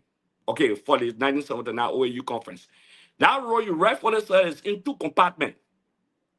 From the Gabriel Tucker Beach to the Freeport of Monrovia entrance there. And from the Freeport of Monrovia entrance to the Stockton Creek Bridge. Okay, the Virginia Bridge out there, that's where it goes. Now, the first thing first here is that the entire contract from the Freeport to the Virginia area, that contract was sealed, concluded, and done by the CDC-led administration. Payments were being made to Mr. Uboti. Gideon scheme and said payments were not made, not a dime. In fact, they ate the money. Why you maintain Mr. Uboti? Why you maintain the very company that you accused of eating the money? Is that not an inherent contradiction? Is that being serious for battling corruption in the country? How serious are you? How can you accuse a company? And that's why the lawmaker is here. I wanted to ask the lawmaker, it's just a simple question. How many ratified documents have you approved when it comes to the issue of rules under this administration? The stuff is that you're boasting of. Okay. All right, so now hold 1 minute, Honorable Gray. So, Senator, if Grill want for me to respond, I'm listening quietly. Yeah. No, Follow on the away. issue of ratified document for Colonel Gray, hold on 1 minute. Let me just conclude on the subsisting rule. Yes. Yeah, hold on 1 minute. Let us finish, Colonel Gray. You are saying no, I don't want us to get mixed up. No, The just question 1 minute on the is- subsisting rule. Okay. Yeah, you will. I will give you the time.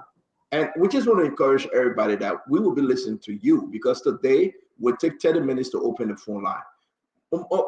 I'm not hearing this thing about what more Ali raised to the $2. I want us to focus on it and how detrimental that was for the Liberian people. Let me come and deal with that. I know you Let me blame handle people that. about MedTex and they're not fighting with MedTex. I will come back to you, Colonel Gray. Can I come back to you, please? But Ali, you got additional information on this that I got to go to Dwalo and the rest of the team on this But let me $2. conclude on the matters issue. Let me conclude on that, please. Just a minute, because you Go asked ahead, a Gray. question. Fair Go enough. ahead.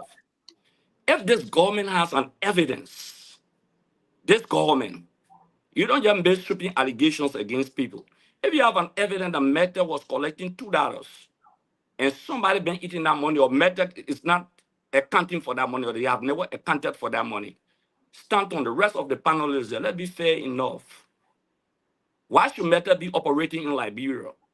What is the investigation? You even indicting your government inability to investigate Meta, to correct them and punish them and take punitive measures against them. You can't come here and make sweeping allegations. Are you somebody denying will- that the past government didn't add $2 on the When you MedTech talk or about LPRC? $2, to say Do that you the past know government, anything about it, Colonel Gray? I'm I sorry, will I say can't this. agree. I want you to provide the documents that the government was collecting $2 and the $2 were going to the I'm government. asking you, you know anything about the $2 collection? No, I just want you. Somebody, no, you got to ask Mo because he brought the allegation up. I'm asking you, you know anything while serving as representative about this $2 collection? I can say this to you for sure. While serving as a representative, I'm not aware of Thank any you. such amount of money, and you have Thank to you. bring the evidence to me to see. So, Thank you. Stanton, Thank you. Yeah, go ahead, Mo. Stanton, can I come in 1 minute quickly? You know, it's easy to say the CDC government pay all the money for the road from Freeport to Simport Bridge. Well, if No, they paid all the money, we didn't say that. Ultimately, you were talking, I listened to you very carefully. I was jotting points. Yeah, If but they don't pay all misinform the the public money what to we said. Uboti, how come that project was abandoned? It wasn't touched for more than 1 year and they dug the road and left it But like that. and more, I provided the clarity why the rule was. But y'all don't do this now. Everybody will do their own. I beg you, but I beg When you say you. something different, all right, No, go ahead. it's okay. I mean, you as a lawyer, you cannot. They will hold you in contempt of court. You know that. Do not do that, please. They pay the money. But under their regime, the men refused to do the road. They dug the road, they put cement on the side, and it was very dangerous. Car used to pass through Jamaica Road to go to Boogie Town. They were dodging it, and there was no work being done. When we came, then right away, Uboti started working. You did not pay any money. Number two, ultimate, it is a blatant lie to sit on this show and say you left rice price at $15 since we took over. Rice price has not increased by dime. That I is challenge not you also on the May true. 15th, It is on also not in the month of May, the then commerce minister, no wait, your then commerce minister announced an increment in the price of rice. You were lecturing here. I gave you No, chance. we need a fight. We don't just need to talk. No, but let's the talk month one at of- a time. I mean, it's most time to talk. No Okay, was speaking. please. After we just give me 1 minute, we'll talk about that. It's very important. It's very important. I am countering the lectures you gave here. You talked about the road funds inherited that helped to increase gas price.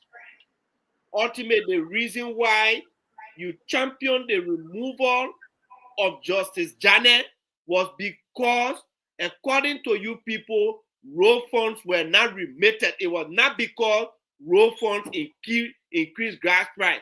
And because Councillor Janet did a ruling that favored Musa Belete and the companies that were not paying, that's why you championed the cost of his removal. It was not because road fund increased gas price. We have to get that very, very straight. These are things that you don't come on the show to just fool public about. So that will you right that will rather more Ali allow the others to come in. Dr. Richardson, Bendy, Dwalu, Paul Kennedy from the No, Colin Gray. I beg you, please take note. We'll come to you. The others, Colin Gray, I cannot do that. Colin Gray, I can't. Honorable Gray, it's not Colin Gray, please. Yeah, my man, they gotta get confused me with both of them. They get corner rank. I beg you, Honorable Gray, please. Give the man are General Gray, I would say. I beg you. Dr. Richardson, go ahead. So I was hearing a consensus that the global price on fuel contributed to the decrease in the price in petroleum in Liberia. And I follow up, and it's true that there was a 3% drop in fuel prices in 2024 moving on into 2025. So I do want to say perhaps that did contribute to the decline in the fuel prices in Liberia. But I just want to focus on having the Liberian people feel the impact of that decline, because like somebody said earlier, I believe Paul Kennedy and Patrick said, the average Liberian they're not understanding why we're getting a decrease in petroleum, but yet and still, we are still paying the same price from Broad Street to Painesville. They're not understanding that is not triggering down to them. As far as the MedTech $2 per metric ton conversation, it's interesting that maybe some of you heard this or you participated in this discussion about this decrease in $2 price. I mean, that's a major decision. I wish more who have been on the show and the information apparatus of the government would have been speaking about this. This is what we're doing. We came in here and we saw Metric was charging $2 per metric ton, and that contributed to the price, the increase in the price of gas, or gas prices not stabilizing our country. And this is what we've done. President Booker did this, like he firmly said, but this is my first time hearing about this. And I think this is major. So I don't know if maybe you guys heard about it, but this is my first time hearing about this. So Dr. Richardson, we were waiting for the appropriate time to address this. And Mo brought it up. I'm going to bring in Amos Twe, the LPRC Managing Director, to contribute on this one real quick. Amos, welcome to the show. It's good to have you. You are live. Thank you, Stanton, and let me say Happy New Year to all your panelists. I'm glad to be on. How are you? Amos, let's jump on to the $2 medtech stuff that the president did and says scrap it. It's not important, and it's also contributed to the reduction in the fuel and petroleum prices in the country. You as a managing director, talk to us. The $2 number one, and then you can go to Akaris Grace saying that they did better than what you are doing right now. Talk to me, sir. Thank you, Stanton. Yes, first, so as part of our mandate when we went to LPRC, the president was very keen on us reviewing what we call the petroleum pricing structure, PPS. The petroleum pricing structure is a metric that has all the different levies and charges on it, and then so Medtech, I think, was number 4 or number 3 on the pricing structure.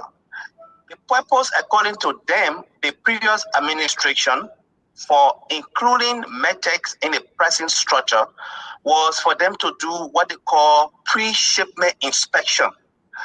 $2 United States dollar on each metric ton of petroleum product. So when we went there, the first thing we wanted to know was the reports that have been generated from the work Medtech was doing, the pre-shipment inspection. So we couldn't find any report. We asked, how the money was collected. Nobody could tell us. It was collected by the previous administration. Wow. So because we could not find report and that LPRC did not specifically sign any contract with Medtech, we took a management decision to remove Medtech from our petroleum pricing structure, the $2 that they were collecting. So we removed it from there. Did it contribute to the reduction in the pump price of petroleum product? Yes, it did, significantly. Even though it did not make much impact as we have today. So on the basis of that, when we remove it, the management also advised the board or went to the board to inform them that because of the tension in the Middle East and that it would have exacerbated or increased the overall pump price of petroleum product, the management advised the government, and we're glad the president was able to listen, for us to remove the surcharge. The surcharge is a charge that was placed. The original intent was that whenever there is an increase in price of petroleum product, whether at the global community level, because it will have a trickle-down effect in our petroleum market, the government will remove it in order to set. How much was the surcharge? To prevent the surcharge is 20 cents. 20 cents. And the 20 cents is directly on a gallon. It's not metric ton. It's important to emphasize this. Directly on a gallon is not metric ton. I mean, it's not on metric ton. So we asked the president, we advised that the president should remove it in order to prevent escalation in the pump price of petroleum product. When the president removed it through the executive order 128, many of you are aware of it. I think some of the lawmakers even, we took lectures for it. They did not understand what the impact would have been at this point in time. So when the president removed the 20-cent surcharge, the management, LPRC management along with the board, we said we have to also complement the effort or decision of the government or the president. So therefore, we should reduce our storage fees by 5 cents. So altogether, the surcharge 20 cents plus our storage fees by 5 cents, we were able to reduce, the pump price of petroleum product by 25 cents, even though the tension was still in the Middle East, which of course blocked the Red Sea, where major transshipment of petroleum product occur, and it also can create sometimes the condition where ships can be rerouted, and it will increase insurance costs. It's going to increase. So I know we're happy to discuss this. It's good that you're telling us. Let me go over this real quick because we do not want to hold you too long. We got a very active program. Metric ton per gallon, per metric ton, $2 US. President Boaga said remove it. Subcharge 20 cents. President Boaga said remove it. Storage fee 5 cents. President Boaga said remove it.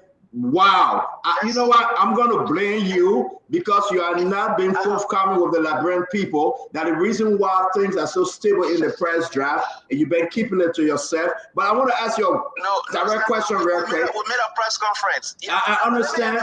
Yeah, I want to. No, I'm going to have you on the show, Amos. We got a lot to talk about. Okay. I want to ask you real quick though. Is there any other reduction? Is there any other reduction that the nation got to know tonight? Yeah. I mean, so on the overall, we met petroleum pump price of petroleum product at $4, almost $5 for PMS for gas. As we speak today, price of petroleum product has reduced significantly from about $4.47 to about $5 to $3.90. That's where it is at the moment. We met diesel at $5.22. It has been reduced to $4. I think 12 cents or so. This is to tell you that we have been able to, based on a consistent reductions that we've been doing, on an overall by more than $1 plus for PMS for diesel, for gas, and $1 around $1 for diesel for AGO. So yes, there have been significant reduction compared to when we met it during the past immediate. Thank you very much. The MedTech issue now, $2. Can you tell us who are getting that money? Do you have any idea? Well, I mean, of course, it was collected by the government. No other person, was collected by Medtech along with the government. So that's what they did. It's because the UP was there in government during the last 6 years. It was, of course. We're going to be having the MD Managing Director of LPRC, Amos 12, on the show. We will make that arrangement. I want to say thank you very much, Managing Director Amos 12. It's good that you called in tonight. Thank you. Mr. Duarte, take it away from me. Let's hear you what you have heard. All the reduction, $2 US on metric ton, 20 cents on subcharge, 5 cents on storage charge, diesel $4.12, gasoline $3.90. Man, in a 1 year period, Duarte, talk to me. Well, it's probably going in the right direction, but I want to say this very, very slowly because I tend to talk very fast. When a government entity taxes or charges fees on any operation in the country, and that operation cannot be accounted for, is theft. That means they stole from every single person in the republic. But here's the worst part. That means your legislators, they just sat there completely incompetent. They did not track what was going on. The reason why they continue to steal from Liberian people is because the House of Representatives and the Senate just sat there and allow an organization to charge fees on Liberian citizens without any accountability whatsoever, even though we're paying in north of 50. It costs $30,000 just to maintain one legislator. Let me repeat, to maintain for the formula in Akaro's grade, it costs $30,000 United States dollars every single month. And my man, you are there. You air your own plenty. Look, I'm coming for you to yes, my thing. Yes, my thing. Let me finish now. Let me finish. Come for me. You getting enjoying yourself. I'm coming for you tonight. Let me finish. Wait, I beg you, General Gray. Wait 1 minute. I just want to see my brother, General Gray, going back to Paris to get married at the expense of the Liberian people. So let me say this though: the CDC government gutted the road fund. We sat here and we did nothing, and the entire road fund was gutted just to pay for Akara's great trip to France. This is crazy. We are not here. General Gray, you will tell your own. I beg you, man. You will tell your own by General Gray.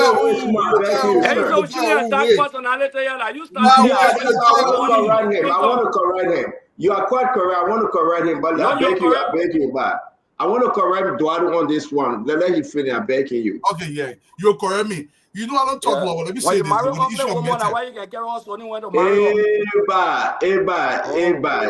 mean, I have to move on now. We're not going to be personal yet. So, Satan, I have an information I wanted to give. I beg you. No, but Dualu got to finish it. Dualu, that comment is an unacceptable comment. Please address it. No, I beg you guys. I don't want to put anybody in the back. Let's do this. We've been having a good show. We beg everybody. We do not want you guys to come here and be personal. This got nothing to do with. No, guys, no, Benny, please, I beg you. This got nothing to do with our Caribbean school going to France to get married. We passed that level. I beg you, please. Let's move on. Yeah, but that's the first thing, man. Let's start the conversation. Play, you won't carry it? No, man, let's move on. Let's move on. Man, about try to you don't mind Reggie Mike. I'll be quiet for once. Let's move on now. Right now, we're moving on. But here's the thing, for the sake of clarity, there must be some discipline. If I attack you, you attack me. But when you go into my wife, then a whole different story. Oh, yeah, we know what's happening in Philadelphia with the main wife. I'm going to start with it. That means you're attacking? I'm going to start with what happened in Philadelphia with the wife. Dwadu, you are too mature on that one. Let's move on. I beg you. Let's move on. All right, guys. Where's more added I was doing this? I want to say this. I wanted to respond to a few issues that was raised. For that, coming to you, guys. If anybody attack our children, our wives or husband, man, I will ask you to leave the show. Let's get back to this conversation. You have hundreds of thousands of Liberians listening to us. I beg you, folks, let's stick to the conversation. This is a serious issue.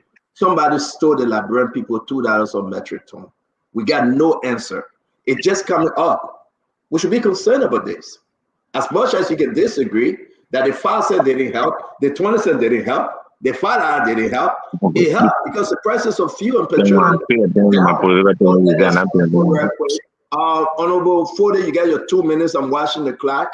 Okay, so the first thing I will start with is to say thank you again. I will respond to Dwadu first before I can go to Honorable Gray. The first thing I'll let to inform Dwadu is that the essence of why the price of gasoline has reduced is because of the current legislature.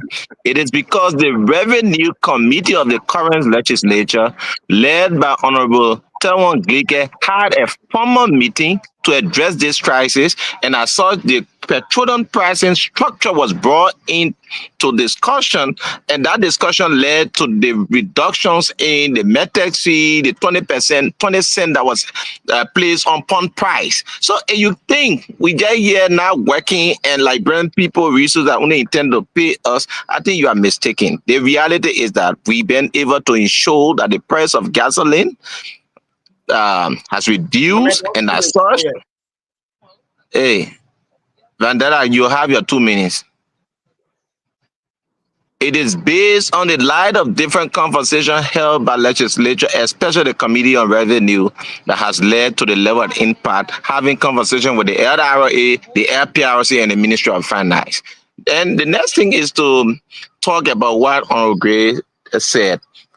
In terms of where the country was, the last time I checked, the issues of inflation, like bro was suffering from inflation over 10%, 10.1%. Inflation. You're talking, I'm not saying anything. So it's better you just listen, and when it is time for you to talk, you talk. So the issue of how the country was in 2024. In 2023, the country in terms of inflation was 10%, 10.1%. 2024, that reduced to 10 seconds, please. The issues of inflation reduced to that of 7.7%, and based on stability in the exchange rate and a much tighter monetary policy has led to the inflation being projected at 5.7%. The fact that there's a lower inflation rate, you are aware that impact will reflect on the citizens of this country, and the issues of prices will reduce. And I believe you cannot compare where we were to that of where we are now. Thank you, Honorable Family. We just hit on 3 major things today, ladies and gentlemen: the rice price, the fuel, and the road. Guys, we have to do this every day. Liberia got to know exactly where we are. I'm going to go to Paul Kennedy on this one. Paul Kennedy, here we are again. $2 went MIA. The argument is that who ate the Liberian people $2 through Medtech. But I can announce on the show, Medtech is under criminal investigation. Medtech they are auditing Medtech, and now we get to the bottom of this $2. Now we had the cartel during the past time, but this thing was done March and April of 2024. Jose Yiman Bwaka chop it. He cut it up. I heard that he was so angry. He told Amos to say it must go, and I don't want to see that. But let me talk to you though. What's your take now? Because we're winding down on this field thing. We got other stuff to do. I want to hear you. What's your take? So, Senator, we had this conversation before in April when there was the rumors of rice shortage, and then the Commerce Minister Amin Moda had to meet with business people, and they had a conversation. We proposed on this very platform that most of the increment in prices that are affecting the Liberian people could be controlled by government that meant well for the people. We said that right here.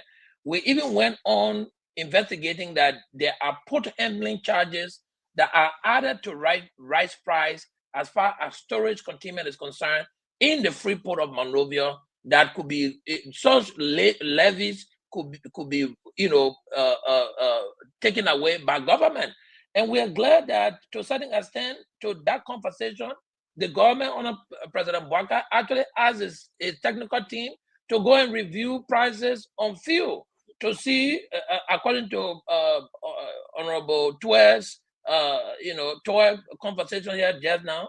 We just know that these things are possible to be reviewed and taken away. But my question would be, why is MedTech taking $2 per metric ton of fuel or petroleum products coming to the country under the previous government, and this government is aware of it?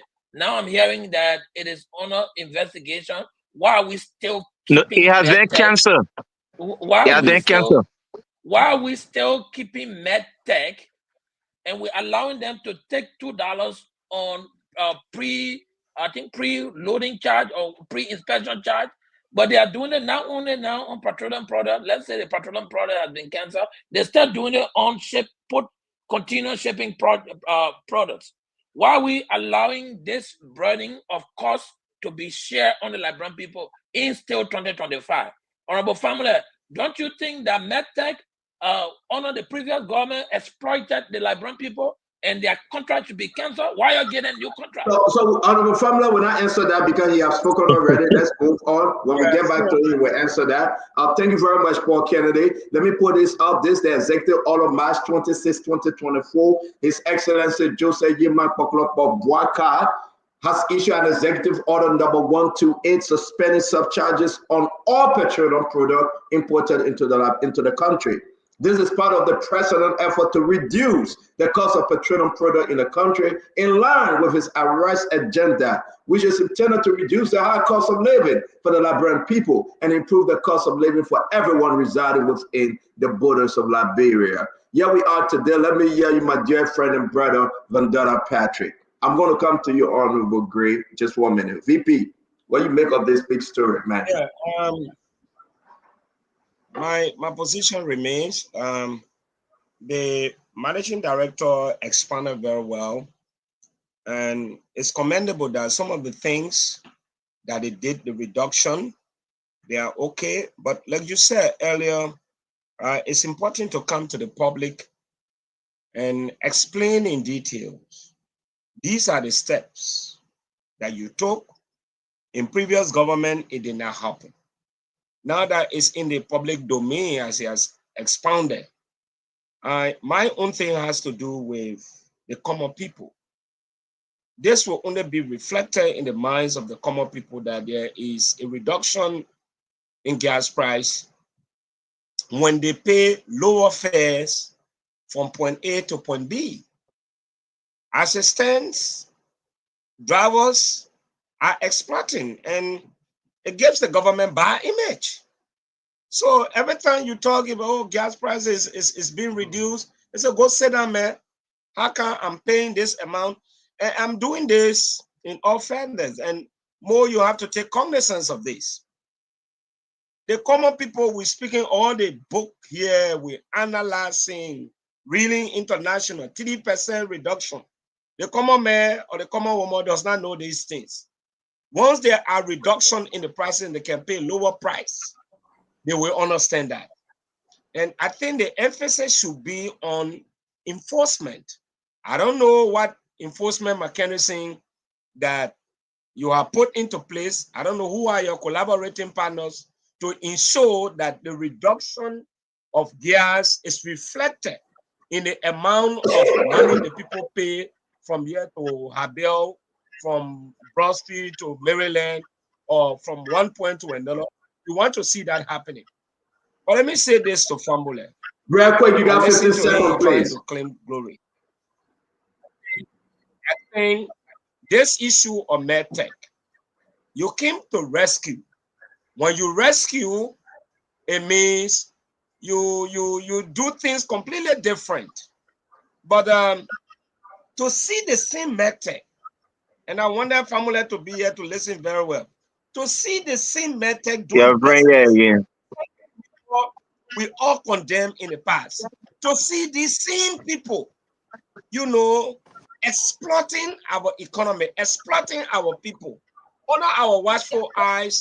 I think it's not just about reduction in gas prices, but to even allow them to, you know, gas continues to bring in this country. I think more you have to think well. We don't want to start 2025 with Wahala. Thank you very much, my brother, This for is a that red perfect. flag. Metal contract should be reviewed. We cannot continue like this. Federa Patrick, thank you again. We'll be discussing MedTech holistically tomorrow. We want to say to all of you, get ready. We'll be here firing again. I want to bring in our dear friend, our dear brother, Governor Clinton, before we go to State Plenty. Clinton? No, come on. Can you mute yourself, please? If you're talking to her, she said she will come. Just mute yourself. Don't worry. Governor Clinton, that the representative, the woman say, I'm coming, I'm coming. Yeah. I mean, you got to mute yourself. Yeah, the woman voice of 40 formula. Clinton, go ahead. Just enter. For the Yaguaripuma. Oh, my man. Leg, I just don't got leg. Nyao, nani buka kwa bolu. You were so Lega tired. kwa maka ngafina. You were so tired. We Sena, I'm sitting here. Lead that one will go. Clinton talk to us. Lead that one will go. Clinton talk to us.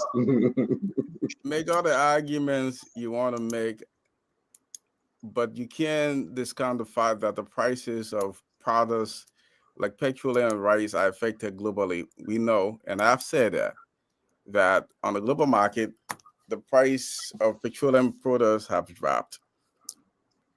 Whatever measures, look, you can't sit here and say 6 years under CDC we had a gas price. That's a fallacy. The unity body government is benefiting right now from something a luxury we didn't have when we have all of the international crisis. Now we have some stability. International trade is picking up, so they are benefiting from that. But the real issue, like VP said, is it benefiting the Liberian people? Has the price of transportation for ordinary people come down? The question is no. Talk to people. I'm not in Liberia. VP said that he's in Liberia, right? The government hasn't done enough to reduce the prices for ordinary. They are not monetary prices. So, look, whatever global price reduction that is happening globally, and everybody's benefiting for it. And so Liberia. I'm sorry to interrupt. Are you saying that all the little reduction in the subcharges, in the $5 metric ton, the $20 storage fee, 20-cent storage fee, 5-cent, everything? Are you saying it got nothing in helping with the reduction in price? The real question is, how is it affecting ordinary? No, I'm asking you. Let's take it one at a time. My first question. I don't know. I'm not Amos Square. I don't know about all the reductions Amos Square is talking about. So I can't answer that question. Right? No, I beg you, Vadena, I beg you, you're coming, I beg you. I beg you, 1 minute. Go ahead, Clinton. You say you don't know? I can't answer that question, but what I will say, well, yeah, from the Clinton, I can answer the question. When you come you were talking 1 minute. More after 6 Glenny. Go ahead, Clinton. More wait. Look, you open the line, the Liberian people will call and they will pass a verdict on whatever reduction Amos said he's made, whether it's affecting the people. Well, yeah, that. What I'm back to see here is that the CDC government, at the time you're talking about petroleum prices in 2020 and 2019, we had a lot of things that were happening globally. And I think Amos alluded to some of them that were happening globally that affected the prices of petroleum products. So but again, because of COVID, Joe, we are unprecedented today. Thank you. Let me come to Sister Glenny. Sister Glenny, I beg you, 1 minute, I beg you, my brother, we'll come to you. Glenny, because of COVID, Joe, we are unprecedented today. You work on your UP side today, it's okay. Listen, you work on your UP side today, it's okay. It's okay. No. You gotta understand. I beg you, says Glenny, 1 minute. This is spoon talk. You can't make your case that people will decide. I got no side in this. Yesterday, the you see people plenty say happen offenders like of this. Joria. I got no side. This is Spoon Talk. Since Blenny talked to us. Joria, the No, president today because of COVID. I don't even know what to say that Clinton jumped over 2018, 2019, straight to 2020. I have nothing to. I'm gonna give my time to. I'm gonna yield my time to Mo Ali. I just. But you're not saying specifically whether there were I circumstances in cannot. 2018. So you don't have time to Mo Ali. Mo Ali, you got but 1 minute because it's a year time. We got to bring Thank him you, a conference. Stanton. No problem. You know, I think it's unfair to just limit the benefits of the drop in the prices of petroleum products to just people who ride in, transportation. We should take into consideration the cost of production for factories that use petroleum products.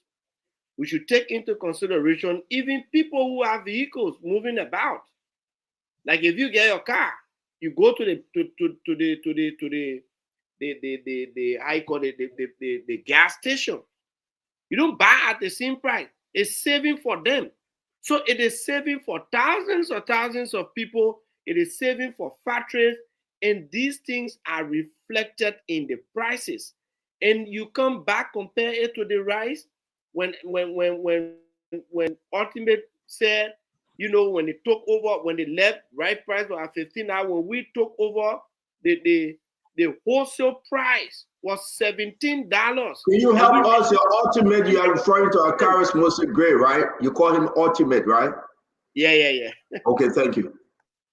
Yeah, and that cost reduced to $16.50 thanks to Amin Modad. So all of these things, you cannot just limit the drop in the price of petroleum product to only those who ride in transportation. You have to consider cost of production. You have to consider those who own public vehicles and those who own private vehicles, those who run generators at their homes, and all of these things affect them. Those who even bake bread, those who have electric stoves, and all of these kind of things, generators at their home is helping them a lot. Thank you, Bo. Your time is up. I want to say the last one is Akaris Mostly Gray. Folks, don't forget, we're going to the phone line. We go into the phone line. It's 7:07 Eastern Time, USA. Of course, it's 12:07 in the morning in Liberia. Thank you for being up. Thank you for watching Spoon. Don't forget, we couldn't do the nickel tech today, but we got to it. We just read you the letter from the embassy denying the students out there. We hope to have you again, Akaris Mostly Gray and the entire team. Let's talk Liberia, man. Come on. Let's enjoy this conversation. Honorable Gray, you got 2 minutes. Start now, Honorable Gray. You got 2 minutes. Okay, I beg you for basically, let me use effectively my 2 minutes. And I love the executive order, I think 121 that you put up. 128. And 128, executive order 128 that you put up. That executive order 128 was specific on surcharges, not on what method we're collecting or $2. When you listen, we gotta listen keenly. The managing director of LPRC called and spoke of 3 reductions. He spoke on the method $2. He spoke of the surcharge of 20 cents, and he spoke of the 5 cents that LPRC was collecting. He said the president issued an executive order on the surcharge, that is the 20 cents. It's not method $2. Let's be realistic. We shouldn't mess it up.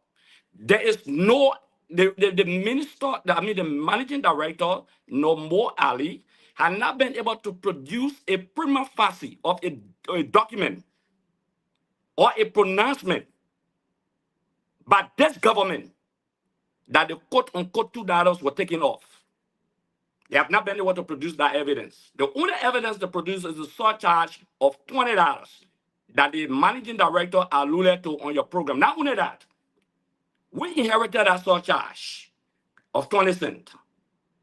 It was something that the 12-year Unity Party-led administration had, the 20 cent surcharge, besides the 5 cents. That put that point of correction into place. So that whole $2 business, what happened to that $2? Why They were they take collecting it off? No, more, don't interrupt him. More, don't interrupt. Beg you. The brother got to use his 2 minutes. We're not guessing what you say you took all, and nobody know how you took it all, and upon which order, because the executive order is different from your $2. It speaks to the surcharge of 20 cents. That prima facie. Another thing more, Ali, you see, May 21st of this year, this going year, the then Commerce Minister announced an increase in the price of the rice that we eat regularly, the grade of rice.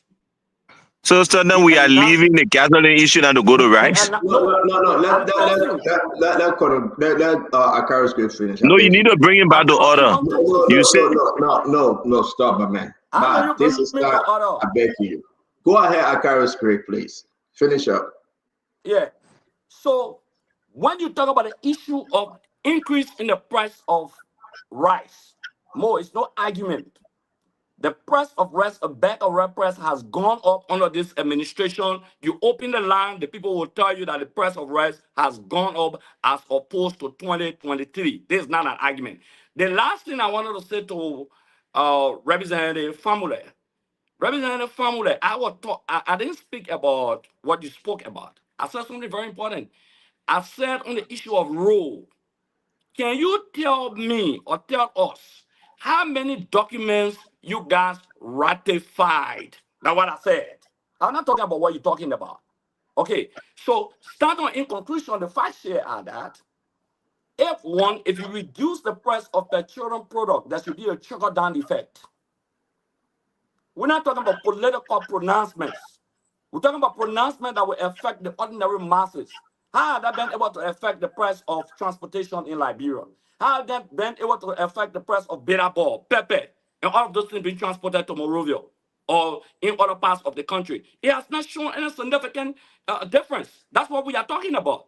So on the issue of the road that you talk about, a very important issue. Thank you very much, Honorable Gray. Thank you very much. We got to go to the phone line, ladies and gentlemen. I'm going to bring in Nelson. Guys, before we do our closing, we have to listen to the people and give them the due time. Stay put. I see you in the back of Paul Kennedy or Conor Gray. I have to bring Nelson on, so please consider while we go to the phone line. Folks, the line is opening. You got but 30 seconds. Get to the point, get to the issue. Today's program was massive, like always. I'm going to take the first caller. Nelson, come on the show now. Let's make this very fast. Your name and where are you joining us from? Hello?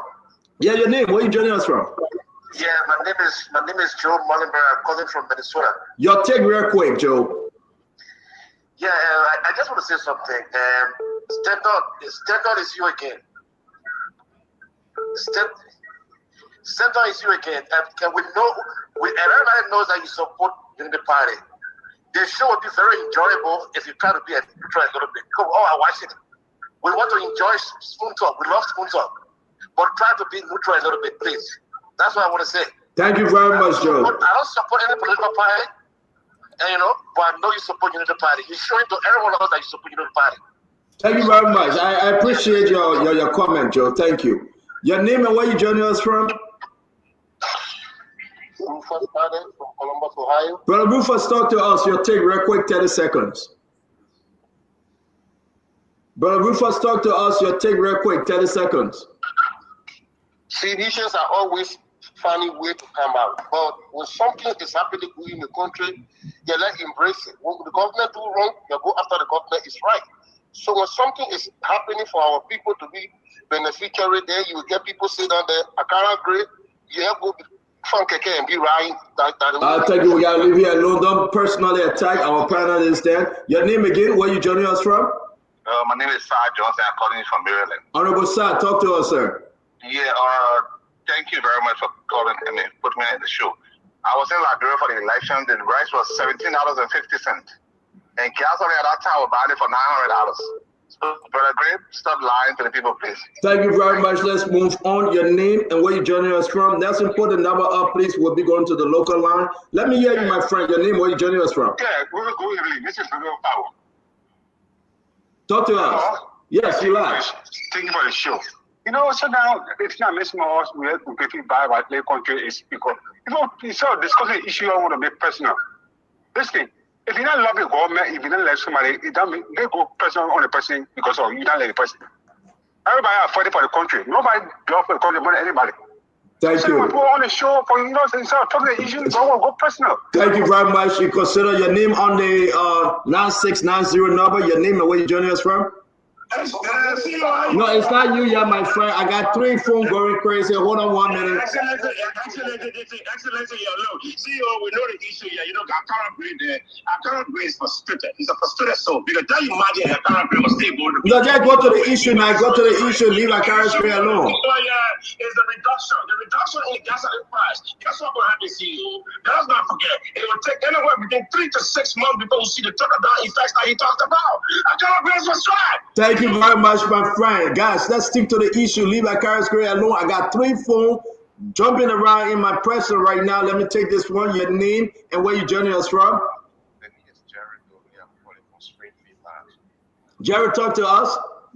Let me say grateful to our Moody United Party government. We are grateful now people can sit on the show to discuss about government as a great opportunity. For the past 6 years, our country was total trash. Thank you for the opportunity. Thank you very much. Again, let me take this one. Your name and where you joining us from? Hello, my name is Marcus. Marcus, talk to us real quick. Your take. Yeah, my name is Marcus, calling you from Petroleum, New Jersey. Marcus, you got to talk to us real quick. Listen to the phone, sir. Yeah, what I got to say is I just want to commend Sister Barack government. At least today that we said talking about the prices dropping. At least it's good to hear that, right? The big shipping blame is that.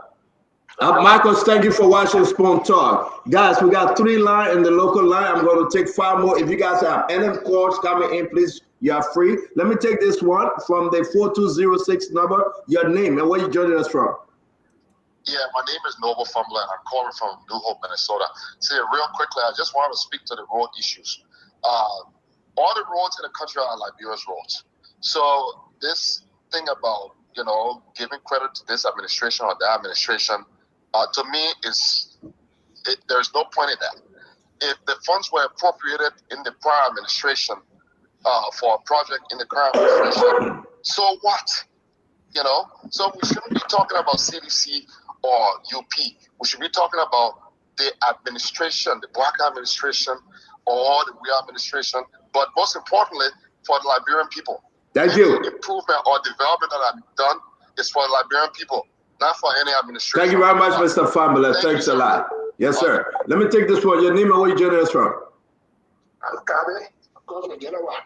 Kabi, talk to us real quick. Liberia is getting better. Congratulations to the JND administration. Thank you very much, Kabi. Let me take this one. Your name and where you joining us from? Yeah, hello. This is Hassan Dukle calling from Minnesota. Hassan, talk to us. Your take. Yeah, it's just hard to say, but at this point of time, CDC is not supposed to be part of any news because of their failure, make them to be one-term government. So I think they have no right to even talk about moral. So to me, we are not comparing. We should not compare CDC to Thank you. the party at this point of time. Thank you, guys. I'm sorry if I'm giving you shorter time because the 3-4 is going crazy. We got to go back to Monrovia. This will be my last international call from my end. Your name and where are you joining us from? My name is Michael calling from Minnesota. Happy New Year to everyone. Thank you, Starter, and everyone on the show. I think LPRC has done a part, a little bit.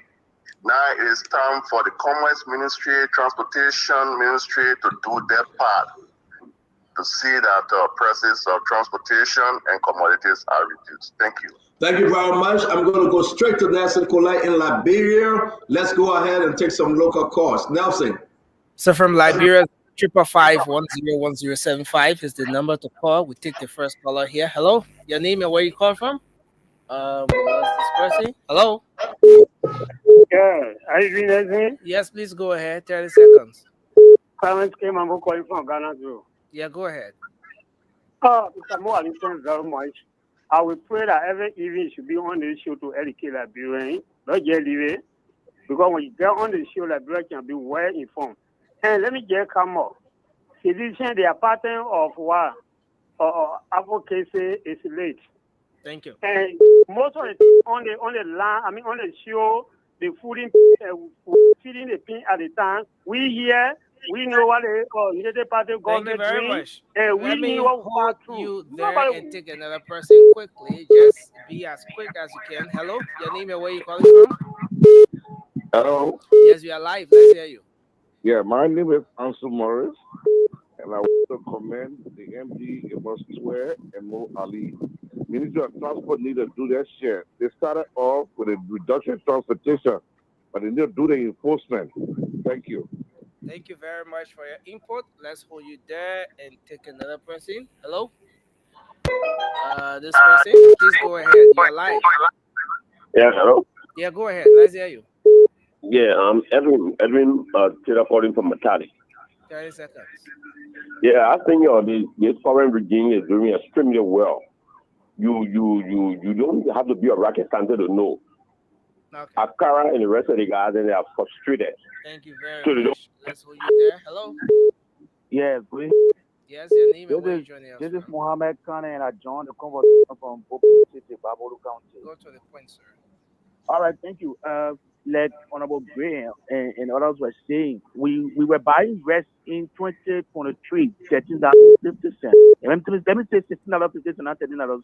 $15.50. But currently we are buying rest for $17.50 as an increment. I want to say kudos to the guy from FLRC for his tremendous work that he's doing there. But thank you. Well, the Commerce Ministry, they are not doing their work when it comes to the price regulation because we are still paying huge sum of money from Morovia to Bobolu, and even in the Morovia surrounding, we pay heavy tax for Let's hold you there. Five more cars. Hello, your name and where you call from? You are live. Go ahead. I'm Joel Nello calling from Capitol Hill. Go ahead quickly, sir. Yeah, nothing. Let me be bold to you. Now, even Gray or before he playing, but TDC can't come back to power. TDC suffer us for salary. They came, they got common money like 250. They cut it down to 150. They are criminals. Thank you. Come back to power. Hello, your name and where you calling from? Hello, please go ahead. You are live. Hello. Yeah, go ahead. Let's My hear name it. is Suleiman Barry from Power Condition. Okay. Yeah, the rest pricing issue I want to talk about the rest first part during the Joviata, the last around 2023, the rest pay we used to buy 2,600, 2,003. But the gas price at the time, now the gas price the government we are doing well. Okay. Thank you. Thank you, Nelson. I'll hold you there, Nelson. Please, Nelson, stay with us. We're going to go back in the studio and talk to our guys to close the show. But when we close the show, we will open the phone line because I will be here. I want to take more calls. Well, I want to respect the people when we say 7 p.m., 12 a.m. Madam Titi is on my back, but I will be here because I want to listen to people from Liberia, their own take on this one. But I have to officially close this show. Stay on with Nelson, and whoever will, they can stay with me because I know that the Richardson got to go. My sister Glennie, you know, I don't want no Glennie married. But anyway, let me leave Glennie alone today. Ladies and gentlemen, as always, leave me and Glennie business alone. Let's close this show. Glennie, baby. It's good to have everybody. But something strange took place today. Our show moved in a whole new direction. I wanted to talk about Nicotech. The letter that we received from the embassy that they denied them. I couldn't. I hope we can discuss it more. I want to talk about other issues in the country, but a big achievement, something that Amos Square were trying to bury, but now it's out there. That the government saved $2.25. The major reason, the decrease in prices. And my brother and friend, Akaras Mercy Grace, looking at me. Listen, I have the document now about the $5. I'm going to share it tomorrow. I hope you come back to see it. We got a 128 executive order, about the 20 cent and the 5 cent. It's $2.25. I would beat up Joseph Burger every day. But listen, when Pokemon Boy is trying to make some achievement, what bury it? And I think it's about time that we talk about it. We can talk about other issues, but this one today, it's the big one, like Joe Biden would say bigly, or Donald Trump, one of them would say that. Listen, Dr. Richardson, let's close this show on what we just discussed for today. Talk to us, start the game, Dr. Richardson. It's good having you on tonight, man.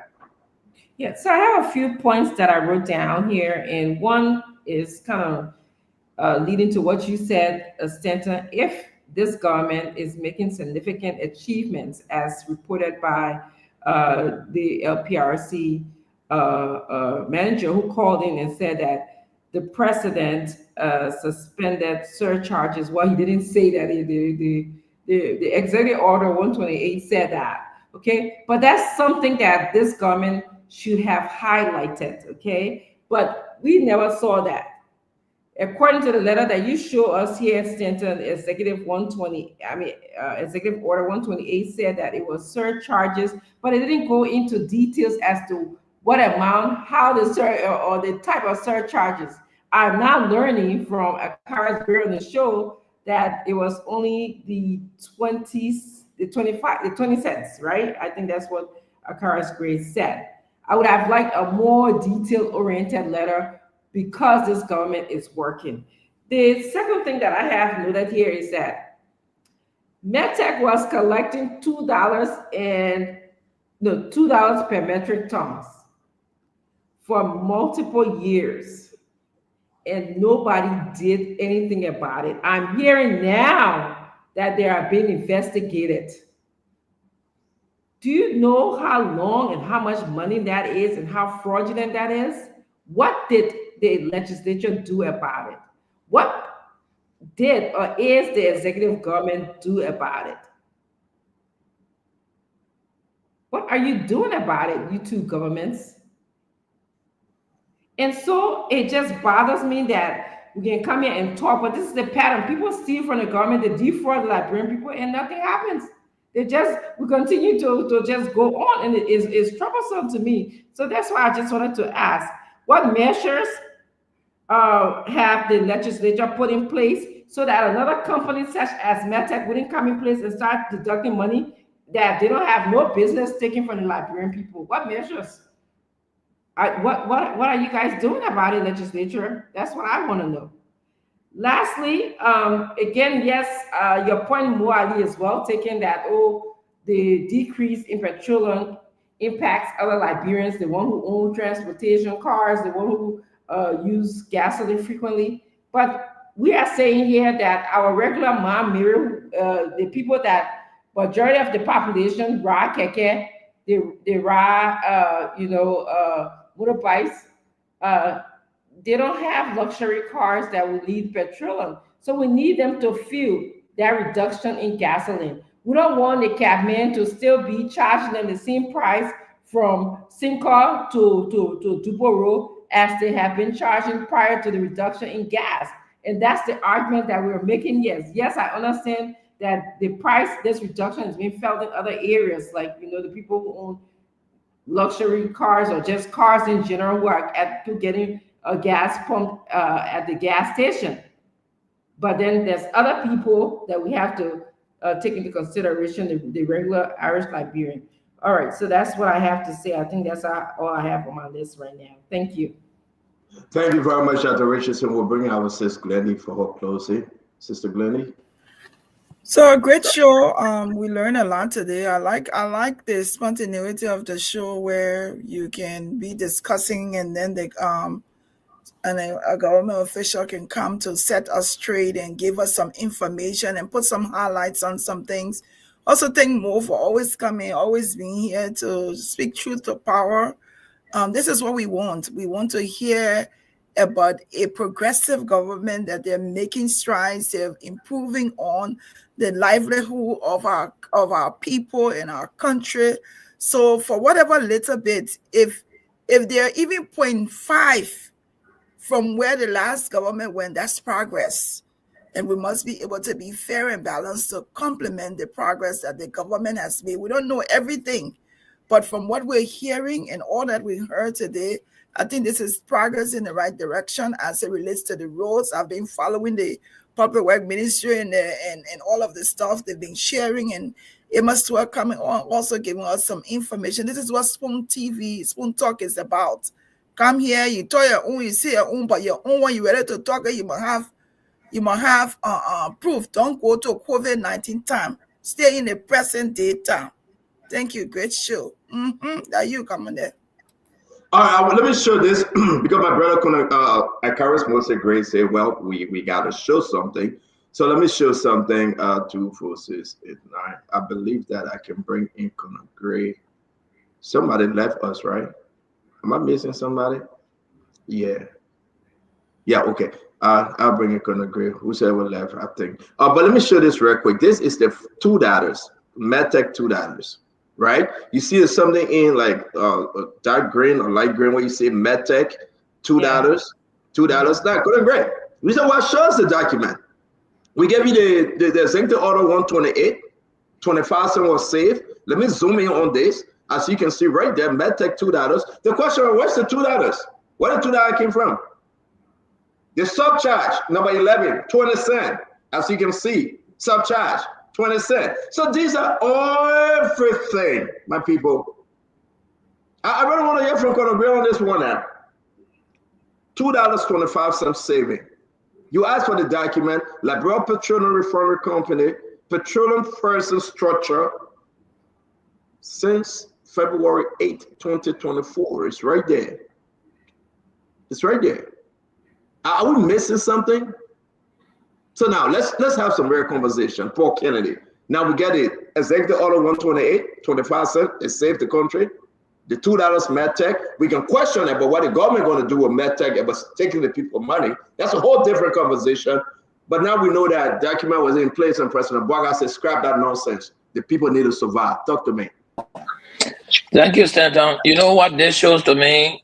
All this shows to me is that if a president in power of the executive in Liberia wants to change Liberia for the Liberian people, that's actually possible. You know what I'm seeing here is what we've always talked about. Liberia can be better, but our leaders have to take the bold step into leadership.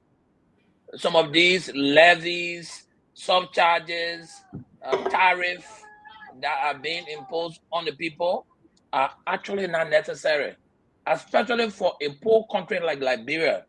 As far as development is concerned, to go forward with development, the government has to take some really hard line to see how they can reduce some charges on importations of goods and services into the country to help Liberia go forward. Because in Rwanda, Kigali, talking to a friend there, he said in the first 5 years, what they did in Rwanda, they level charges on all building materials coming to the country. Anything building material, they reduce the charges, they move all of the port handling costs, and if you put your thing on the ship, all you had to do was to pay the shipment cost to get it. Once it got to Kigali, that stuff was for you, and because you were bringing it to build the country. They did the same thing for importation of foreign goods and services. They reduced a lot of the tariff. These are things that our government can do. Nobody's asking them to do all 100%, but this step in the direction they are taking on gasoline. Now we're talking about rice, and then later on we're going to be talking about building materials and waiving taxes on some things in the country. I think it is a good step in the direction we are talking, and this is what Spoon has been saying all the time, and we are only looking forward to that. I am, extending this heartfelt bereavement to my sister Wanti Segbe. She lost her brother yesterday. He died on New Year Day. Monty, our hearts out to you. Christopher Brandy died. They had a year-end event, and then he fell off in the road to Cadley Hospital, and he died there in the process. So they are currently arranging the funeral stuff. My brother-in-law, Benjamin Yene, is in Liberia. Anyone wishing to reach out to him to, set up funeral arrangement can do that. It is very hard for us, and the health sector is something that we need to look at to see what government can do as far as improving some of the challenges we have in health also. Thank you. Thank you. Again, our Thank you very sympathy much. to you, Paul Kennedy, our sympathy. Again, you can always make that announcement for the family and friends out there that they can be informed.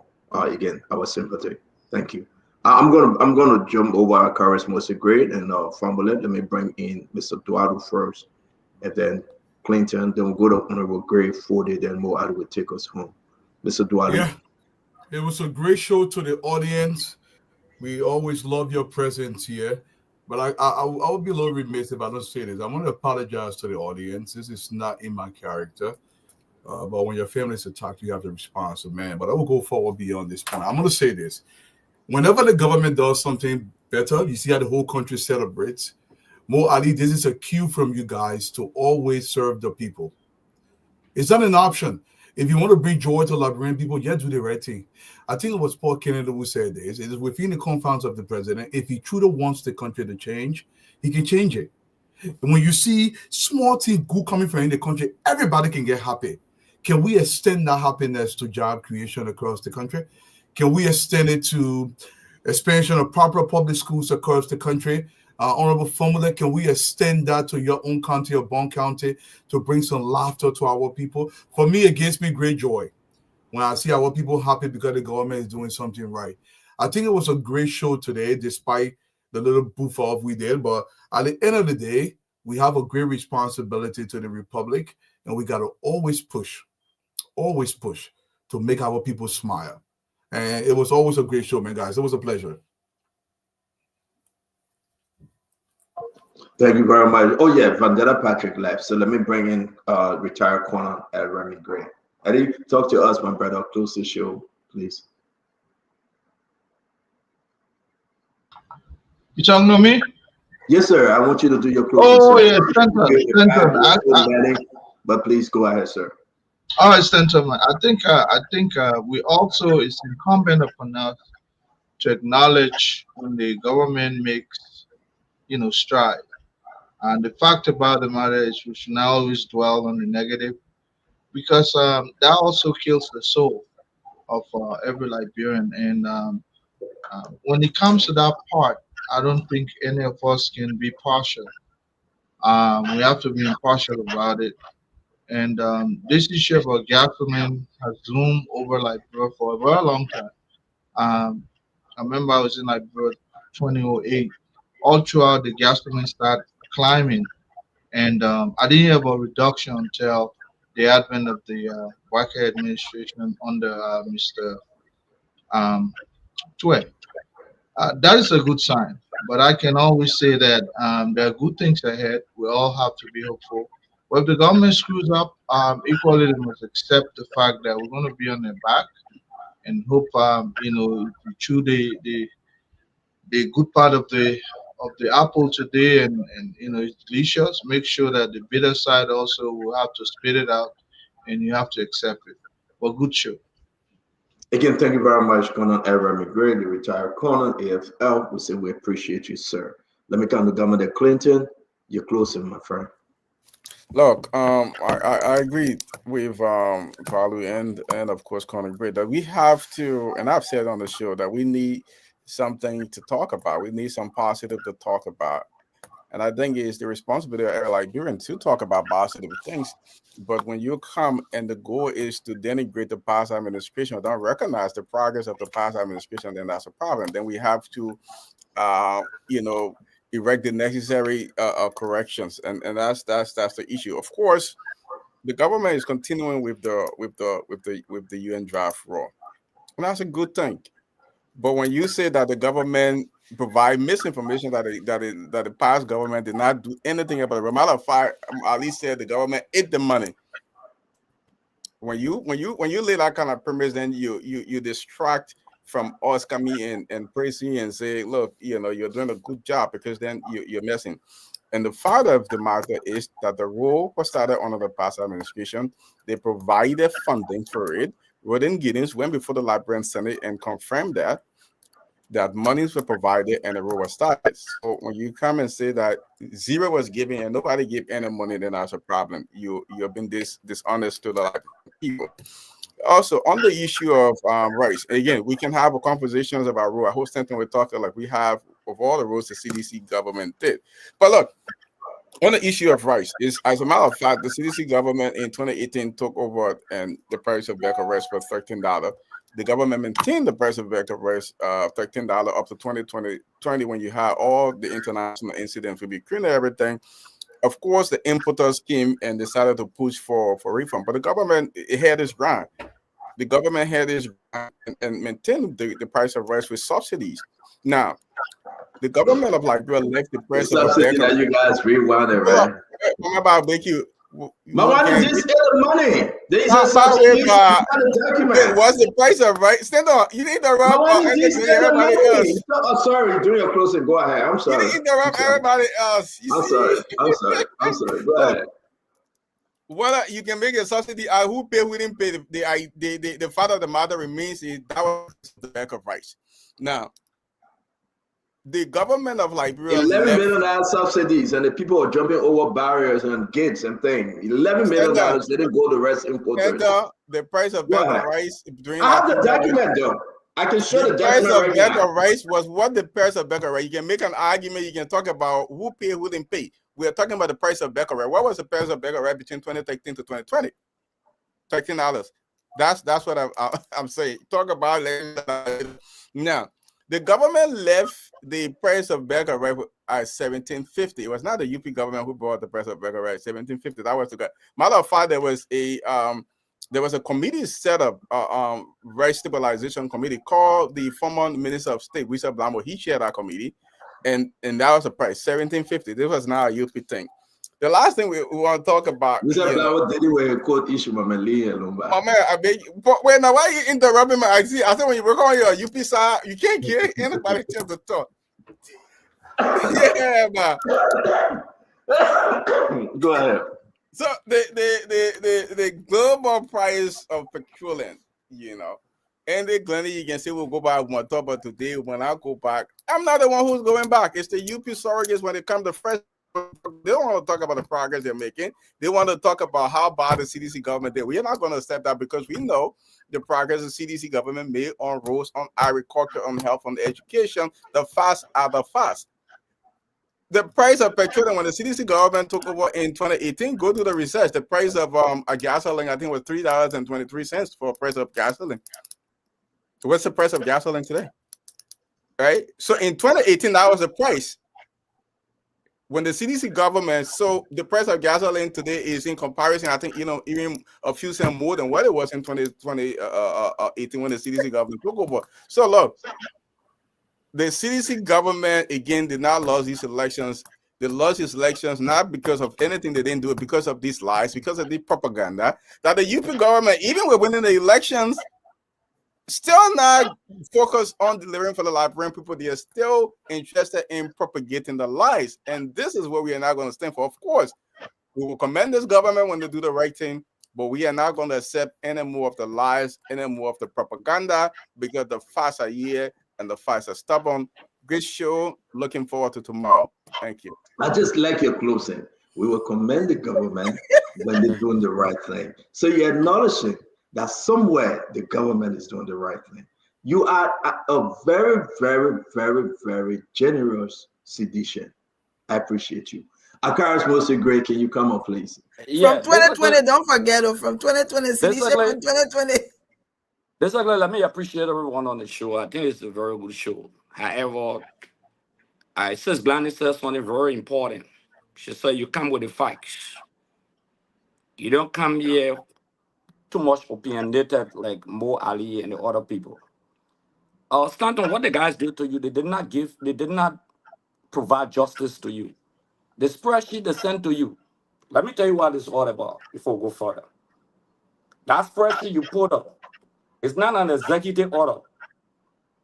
Okay, that entire spreadsheet you're talking about, Stanton, it has to do with the entire petroleum structure issue that has to do with different taxations. Nowhere in that document that you put the document by up. I will show you something. You see what I have on my phone? Stand on. I've been a senior government official. We got different taxation.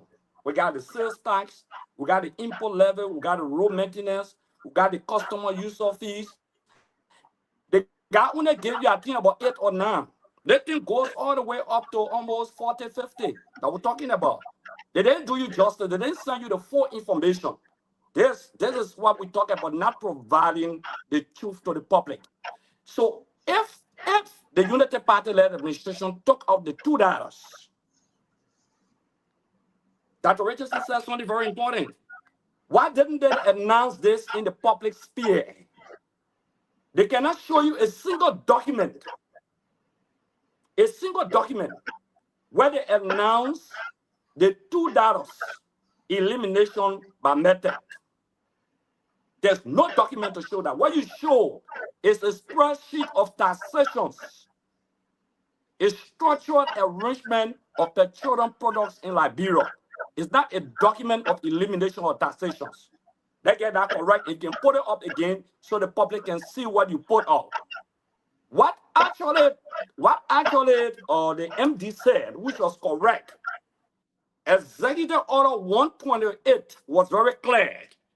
That was on a surcharge, and everyone listening today, the MD said it was a surcharge of 20 cents. What we did when we came to power, we did the same thing by what? 14-cent reduction on the sin surcharge. 14-cent reduction. I can send you the document. Okay. So maybe they're trying to give you an information, half criminal information that they are giving to you, and they are not telling you. So that then give you the document where the president had a press conference, where the president made a pronouncement that the $2 were taken off. That then give you the document. There's a program that the war is listening to. That's why brought me on this program. Because I'm an informed government official who work in the government at its highest level as chairman on executive. Okay, so I know exactly what I'm saying.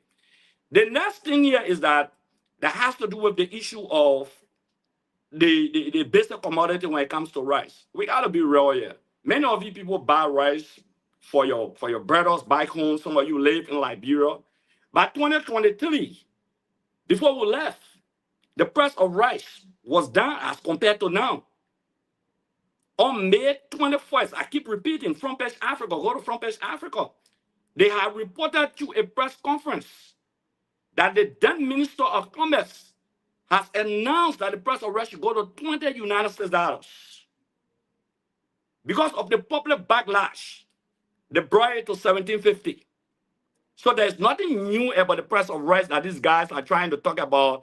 Oh, we reduce the price of rice. It's a blatant lie. We cannot do that. It's very dangerous for the farmer march. Another thing you talk about the road issue. Let me state to you, Stanton, this administration cannot boast of a 10-mile road that they paved in the last 1 year. 10-mile paved. I'm not talking about the dike that you were crying about when you saw the dike road. You were crying Ministry of Public Works are eating the money.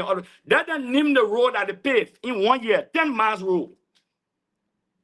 But now, the whole community road administration of first time was over. Where Joseph Baker lived, along with President William Leria. Our first year, we have started paving most of those roads. A government that is boasting about dike, about mud road that you cried about on the show, Stanton, that even accused them of eating no 13 million, how many million United States dollars, that they ate 20 million or whatsoever. You accuse them.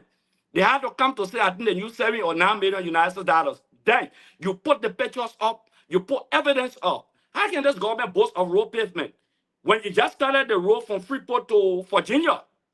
You've not concluded how many miles from Freeport to Virginia, how many miles I would discuss in terms of paved roads. Mo doesn't even know how many miles from Freeport to Virginia.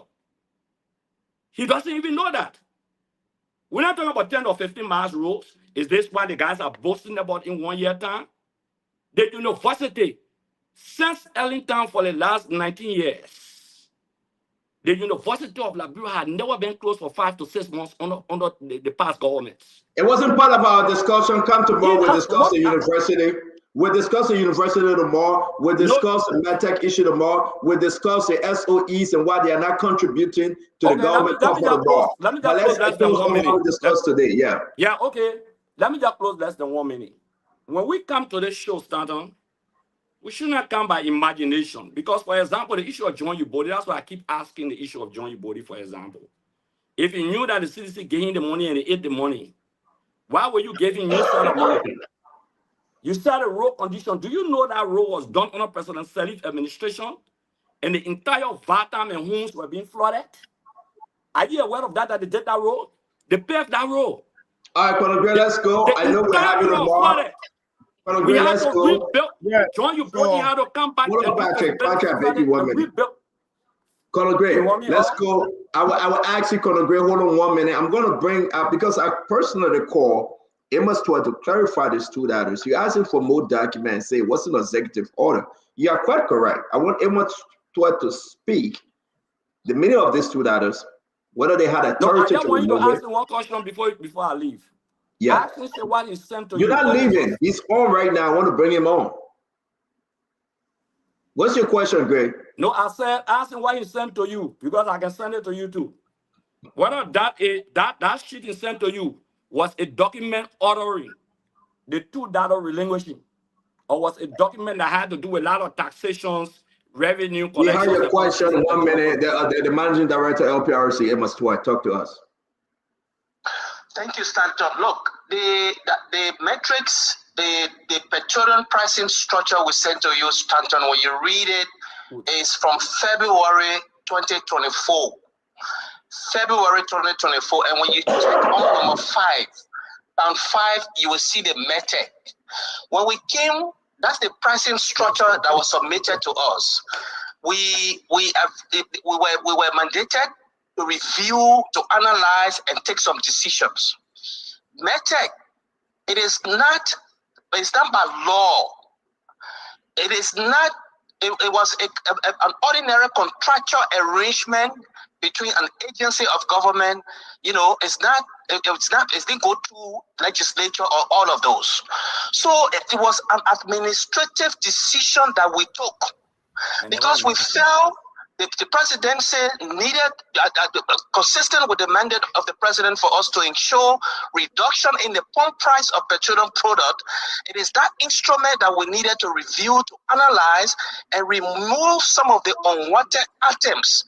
Look, because of our decision to remove METEC from on the pricing structure, the METEC family from Dubai, the whole team even went to LPRC. They visited with us at LPRC in one of the meetings. And they threatened that they would do the lawsuit, they would do all kinds of things. And I told them that LPRC did not have any direct contractual arrangement with them, that we could not maintain metric on our pricing structure for us to be paying as a country $2 per metric ton when they were not doing anything. Amos, let me, you make yourself clear. Let's go ahead. We'll have you, Amos. We'll back you. We ask to leave.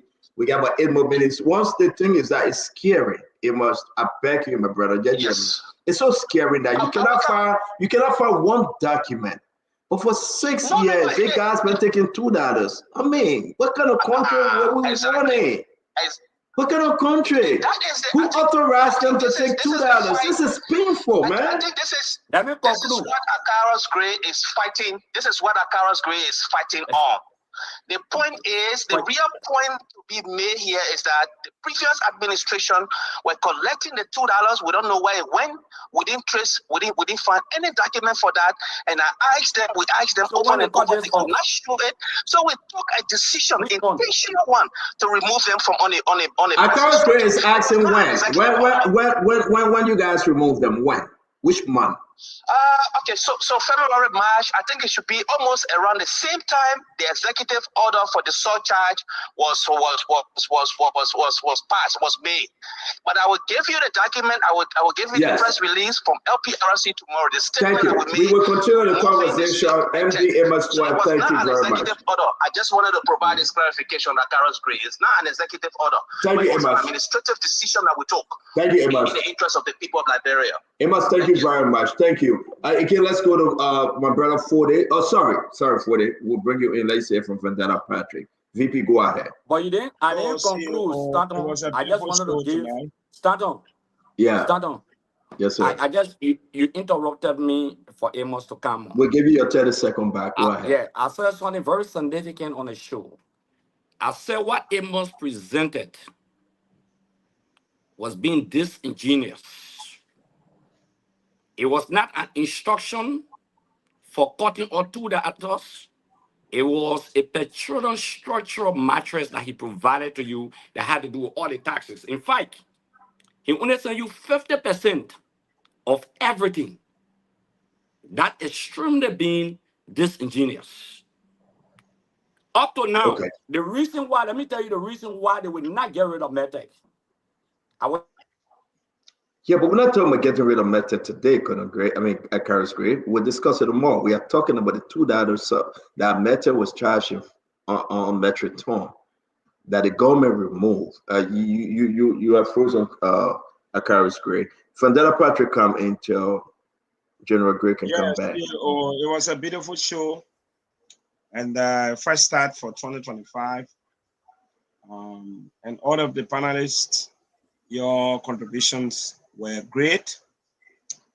Before I close tonight, my parting comment, I'd like to say belated birthday to my dear friend and brother, Jeff Reeves of Maryland, celebrated her birthday on the 31st. And my dear, one of our listeners and followers, Sidiki Dukle, 7th wedding anniversary. I say thank you. But CEO, I'd like to stress again tonight. This is a new start, and I'm happy an official government is on this platform. And I want to partly agree with him. One of the reasons why we have underdevelopment priorities in this country because of underlying political ambitions. I want this president, if he really wants to succeed and leave behind a legacy that will be celebrated, he should be very firm in 2025 to discourage people harboring political ambition, especially the presidency. It is undermining this government. We see a creeping fight. People want to replace this president in 2029. And if I was the president of the Republic of Liberia, I would consider this a treasonable offense. Cannot be the sitting president and people are preparing to replace me. In fact, it's dangerous. This president needs to put his feet on the ground to dismantle any individual wanting to replace him in 2029 without his approbation. We need to be very clear because the moment you begin to harbor political ambition, but who's saying that? Who's saying that? I'm sorry, I missed that part. No. I'm just saying that's my observation. We see people who replace the president in 2029. Oh. And I'm saying it's dangerous for us. And again, I want to encourage the LPRC Managing Director. With your explanation tonight, that is a perfect work, excellent job. But I don't know who are your collaborating partners to enforce, because you can reduce. It goes on the book. Everybody say, yeah, you're doing everything. What you said tonight, nobody knew about it. You were quizzed. So it's important to come public. However, my emphasis still relies on the fact that the ordinary people want to feel the impact of this reduction in gas prices. Either you are working with the police or Ministry of Transport, you have done your work, but there must be a perfect collaboration. If you reduce gas price and the prices on the market remains the same, the woman is taking your goods from one point and bringing it to rail line market, they're charging people exorbitantly because the drivers are charging them. I mean, there's no impact. And I don't think people should be very resistant to this kind of things. So you play your part. If you stop right there, it's going to bring a different debate to the political institutions. I let you state clearly, hey, the opposition is still disorganized. This is a fact. We see fragmentation within the CDC. We see disorganization in other political parties. Some of them, they are still hoping that, the UP government will factor them in. So if you want to be constructive, be constructive. To members of the National Legislature, my dear brother, or family, you are not doing justice to us. Mete, looted and depleted state resources in this country, exploited our people. You come here on this platform and you are willfully and intentionally boasting that because of the work done by the legislature, that's why the reduction of gas prices came. You need to keep quiet. And you must apologize to Liberians for even allowing method. Let me do so in our tone. Let me do so in our tone. So, CEO, I think he's trying. It's not yet. Not yet. To be showing that method leave this country, never to exist. The MD just made you to understand it is an administrative decision. Then you come here to can tell us, say, because of the kind of work you're doing, you know what Meta have been doing in this country. Thank you, CEO. Okay, guys, as always, we will keep reminding ourselves, let's be decent with our fellow panelists, and let's just speak in decency. I want to go back now to Honorable Ford Fumbler, then Mo Ali will take us home. Honorable Fumbler. So the first thing is that when people come and speak from an uninformed position, to put them in a difficult space to discuss the issue. The fight remained. What I said was that the MD was confirming the things I said, that there have been major backdoor conversation held to ensure that the prices of petroleum and fuel are reduced. And those conversations has yielded fruit. Evidence from that conversation was the fight that has to do with $2 that was placed within the petroleum pricing structure for the past 6 years that was removed based on an administrative decision by the LPRC based on stakeholder conversation. And I say this to say, Honorable Grace tried to confuse the reality. The president who owned it suspend legal legislated taxes that are levied against products being transacted in a country. When those institutions who manage or operate into a given sector put in place an administrative fee, administratively, when there's a change in policy, that institution has the legitimate right to suspend said fees. And the LPRC went further to ensure that the fees that has to do with MedTech was suspended. The $2. There's no argument about where the fees came from as to whether it was not placed on gasoline in the past regime. No. What we are observing as the reality is just simple, that these $2 was on the price structure. And the issues that have to do with the 20-cent ton price, the 5 cent, all of these things were suspended. The next issue is that in the face of all of these things, what has happened, I believe, the coming in of the current finance minister has brought some level of stability in the financial sector. There's some level of confidence from donor partners and other international partners that we work with that have brought some credibility to the system.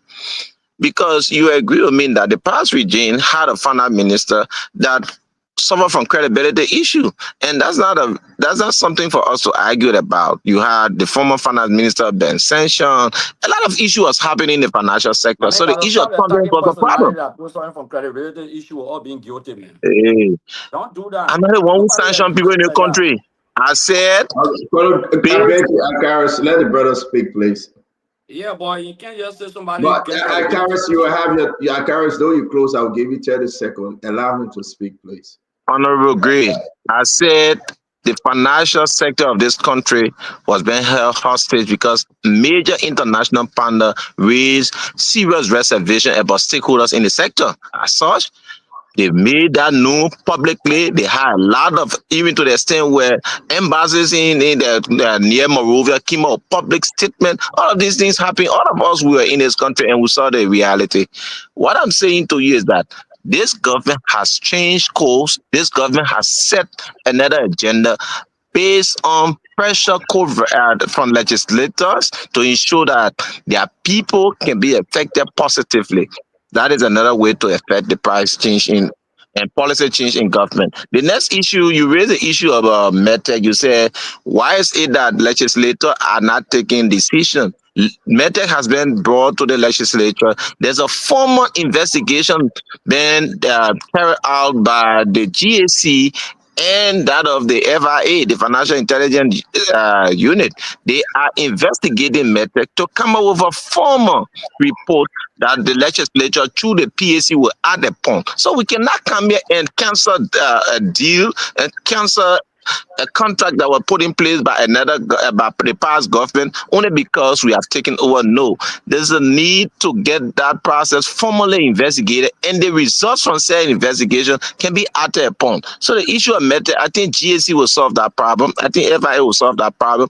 Based on the report from these institutions, the legislature will act in terms of the Committee on Public Account. They will take a decision. They will have a recommendation sent to the president. The last aspect I would like to close on is to say, CEO, I think based on the projections of inflation in this country for this year, it is telling us that we are heading in the right direction.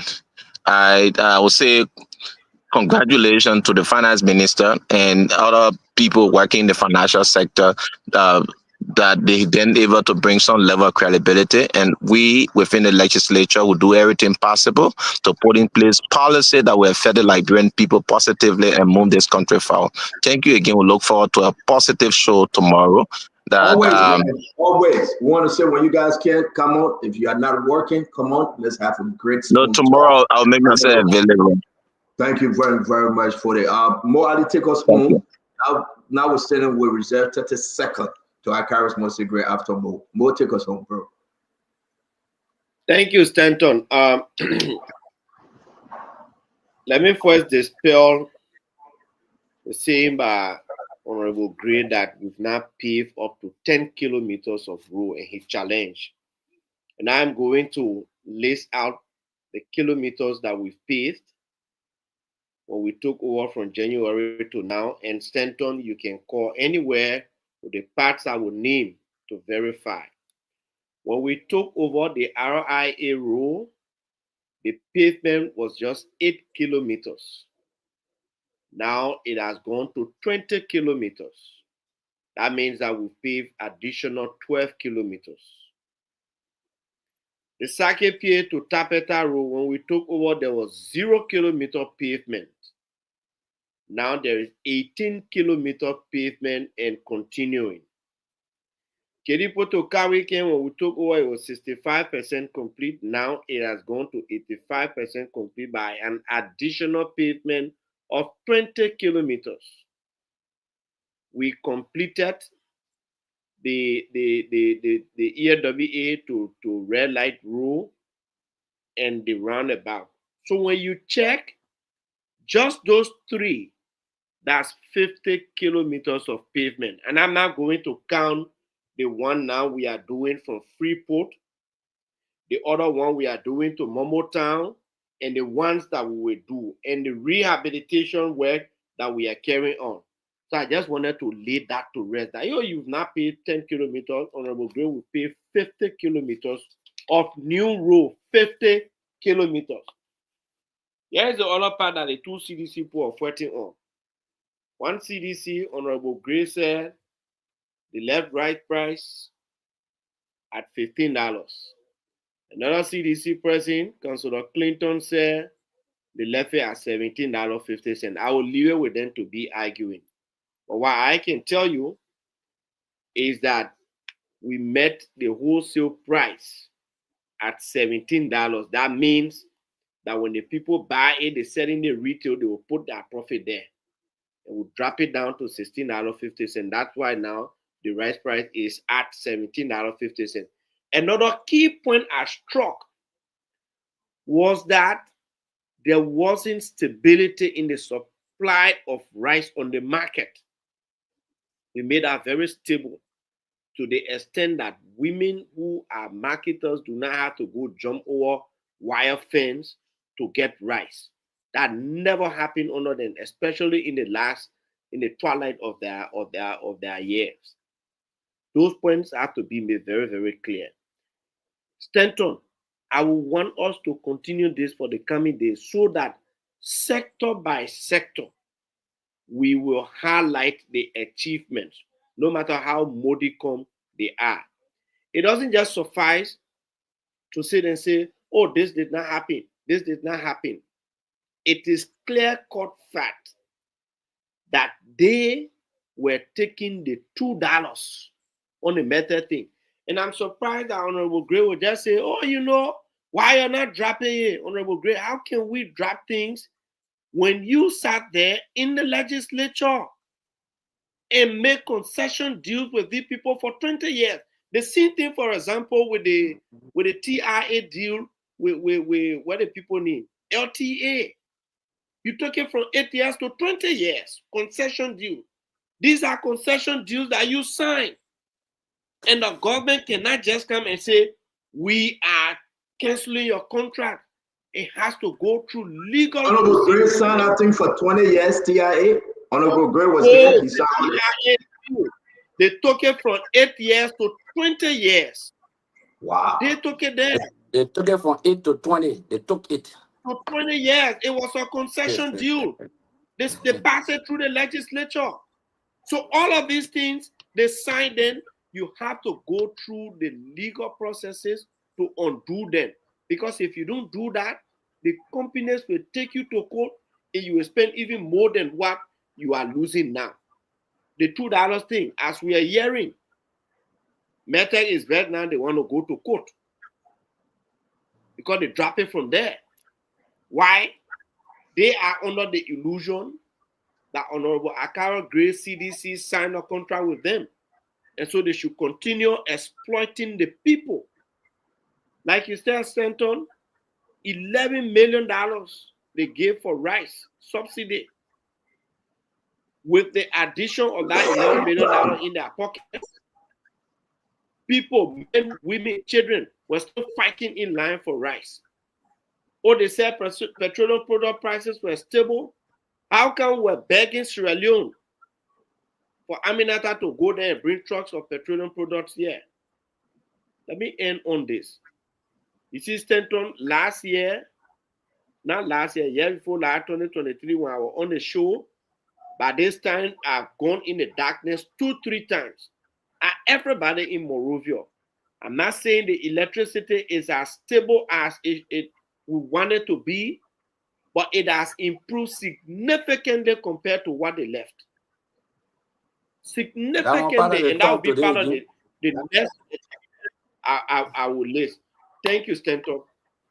Thank you very much. It was a beautiful show. Mo Ali says, thank you. Come back again. Like, folks, if you're out there from ANC, because I spoke to George Wisner, you're from Tewa Gonglo Party, wherever political affiliation you find yourself, where, come on the show, let's talk this spoon talk. We're going to give 30 seconds to our Akaris the General District Number 8 former representative, 20 years giving TIA, 20 years giving MedTech to take the Liberian people $2, all under Akaris Great watch.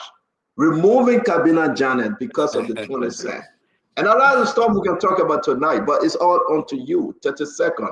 Akaris. Yeah, basically, I think more and the UP folks are being disingenuous. You want to talk about concession agreements?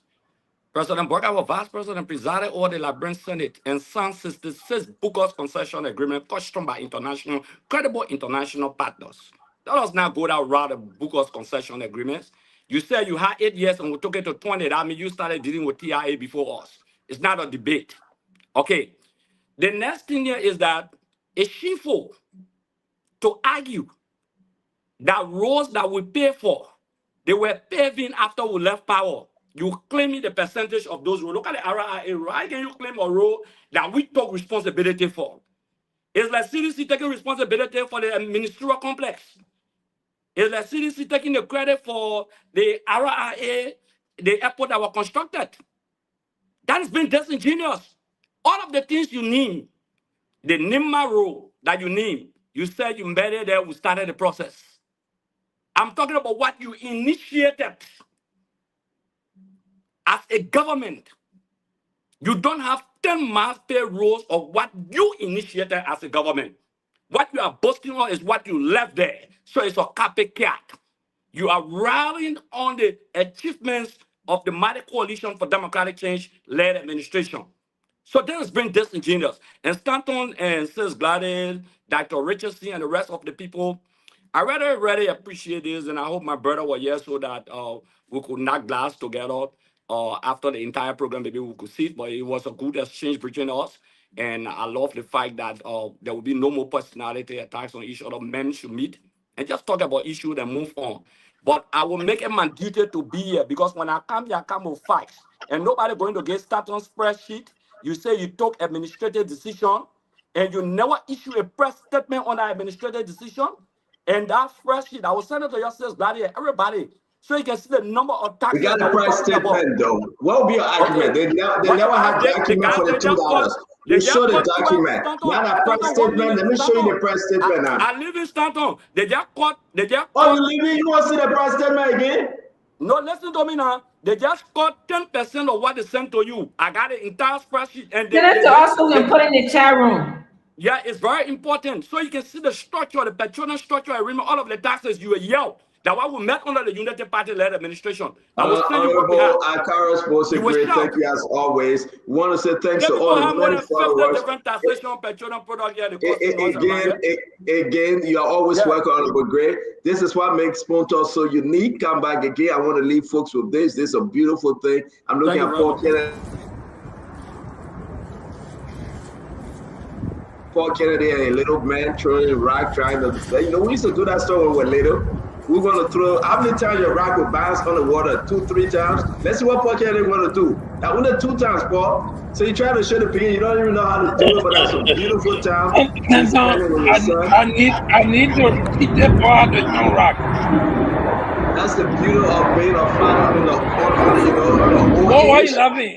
That's the beauty of being a father in the old age. I thought I was the man grandson, I the man own son. But again, Mo, listen, I need to teach my son how to throw rock. Because they can't control. You can't do that, bro. You're throwing rock. I want to say thanks to the Richardson. Thanks again, the councilor of water, Blandy. Thanks, Mo Adi, as always. Paul Kennedy, the retired colonel, ever been great. Akaris was a great former representative. And to all of our many followers, we want to appreciate you. Come back. We'll be talking about more on the MedTech issue. The SOE, why are they not contributing tomorrow? Nickel Tech will come back tomorrow. We got a letter. Let me show you the letter. Go and think about it on this Nickel Tech issue. This is what was sent from our sources. This letter is important. They lied to our librarian student. One of them, they denied them. They denied one of them. They said deny letter. They denied them, said, my man, you can't go to America because this thing is some bogus stuff. That's my own way I'm saying it. Today's decision cannot be appealed. However, you may reapply at any time. If you decide to reapply, you must submit a new application. There you go. It's very important. This is to inform you that you have been found ineligible for a non-immigrant visa under Section 214B of the U.S. Immigration and Nationality Act. A denial under Section 21B means that you were not able to demonstrate that your intended activities in the United States will be consistent with the classification of the non-immigration visa for which you apply. Nickel Tech, come back tomorrow. We got more documents to share with you. This is so disheartening. And again, we want to hear from the government. Again, the students are planning on protests, on major protests. They say they're going to protest that they get their money back, or that they can hear from Sarah Best Loyalty and the rest of the government. Come back tomorrow. Let's discuss this issue. Have a good evening, folks. Good night from our end. Thank you. Good night. Yes, sir. Yep. Good night, ladies and gentlemen. Yeah, Nelson, please come on. Nelson, come on. Let's end this thing. The brother got to go in peace. Nelson Colette, where are you, my brother Nelson? Well, thank you. It's good to see you, everybody. Merry Christmas to you. Merry Christmas.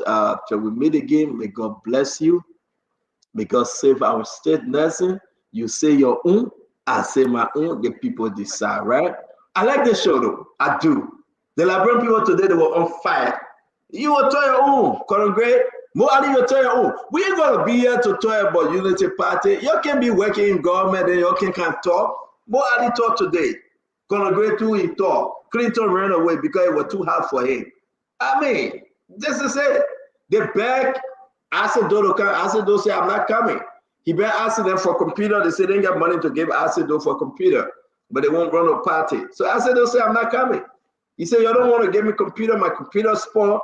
$450, man. Can you imagine, though? I got so many computers here, by the way. And they begged me to send computer to Asido. I said, no. I got computer all yet, but I said, no, right? I can never, ever give Asido a dime or to send your computer. I would never do no such thing. If you want Asido to come on the show, The man said he tired sitting in his car. He tired getting on his phone. His computer is broken. They say, go to Best Buy. The man said, I'm not going. I don't have money. But you know what? Kev Hassan was in Best Buy last weekend on Saturday, buying a big new monitor.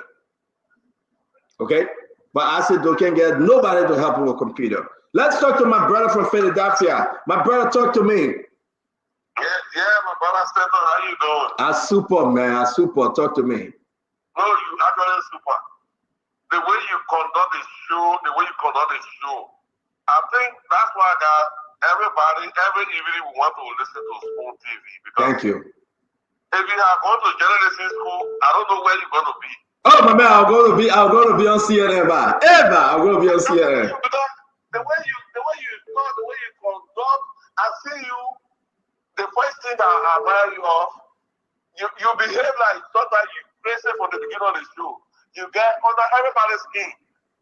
When you get under everybody's skin, and you know the ungrateful part I don't like on your show is come on there. Whenever people talk about CDC, he get over excited, he interrupt the show, which is very, very bad. Thank you. Let me take all the calls, my brother. It's good having you. Thank you for your comment. Come back tomorrow again. Let me take all the calls. Your name and where you joining us from? Yep. I mean, y'all listening to the phone, but get off the TV and talk into the phone, please. Where you joining us from and your name? My name is Darling Wawu. I'm coming from Springfield, Massachusetts. Talk to us, darling. Stephen, I want to say thank you very much for all that you do for us. Amen. God will continue to bless you. Amen. Anything that's standing your way will disappear. Amen. Amen, my brother. Thank you very much. Let me take this one. Your name and where you joining us from? I'm Eric. I'm Johnny from Minnesota. Talk to me, my brother. Really, Standard, thank you for the show. I appreciate you, brother. You're doing good. But Standard, let me be honest. Walu said something on the show, and you guys brush you off. Excuse me. The representative came here claiming that they've been doing something. Everything that the minister twerking and talked about, it was an executive order that the president passed, and now the so-called also representative want to take credit for executive order. That wasn't right on his part. You know, it was just dishonest for you to come here and take responsibility for something that he did not do. That was really dishonest. Thank you. You know, these people are our problem. We need to fix this place, man.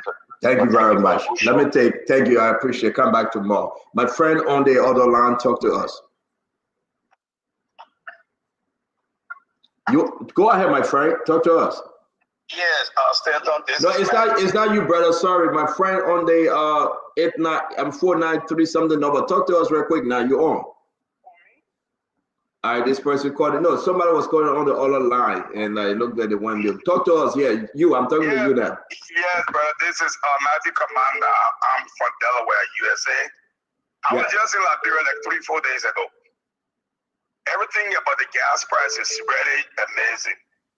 You could not believe I was buying gas like $500 Liberian dollars. Wow. And then I listened to Akara Gray just now in your concluding statement talking about the RIA rule is a CDC project. He compared it to the ministerial complex. He compared it to the RIA. Ministerial complex was done dedicated to turnover. RIA rule was initiated during Madam Salif government. We have property along that road, they market and pay us. So it was a scene continuity that George Weah did in 6 years. He did only 8 months. Thank you very much.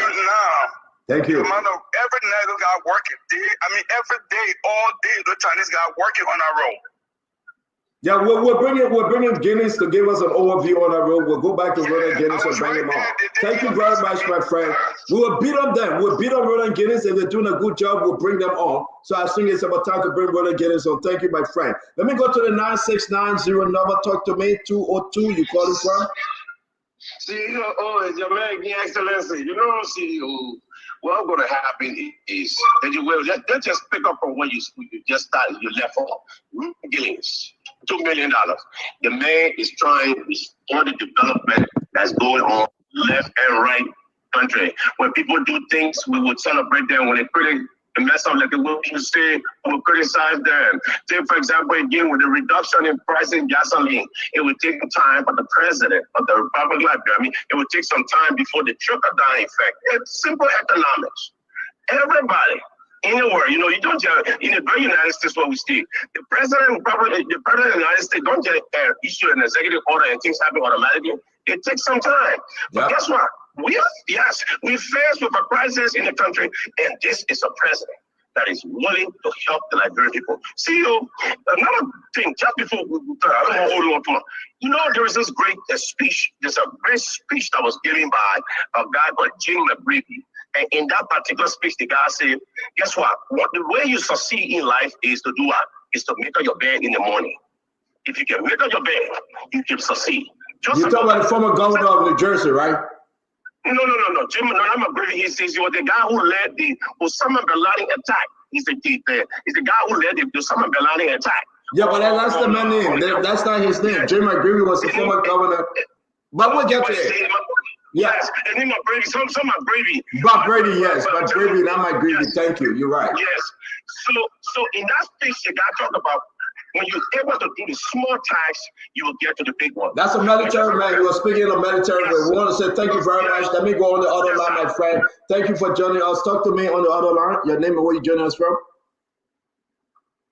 You are calling on the 4206 line, my friend. Are you there? Talk to me. Yeah, I'm there. How you doing today? Great. Talk to me. Yeah, my concern, I have two concerns. Yeah, since your show started, I don't know why you are not really discussing about those things. Please, I want you to add a religious program on your show. I think you can bring one pastor and one imam on your show who really need to pray for Liberia. Thank you very much. That's a good recommendation. We hope that we really need to pray for Liberia. Are you in Liberia? No, I'm in Philadelphia. You got to reach out to Madam Titi. They got a lot of time slot that you guys can get on. And again, we can squeeze everything on the Spoon Talk time. There's a prime time, but we hope that you can reach out to Madam Titi, the Muslim, the Christian, the Yukwat, this is the People's Network. We appreciate you, my dear friend. Yeah, because we really need to pray for that House of Representatives and the Senate, please. Yes, sir. Thank you. The problem in Liberia, wallahi, swear to God. Thank you very much, my dear friend and brother. Thank you. Thank you. Yes, sir. Your name and where you joining us from? Yeah, I'm Paul calling from the state of Massachusetts. Talk to us. I want to speak to the issue of steel raw and the prices of steel. George Weah gave money put into Seti brother, and Seti brother is the only one that is producing steel in Liberia. There is no competition. Why is Joe Biden not introducing an executive order to undo this evil that was done by George Weah? Why is Joe Biden waiting for? People are suffering, man. You know what? Those questions you asked is so unique. Come back on the show tomorrow. We will ask that question. And that's the only way we can see changes, right? You bring a question on, we ask a question, we hold the government feet to the fire. And again, I want to say thank you very much, ladies and gentlemen. I beg you to leave. My brother, me, Stanton, you don't want to see this. I'm so hungry right now. Let me go eat some split peas. So you should be reading your messages. Okay. Yeah. All right. I will. Thank you very much. Just put your name when you send me the messages. Put your name that I can reply you accordingly. Again, thanks. Yes, sir. Thanks to all of you that call on Spoon tonight. Thanks to all of you that join us every day. Hundreds of thousands of Liberian men. Woo! This is big. Spoon Talk, the prime time. Nobody can pull forth. Come and tell your own, I tell my own. Then the Liberian people will decide. But let me end on this one. Our country will get better. Believe it or not, Liberia will get better. Whether you like it, you don't like it, Liberia will get better. By the grace of God, our country must, by fire, by force, get better. We chase them. We know them. We chase them. Make no mistake. We'll go after them. We'll expose them. And we'll tell them, you are the cause to make the children of Liberia hungry. You are the cause. That a university is now opening. You are the cause. You cannot be living and receiving over $300,000 a year as a lawmaker, a minister or director, and you won't food the Liberian people. Enough is enough. we'll expose you. If you do the right thing, we'll celebrate you. If you do the wrong thing, we'll expose you. Tonight's show was great. It was super. Come back tomorrow. We got more to share with you. So till we meet again, in the name of the Father, the Son, and the Holy Spirit, may God save our state. Have a good night. Pastor, the Redeemer. Let's start. The Pastor, the Redeemer. Now, how you going here? Raymond Carlson. He left this one with us, right? But thank you very much, Nelson. Have a good night. Yes, sir. You too. Well, folks, thanks for being here with us tonight. We appreciate all of you, your contribution, your input, your thoughts in the comment section. We appreciate the fact that you always make time to be here with us on Spoon Talk. This is your program. This is where Liberians get to discuss the issues. This is where we bring you face to face with the policymakers. Here we have the disagreements, the agreements, or whatever, but it's all geared towards making Liberia better, and we appreciate you for always being here. Thanks to our partner radio stations across the country for making sure that Liberians across the country, regardless of where they are, can get information in real time. Thanks to the team in Bowman County, Trust FM. Thanks to Gibi FM in Kakatamar, Gibi County. Thanks to Premier Radio in Bone County, Trend Radio in Grand Crew, Radio Yalamani, Seklipi in Nimba County, and a host of other radio stations across the country. We appreciate you for relaying the program. Yes, to all of you who have been following on the Spoon Network, Spoon FM 107.5, Fabric Radio 101.1. We appreciate you for being on here as well. Thanks to our online audience. The many of you always following us online on Facebook, Spoon TV, Fabric TV, Super TV, on YouTube, Spoon Talk Live. We appreciate you as well. James Benjamin, Morris Kekula, Clarence Benson, Finda Tamba, Telvin Payne. Just to name a few of you, Philip Bala, Mr. Bala, thanks a lot. Mema, yeah. Mr. Bill Carson, thanks a lot for being here as well. Marshall Williams, Dolo, Bintu Jile, thanks for being on. Bombing King, we appreciate you. Hawa May, Tomim, that's Totime. Yeah, hope I got the name right. Thanks for being here. Daniel Kekula Giddings, Hawa May, everyone, we appreciate you for making up time to be here tonight. Sarah Johnson. Yes, I love it when Mr. Philip Bala says, when he does the breakdown, he said 5 hours and 2 minutes. Yes, that's how long he's been here for. 5 hours, 2 minutes watching the program. Thanks a lot for being here. We appreciate you a whole lot. Jefferson Francis Colaco Jr., thanks a lot for following. Kelvin Gibson, Jay Carter, Ezekiel Parker, thanks for joining us as well. Arthur FB, Peewee, Mustafa, Kemokai, Sabatus M. Young Jr.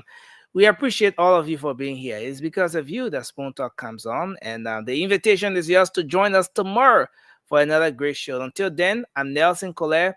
Happy New Year to all of you. Keep following Spoon. Thanks a lot for being here. Coming up next is the late night show, the late night politics on Spoon. You can make up time to join us. It's coming up in just a couple of minutes from now. Until then, have a good night, and bye-bye for now. Yes, let me say thanks for watching the program.